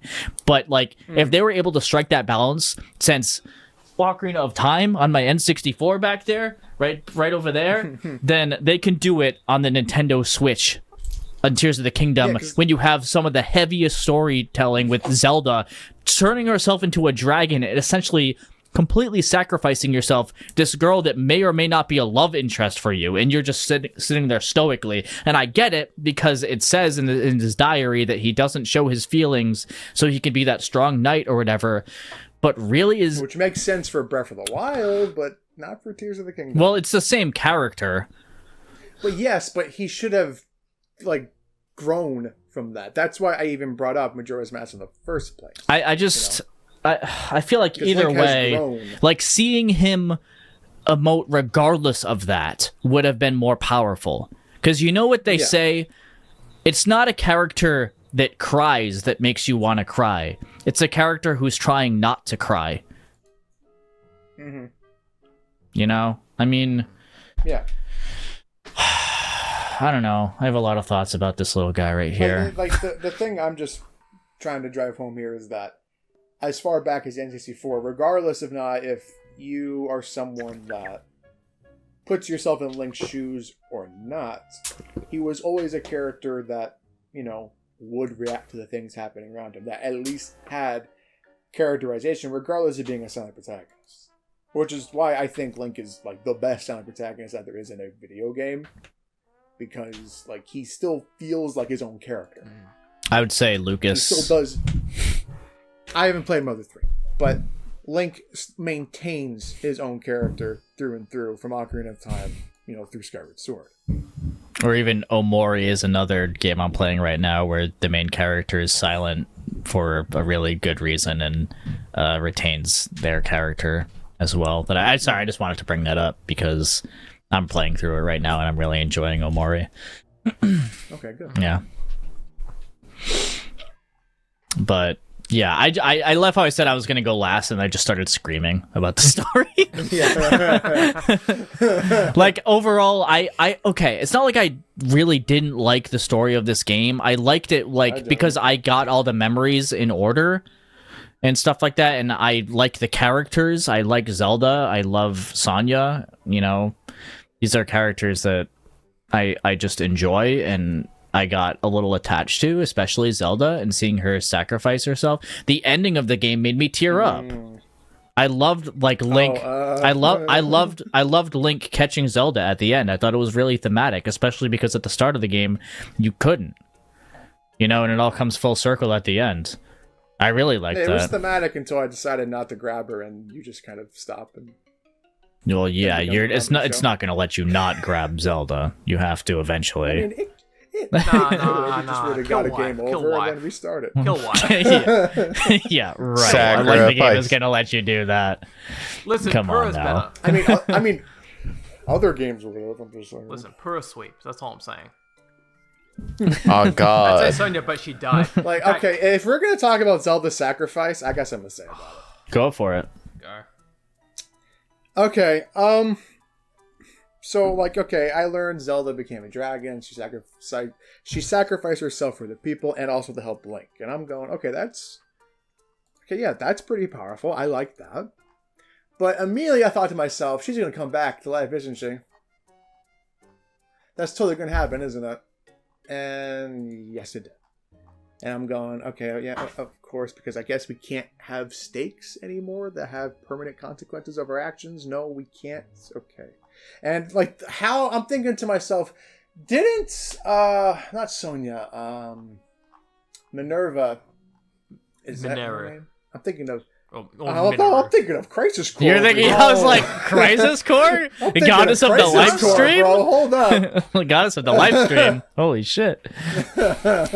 Yo, Zach, give me a hand. Yeah. Best friends, Link and Zach. Yeah, I mean, but yeah, like she tells, I'm pretty sure she tells Zelda, like, if you do this, you can't recover from it. There's no turning back after you do this. And then, okay, I lied, and I believe it's her that turns Zelda back to normal, if I remember. It's not It her. was Sonya and It's Rara. the power of, Okay. it's likely the power of, you know, the fact that you have the Triforce, but yeah. Okay, Or the but 3 secret I'm gonna stones get or to whatever. that. I get The what fact you're that saying, it's though, not- yeah.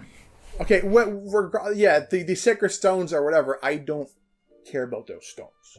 Okay, here's, like, but yeah, the fact that it's like, they said that you won't be able to recover from this. Actually, just kidding, you totally can, because we can't have characters die anymore, even though, you know, I mean, Link has died, and We've seen him as a regretful spirit of his former self that, regrets his life. But, I guess we just forget about that, huh? Yeah. I'm just saying, the hero of time became a literal regretful spirit in Twilight Princess. But, it's okay if that happens with Link, I guess. A child who was traumatized, but whatever. Get over it. So, here's the thing. I mean, he kind of... I feel like that's not something that was in the main story of the games, though. It was told in subtext, right? Like... Well, no, it is part of Twilight Princess's story. Yeah. He is a character that I'm saying Link you does didn't see interact it, and you didn't see Link die at the end of Majora's Mask. Well, you no, didn't, yes, sure, but you didn't. You do learn that Yeah. he died full of regrets, and that's pretty messed up. Yeah, but it's not until you put all the puzzle pieces together, like in retrospect, a lot of the time. Sure, where but the impact is still there. the impact is there, but it's not the same thing as something happening in the actual I wouldn't compare the two like that. You know what I mean? Well, yes, but I'm just saying that, I don't know. I feel like there weren't any stakes in this game's story, where with other Zelda games, it felt like it had stakes. Because I just kind of knew Zelda was going to come back and Link was going to somehow get his arm back, which he does. Yeah. No, I agree with. I mean, I don't agree with there not being any stakes, but I agree with what you're saying, where it kind of felt like, those things are probably going to happen, where it's like Zelda is probably going to come back and blah blah blah. So I wouldn't have minded any of that stuff. Zelda coming back, Link getting his arm back, whatever. If they remembered that the Triforce can grant wishes. Mm-hmm. That thing that it hasn't done in a decade in these games. Do you guys remember? I wish that... When was the last game that did it? A Link Between Worlds? Yeah. The thing that I really hate, and it's the same thing that you're saying, is I have to put the puzzle pieces together in my head to assume that Link having the Triforce of Courage, Raru having the Triforce of Power, and Sonya having the Triforce of Wisdom or whatever, is the thing that their power altogether. That's why they grabbed Link's hand to bring Zelda back, because otherwise it doesn't make any sense. And if that was stated, if it was stated, that would be amazing, because that's what I assume in my head. But they should have just showed the Triforce on the hands. Why didn't you do that? But do you remember the game? The game series we're playing? That's the thing. If there was something for example, Link defeats Ganon at the end. He defeats the Ganon dragon, and he paraglides down to the ground. And Zelda, as still as a dragon, is flying overhead, kind of just circling around. And then, maybe someone like Pura comes up who, researches, intelligent, knows all this kind of stuff, would mention, hey, I researched things on the Triforce, so on and so forth. That can apparently grant wishes, this and that. Link, how about you give that a try? And have Link make the wish to bring Zelda back. I think that would have been just as powerful as what we got, and would have made sense to, Zelda lore itself, with the Triforce being this omnipotent. Yeah. I just, if it was something as simple as, their three powers showing the Triforce when they brought Zelda back, that's all that it would have taken for me. Would have worked because too. Zelda coming back doesn't take away from her sacrifice. In fact, I feel like her not coming back would be worse than I don't know if I want to say worse or whatever, but I wouldn't say it would be worse. But I don't know, because for me, the cool thing about the sacrifice in this game is you see a juxtaposition between what Ganondorf is doing to sacrifice. What happens at the beginning and the end, yeah. Not even just that. Right. Ganondorf does is he sacrifices his body to become a demon dragon the same way Zelda does, but for two completely different reasons. Ganon does not make it out of what he's doing. Zelda does. Yeah. That's the strong juxtaposition. Ganondorf did it for selfishness, for his own power, to defeat Link and just take over and blah, blah, blah. Zelda did it for the good of others. Yeah, she lost herself for the good of others. Selflessness. Yeah. That's what's strong about that. I just wait. If they did the Triforce thing, that would have been fantastic. That would have been the cherry on top that would make everything make sense. But thematically speaking, I would rather have Zelda come back. Yeah, that does make sense. I do agree with that. I just wish that, and here's something that's crazy to me too is that Breath of the Wild remembers that, hey, the Triforce exists because we see Zelda, use it. destroy. Yeah, we see her like destroy Calamity again and with it. Mm-hmm. Just absolutely eviscerate him with the full Triforce. Yeah. So it's like, I just wish that there was something like, either Link makes a wish or like what you're saying, you see the individual pieces on their hands. Right, because they're all Wish bringing their happens. power to bring her back. So it's like... Yeah, if they use the Triforce to bring her back, then that would make sense. But the fact that we don't... Or we don't know if it's the Triforce, or we assume it's like a super strong recall or something. But the Triforce makes the most sense and they don't show it. Like, they don't show the thing that's all over Zelda, you know? That's really what bothers me. Yeah. That's what bothers me about it. It just feels like Zelda comes back because she does. Mm-hmm. I gotta say, I did just really love the scene. I thought it was so beautiful to catch Zelda at the end with that music that played. Man, I really, really enjoyed that part of the game. But ST and I have been talking a lot about the story. Do you guys have more thoughts about the story? I knew this shit was gonna happen. I knew ST and I were gonna go back and forth a shit ton. Yeah. But yeah, go for it. You want to go first, Friedrich? No, you can go. Alright. My thoughts are largely the same as ST, where I do believe that the story is a linear story told in a non-linear fashion.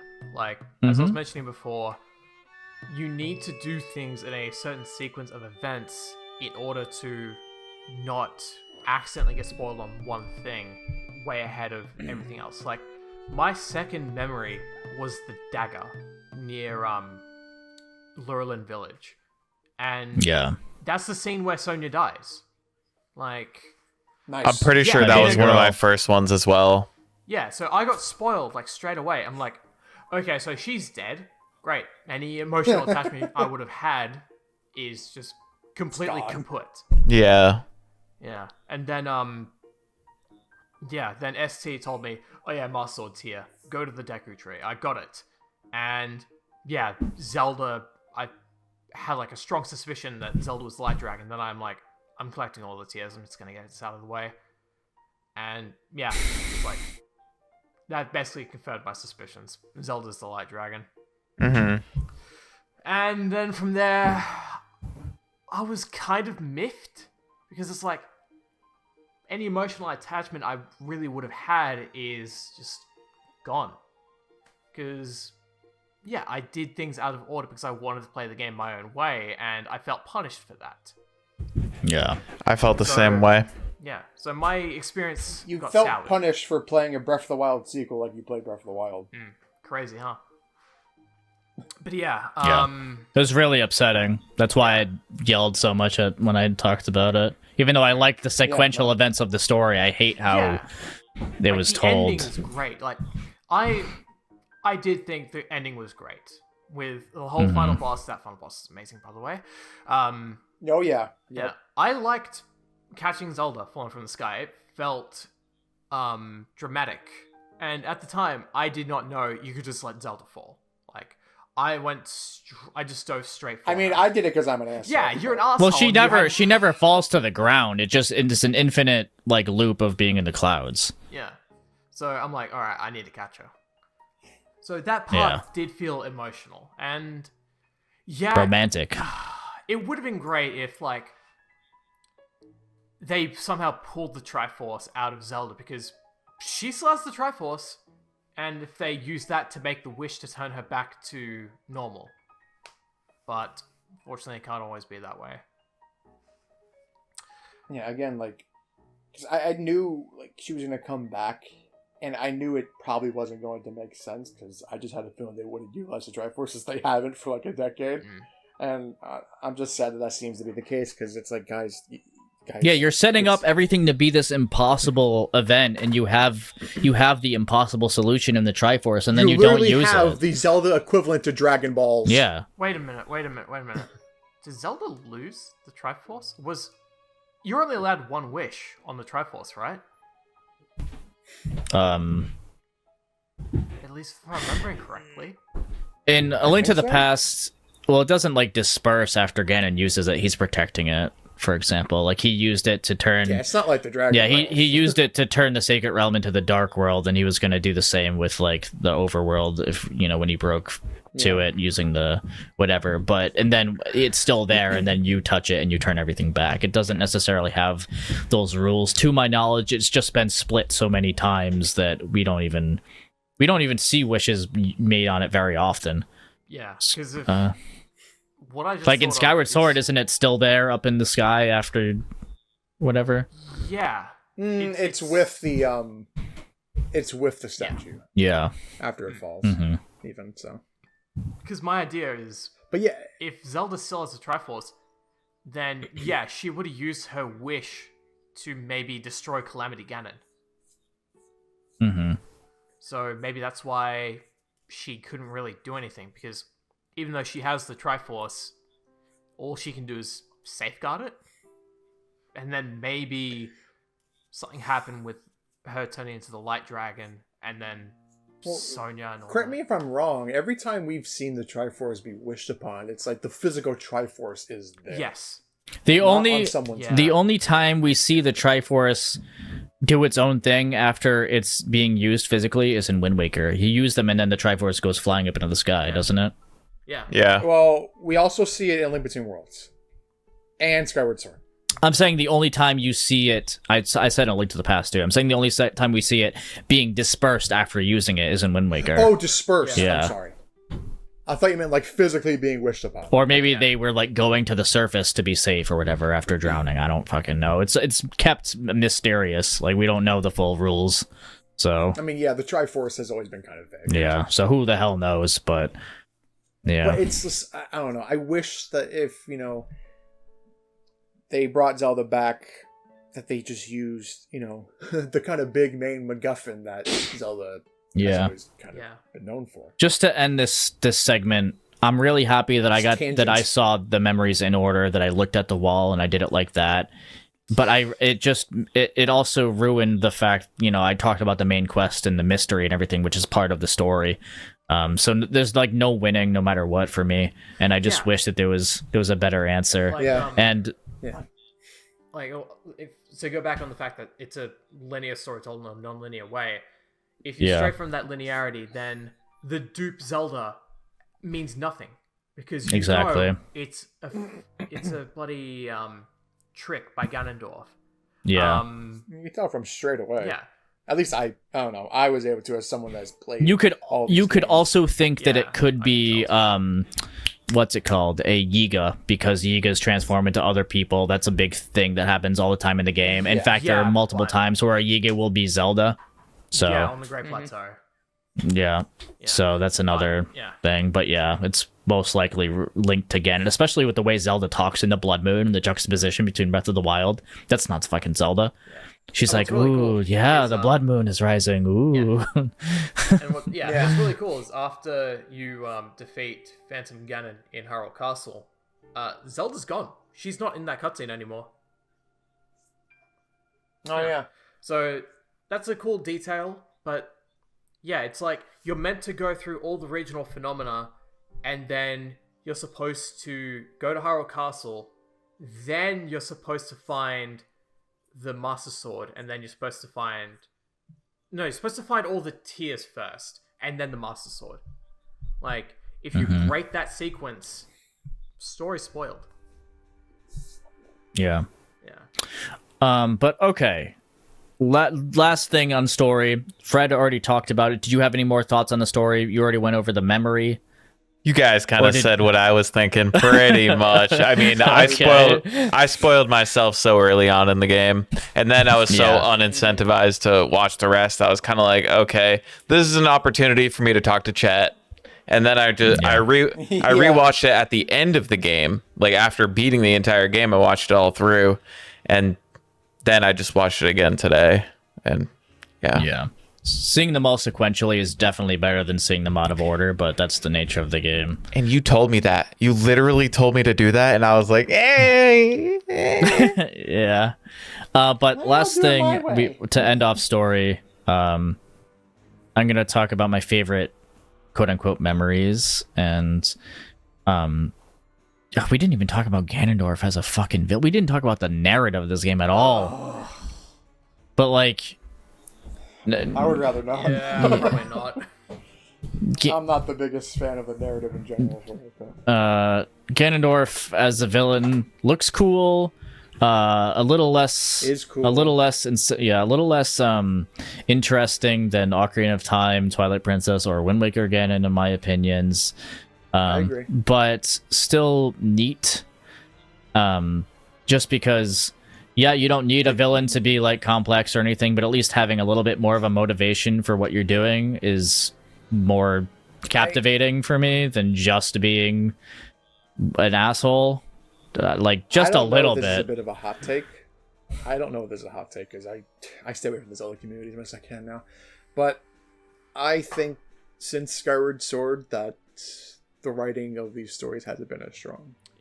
Well, there hasn't been many since Skyward Sword, to be fair. I mean, like A Link Between Worlds was good. Yeah. That had a good writing. So that's cool. That came out after, I think. I don't know. I don't really. I'm not in with. I don't know a lot of the normative opinions on storytelling in Zelda because it's never really that big of a focus. But favorite memories. I really liked the one where Sonya and Ramu are like at a picnic with Zelda, and she's just like gawking over Link. Did you say Ramu? Yeah, dude. Final Did I? Summon? Raru. Oh my god, my Ramu. Final Fantasy IV brain rot right now. You bring up fucking Minerva, I'm bringing up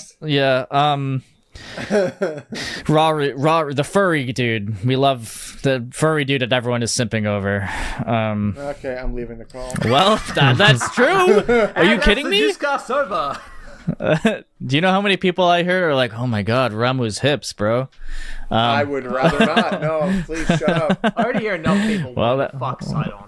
I don't need. Well, now you have that knowledge bestowed upon you. You have the Triforce of Wisdom. I really liked that memory because it was just really cute to hear Zelda talk about Link in that way, and like the parental figures that Zelda never had being there and talking. Like it just reminded me of, a girl talking to her parents about a boy that she met at school, essentially, and it was really heartwarming. Like, oh, we would love to meet her. We would love to meet him and stuff like that, because Zelda obviously never had that. And if you played Age of Calamity and Breath of the Wild, that only enhances that being the case. She didn't have the best childhood. She had all this responsibility on her shoulders. Just to see her, like, the reason why she cares about these people in the first place be exemplified through the memories was really important to me and was heartwarming. And then seeing Sonya die and seeing Ganondorf get his power were also really cool. The Master Sword pull was my favorite Master Sword pull in the entire series. Yeah,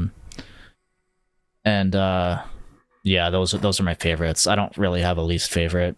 There was some stuff that I was like whatever about, but I didn't think any were bad or anything. I didn't have any like distasteful feelings on them. Mm-hmm.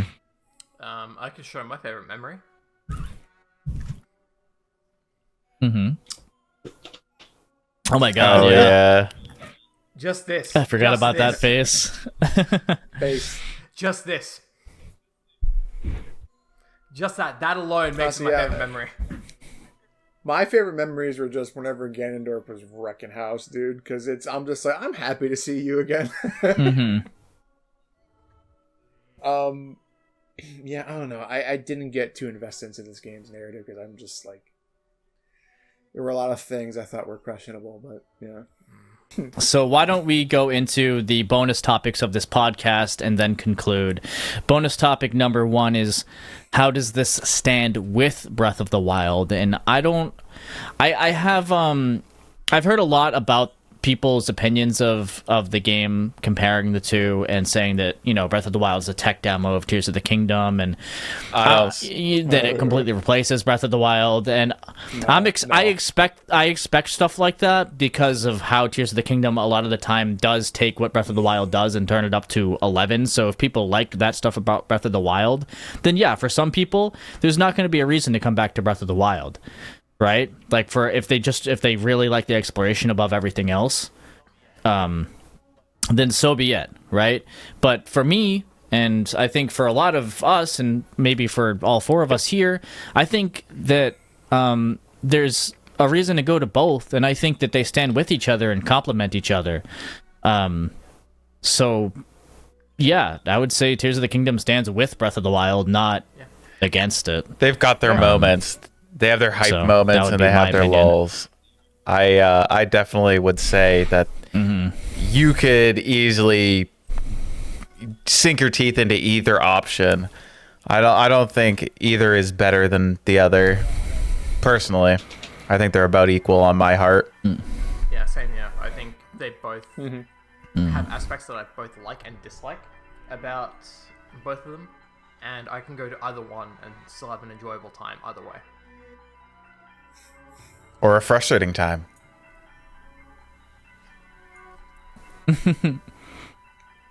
How about you, ST?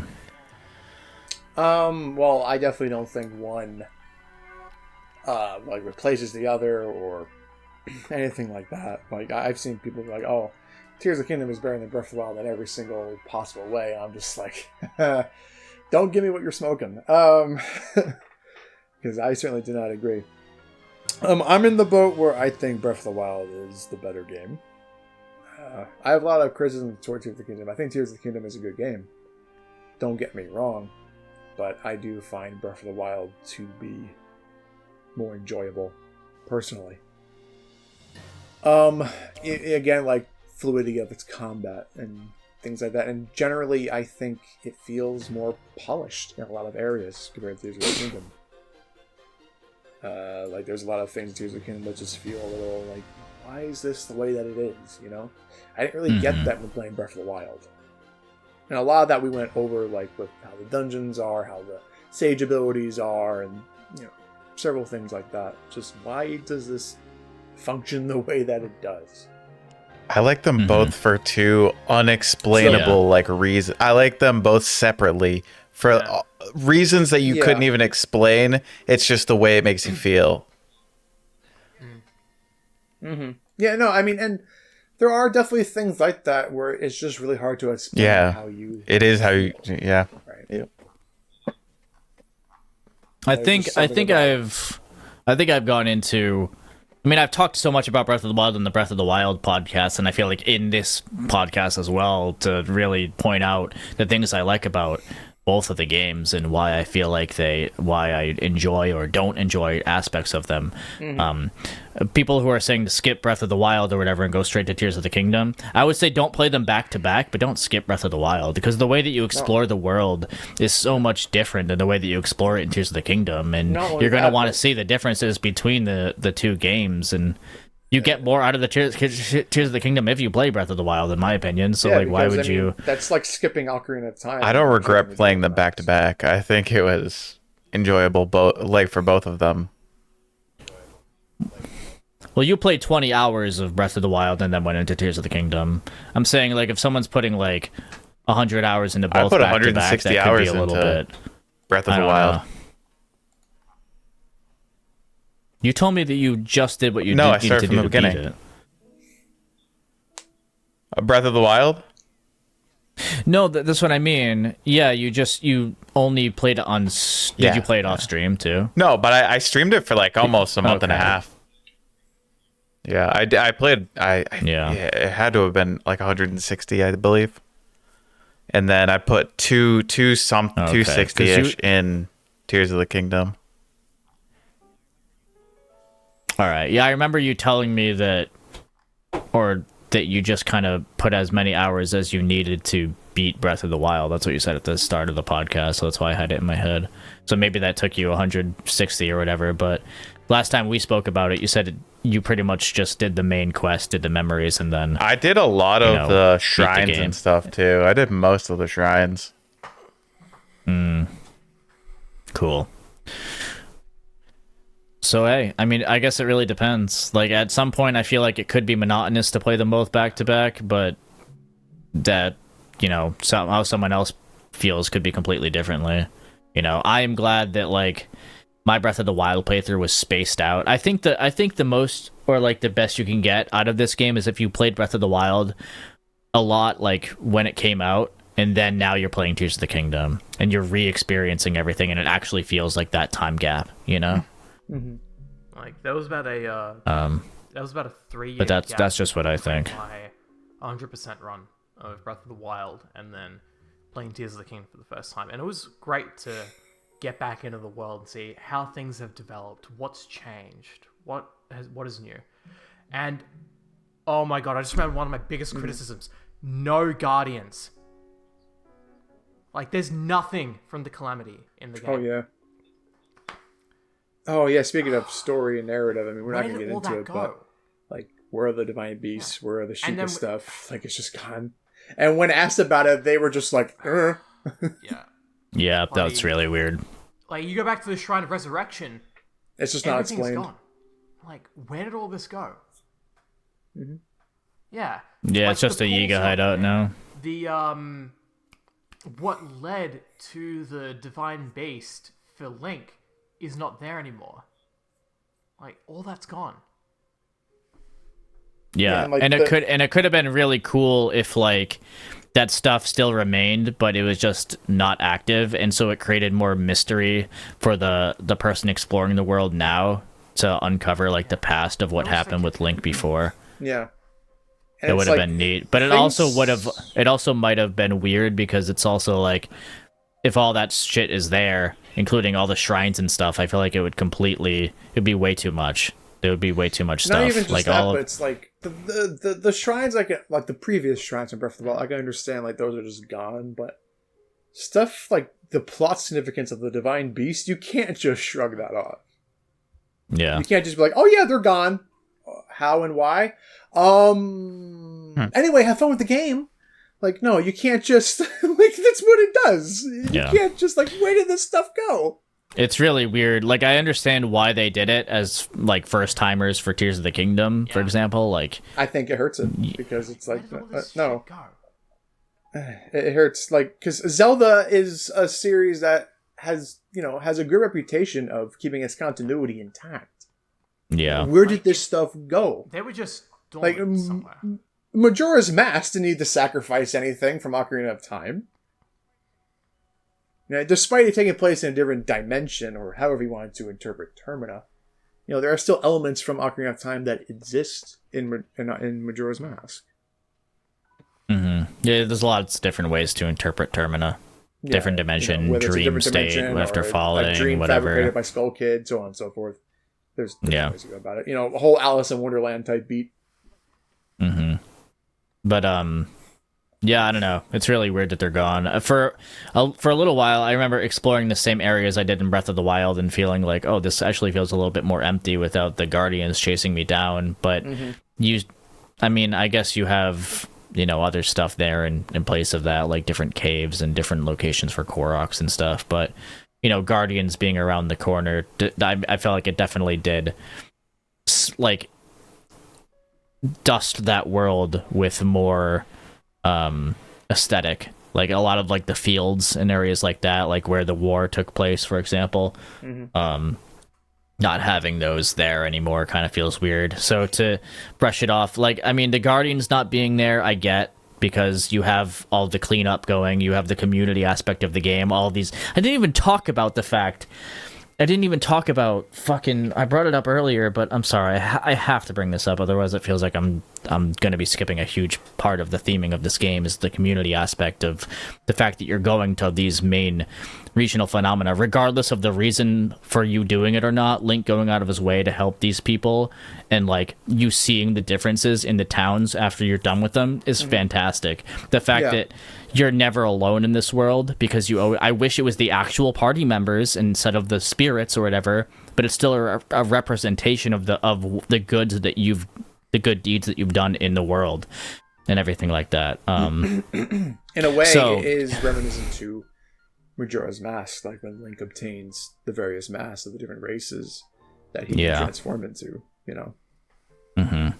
And so that's a really big thing in the game. And so yeah, sure, you have the cleanup crew that are getting rid of like the Guardian stuff around there, and I get that. But like, as far as the Divine Beast go? That doesn't make any sense. Yeah, it's like where did this go, man? Yeah, We can't there's just no not- community cleanup crew that's gonna like. What are you doing with? How'd you bury these? And why did you would bury they clean up them? the Divine Like, Beast? The Divine Beast by the end of Breath of the Wild are helping again. Maybe they thought, Yeah. okay, these are going to be too strong against That could have Ganondorf, helped. so get rid of them. But what? or maybe they thought that they would get taken over again, so disassemble them or something. But we don't know. That's the problem, because That's the problem, is that we don't know. Because like if they told us that, because that would make total sense if the fact that they got taken over last time, why would we want these things around again? Let's disassemble them. That would have been really cool if they brought up that lore, but they didn't. There's nowhere in the game that you can find, to my knowledge, that says anything about that, and that's a little disappointing. Even if they said like, oh yeah, But, we took apart. That's just my headcanon for it. Like, if that, I'm just gonna pretend that that's the reason, because that's what would make me feel better. But the fact that I have to fill in the spaces in my head instead of like exploring for At that more point, it's lore, like headcanon, Zelda is you know? known for. That's what I said. I said it's my headcanon for it, because otherwise, like, whatever. It would be really cool if the lore of the game, or you got lore by exploring like you do for the rest of the goddamn world, by storytelling through the NPCs, through the towns, through visual storytelling, that we got any of that, but we didn't. So Yeah, and that's it's another part unfortunate. of what I meant by this game doesn't, to me, feel as polished as Breath of the Wild, because I feel like in Breath of the Wild we would have got something like that. Previous other games, we always got something like that, but here we don't, and I'm asking why. Like, it just kind of, like, I know Miyamoto didn't have a big hand in this game, and I kind of feel it a little bit, you know? I mean, Miyamoto has made some interesting decisions in his career that I don't always like either, but yeah. Yes, but Oh yeah. Star Fox. Star Fox is my biggest. I'm a Star Fox fan, so like I always feel like I'm not really happy because of, even though that man made Star Fox, where it is now really upsets me. Rip. But anyways, not going to talk about Star Fox. Let's talk about how about the future of Zelda. I don't even know what to say here. So honestly, me neither. I'm gonna let whoever has something to say in the future of Zelda, their hopes for the future of Zelda, where you guys think they're gonna go. I'm gonna bounce off of you, but I know you said you had like something to bring up, Hyper. In the outline for this podcast, there was a bit that said, "What stood out as significant?" What stood out as significant was the Warthog Run. So there's this shrine in the South Watermace Sky Labyrinth that is just the ending to Halo 3. That is the best shrine in the game, and I wish they did more like that, where it's like anti-gravity with the car that you have to go through, and you're dodging all the construct lightning arrows. It's so fun. I remember and that. I distinctly The bloody, remember. He played. He was watching me stream that part, and he played like the like the like Halo 3 ending bit. I'm just like, oh, dude. As someone who's played and I love Halo 3. That put a smile on my face.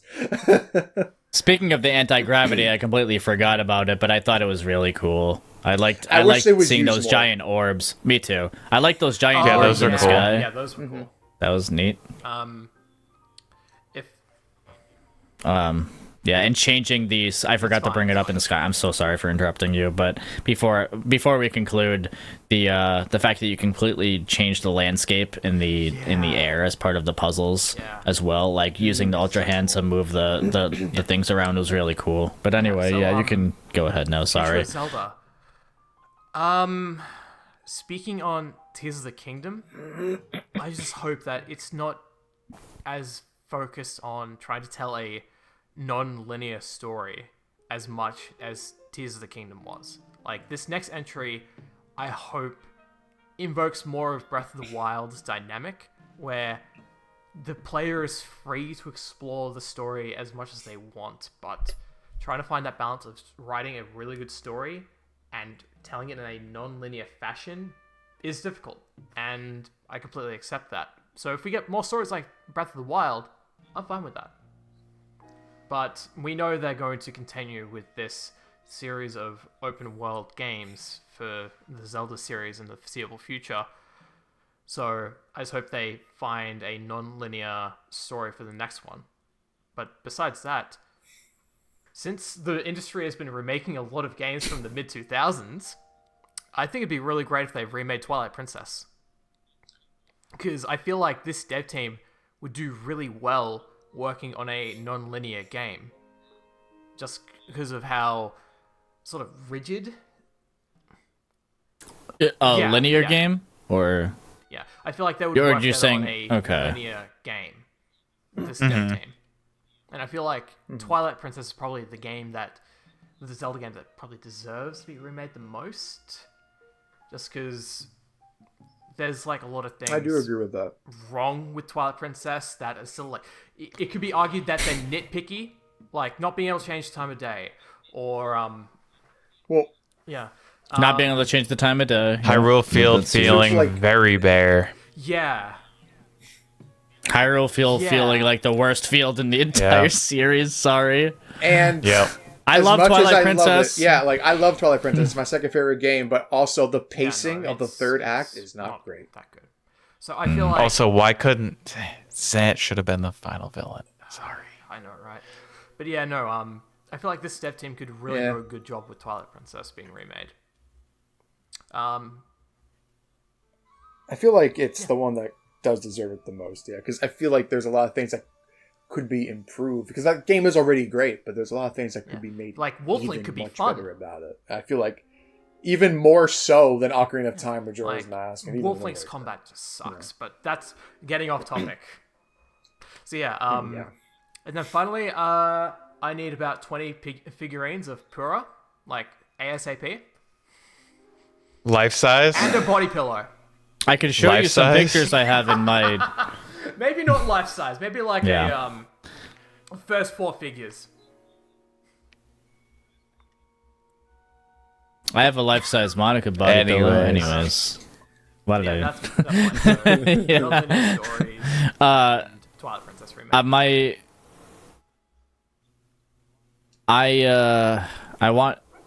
I don't know where they're gonna go as far as the formula of the main Zelda titles. They could go either way, in my opinion, and I feel like they could evolve either of these two formulas. I don't want another game set in the world of Breath of the Wild and Tears of the Kingdom. I don't. The final cutscene in Tears of the Kingdom was kind of whatever to me. I kind of liked the one before that. I kind of forgot to bring that up. Sorry, the one with Minero and stuff on the top of the Sky Islands. I forgot to even talk about that one. I want to see more 2D Zelda because it's my favorite kind of Zelda. I really like the top-down. A Link to the Past, obviously, being my favorite one. I'm really excited to play Link's Awakening on Switch this year. Oh yeah.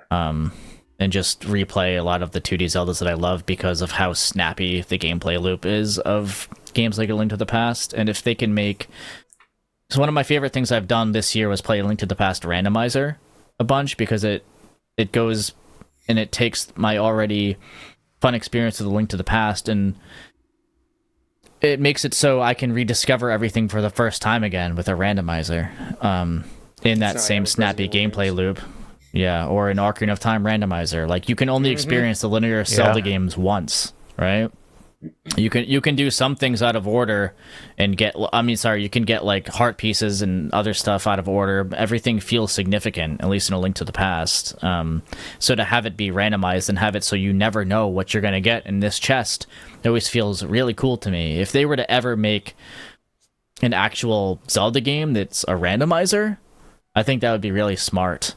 I don't know if they would ever do that, but I do think that having a linear Zelda with a randomizer mode in a 2D game would be what I want to see as some sort of game for them to come out with. It's something similar to Mario Maker, where you make your own levels, but for Zelda, so you make your own dungeons.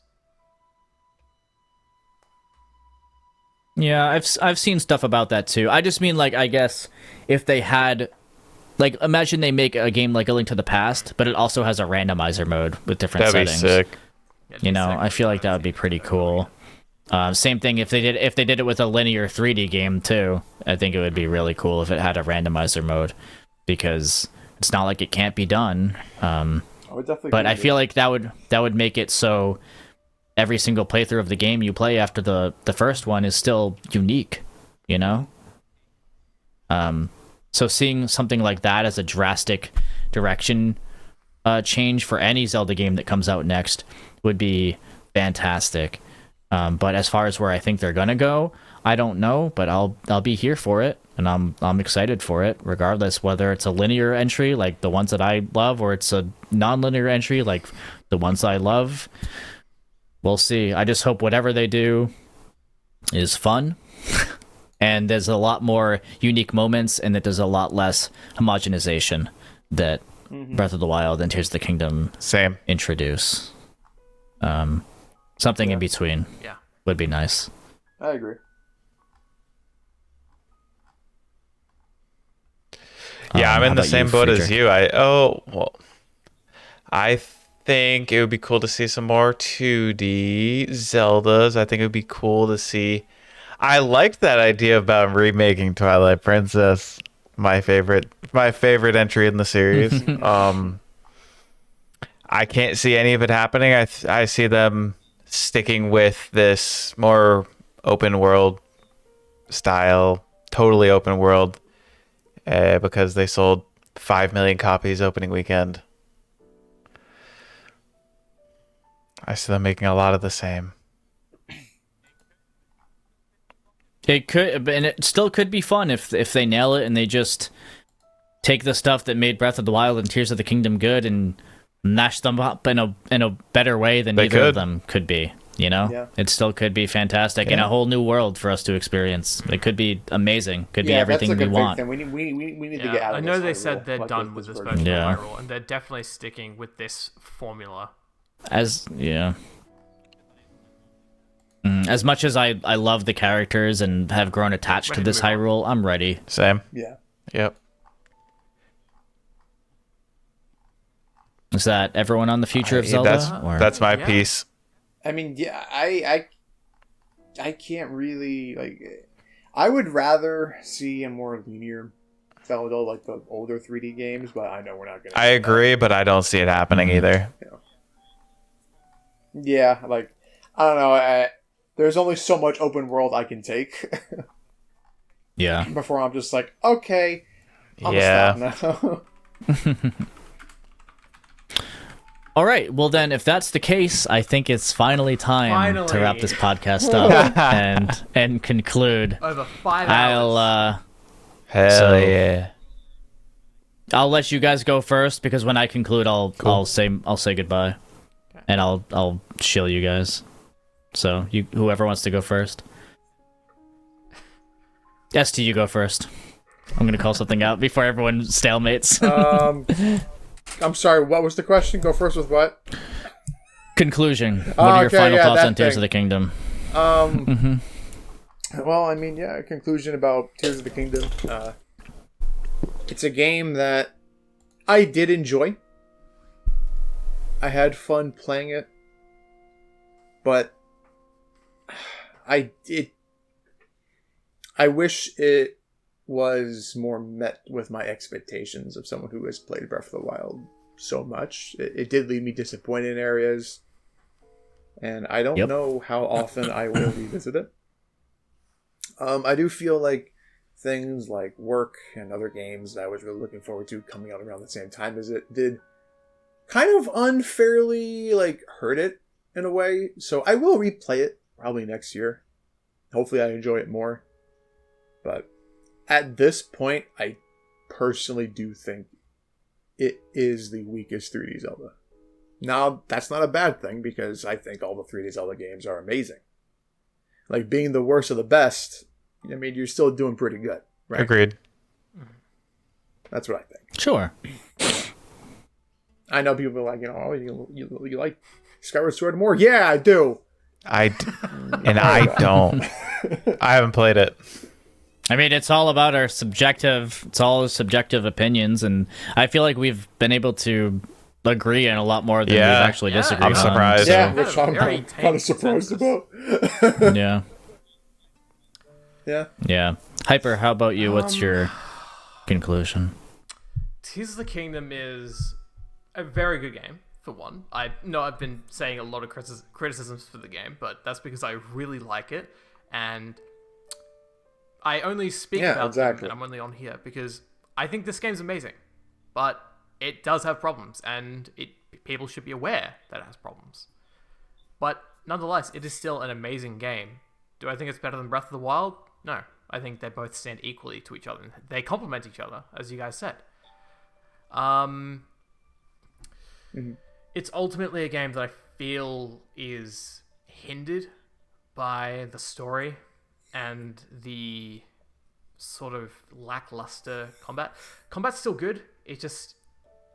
the pace gets broken up too much for my liking. The UI is a bit... it is clunky.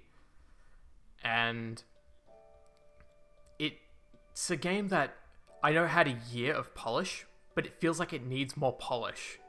And it feels like it needs more. Like, all I ask for is master mode. Like, make it a free update if you want, but they've already said we're not going to do DLC, and that's the most disappointing thing. So yeah, in conclusion, Tears of the Kingdom is an amazing game, ultimately held back by its linear story design. I loved the game from beginning to end. I won't lie. I mean, we are criticizing it harshly, but that's because we all put so much time into this world. We like discovered so many new things about this universe, honestly. I thought it was great. I think there are definitely some well-deserved criticisms. I know that the 10s that were initially given to the game were pretty... I mean, they were pretty early on giving this game the highest praise that it has gotten. I would put this on par with Breath of the Wild. I think they're about equal in my brain. I did put more hours into this game than Breath of the Wild, but that's because a little bit of a time crunch. But I loved it overall. I will talk trash, but I did love it. I guess that leaves me. So I hate this game. No, just kidding. I was gonna say, oh, so true, bestie, so true. No. As far as the 10 out of 10 scores, when it comes to out of 10s and stuff, I feel like ultimately they're comparing games that release around, like, that are on the market, right? So Tears of the Kingdom, in comparison to a lot of other games that are releasing, yeah, I would say it's a 10 out of 10, but 10 out of 10 has never meant it's a perfect game that doesn't receive criticisms. Released 2 months earlier. Tears of the Kingdom does things... RE4 remake. Tears of the Kingdom does things technologically that are not even... like, who the hell knows how they pulled that off? That's impressive. Technologically speaking, it is one of the most impressive games to come out. Like, we're not going to deny that, right? On the hardware that it's on. Yeah. Let's not try to hide the fact that the developers of this game pulled some absolutely black magic that developers were like, how the hell is this even possible on the Switch? Right? That is just objectively true. Which is amazing that they were able to do that. I think that ultimately, I love this game. Tears of the Kingdom was one of the games that I enjoyed the most playing this year. It's one of the only games that I took the time to actually relax and play off stream, which I think says enough about it in itself, where I actually decided, you know what, fuck it, I'm not going to work on my videos today or whatever. I'm going to actually take the time to just enjoy this game off stream because it deserves it, man. Like, the state that it puts me in, that meditative state, that the same one that Breath of the Wild puts me in, it's amazing, and I'm really happy that I got to play it, even with all my criticisms. And I have been pretty harsh, but I've also think I've talked about the positives a lot. And if I haven't really like said how happy I am with it, and if I haven't gotten that across, then I'm sorry. It's just that there's so much that I wanted to say that I feel like hasn't really been said often, that I feel like I needed to get out. And that's kind of what this podcast is all about, is, you know, taking our subjective experiences and discussing things that maybe haven't been said, or that maybe there's an offbeat opinion that could be explained better, or if there's some sort of consensus that we can come to. What's the normative opinion? Like, how do our opinions differ from each other? And talk about the history of the franchise and how things have led to where it is now. So, ultimately, loved the game. It didn't quite reach all my expectations, but it did blow some of the other ones out of the water, like I said at the start. And that's all there is I can really say at this point after a 5-hour podcast of Tears of the Kingdom. Thank you. Thank you guys so much for coming on, ST. Yes, you can check out his videos, including some amazing Age of Calamity combo crazy combat vids that are in his main channel. He's going to be working on some character analysis, so check that out. Check out HyperNightSlash's channel. He has retrospective. He does retrospective videos on Ocarina of Time, Majora's Mask, soon to be Wind Waker, and a bunch of other stuff that's coming soon.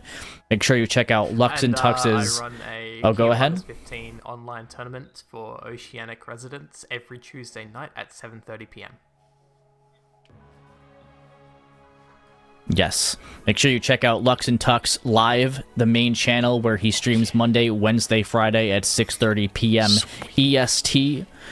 And is currently playing Twilight Princess, is playing through the Zelda series, so you're going to want to check some of that out, and definitely subscribe to the Juicecast so you can check out some of our other podcasts on various series such as Final Fantasy, Sonic the Hedgehog, and other Zelda games. Along with that, you can check out when I stream Monday through Friday at 4 p.m. EST on Juice Plays, or our main channel, the Juice Box, where you can see my breakdowns of characters from various video games. That's all for now. Thank you so much for watching, and hey, you look nice today. Until next time, have a wonderful day, or else. Take care. Later. Bye.